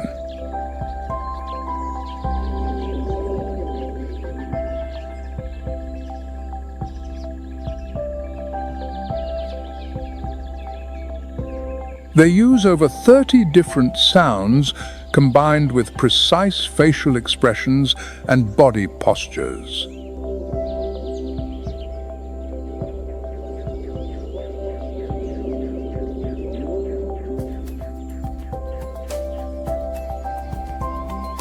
Every call has a specific meaning, and every gesture carries intent.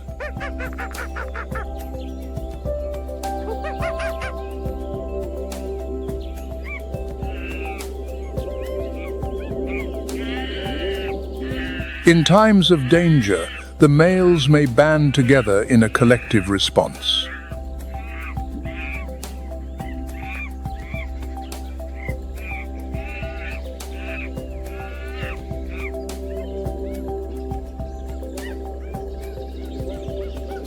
They have been seen confronting larger predators to defend the young of the troop.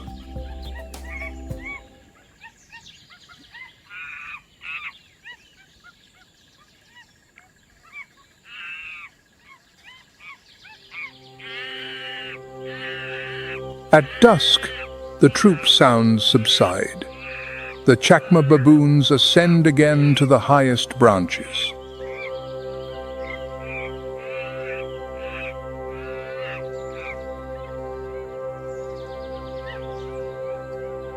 There, the young huddle, protected among the adults for the night.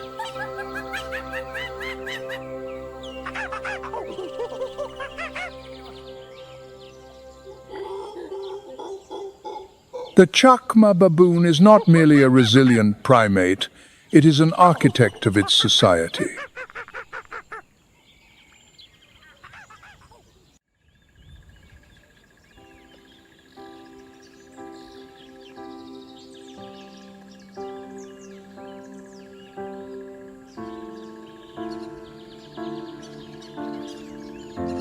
Among the high, irregular slopes of the Machinga escarpment, where the ground is arid and vegetation sparse,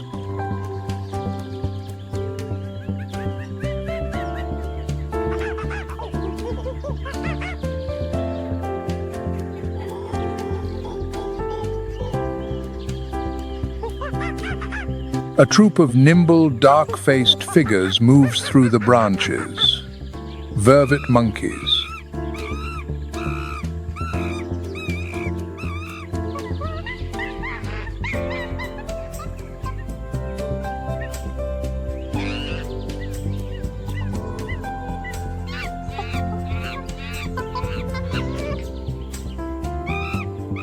Here, where life demands instant decisions, every glance, gesture, and sound can make the difference.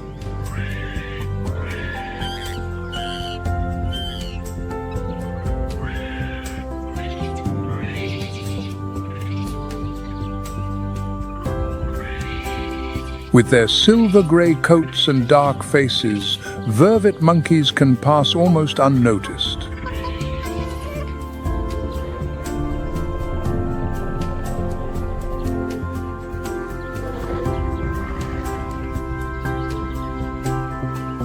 But behind this discretion lies a sophisticated society.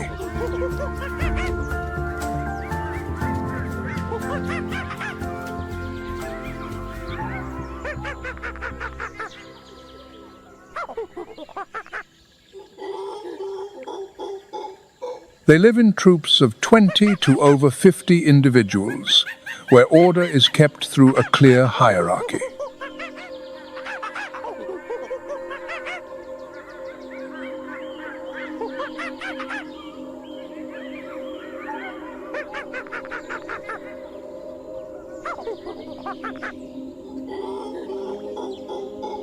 This social behavior is maintained by one of the most complex communication systems known in monkeys.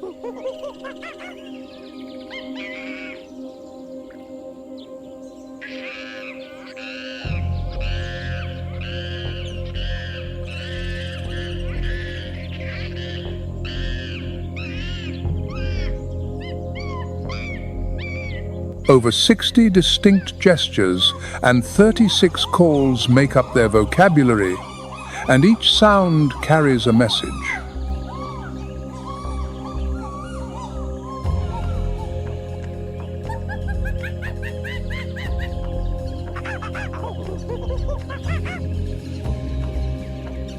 Members of the troop recognize each other by call alone, which helps to maintain cohesion.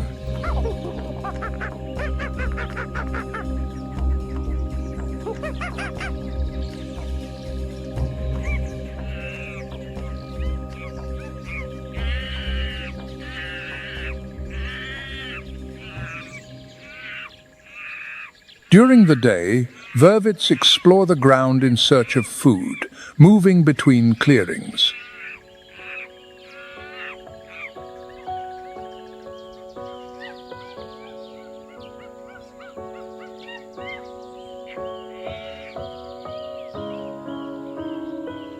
Their diet is highly varied: leaves, fruit, flowers, eggs, insects, and small vertebrates.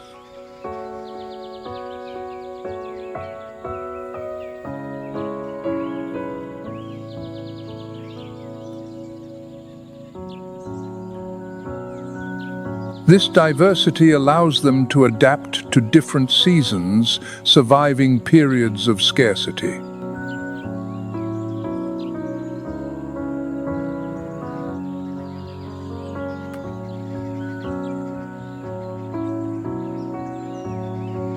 But the ground carries risks, so a watch is constantly kept.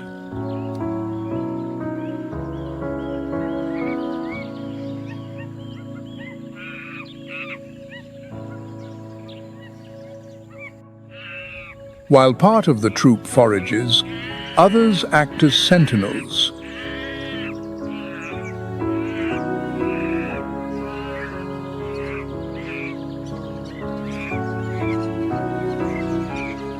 A strange sound, the beat of an eagle's wings or a distant rustle in the leaves is all it takes.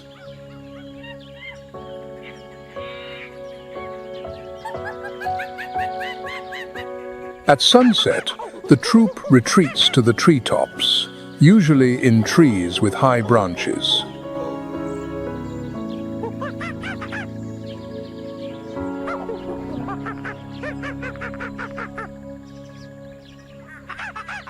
There they rest in a tight formation, protecting the youngest and maintaining their order.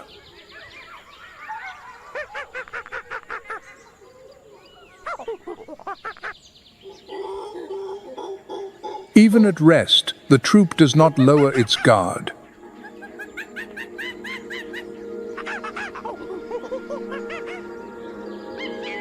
Although there are no precise statistics on the number of vervet troops in South Luangwa,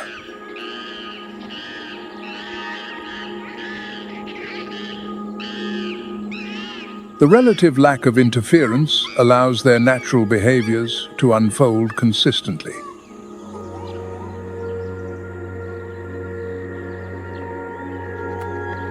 But do not be deceived. Behind their curious gaze and slight build is a mind that is constantly working.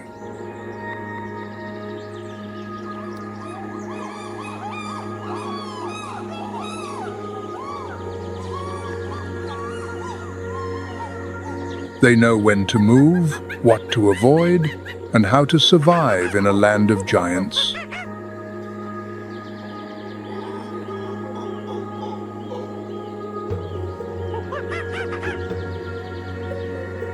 In the wilds of Luangwa, where strength, size, and dominance so often define the main players,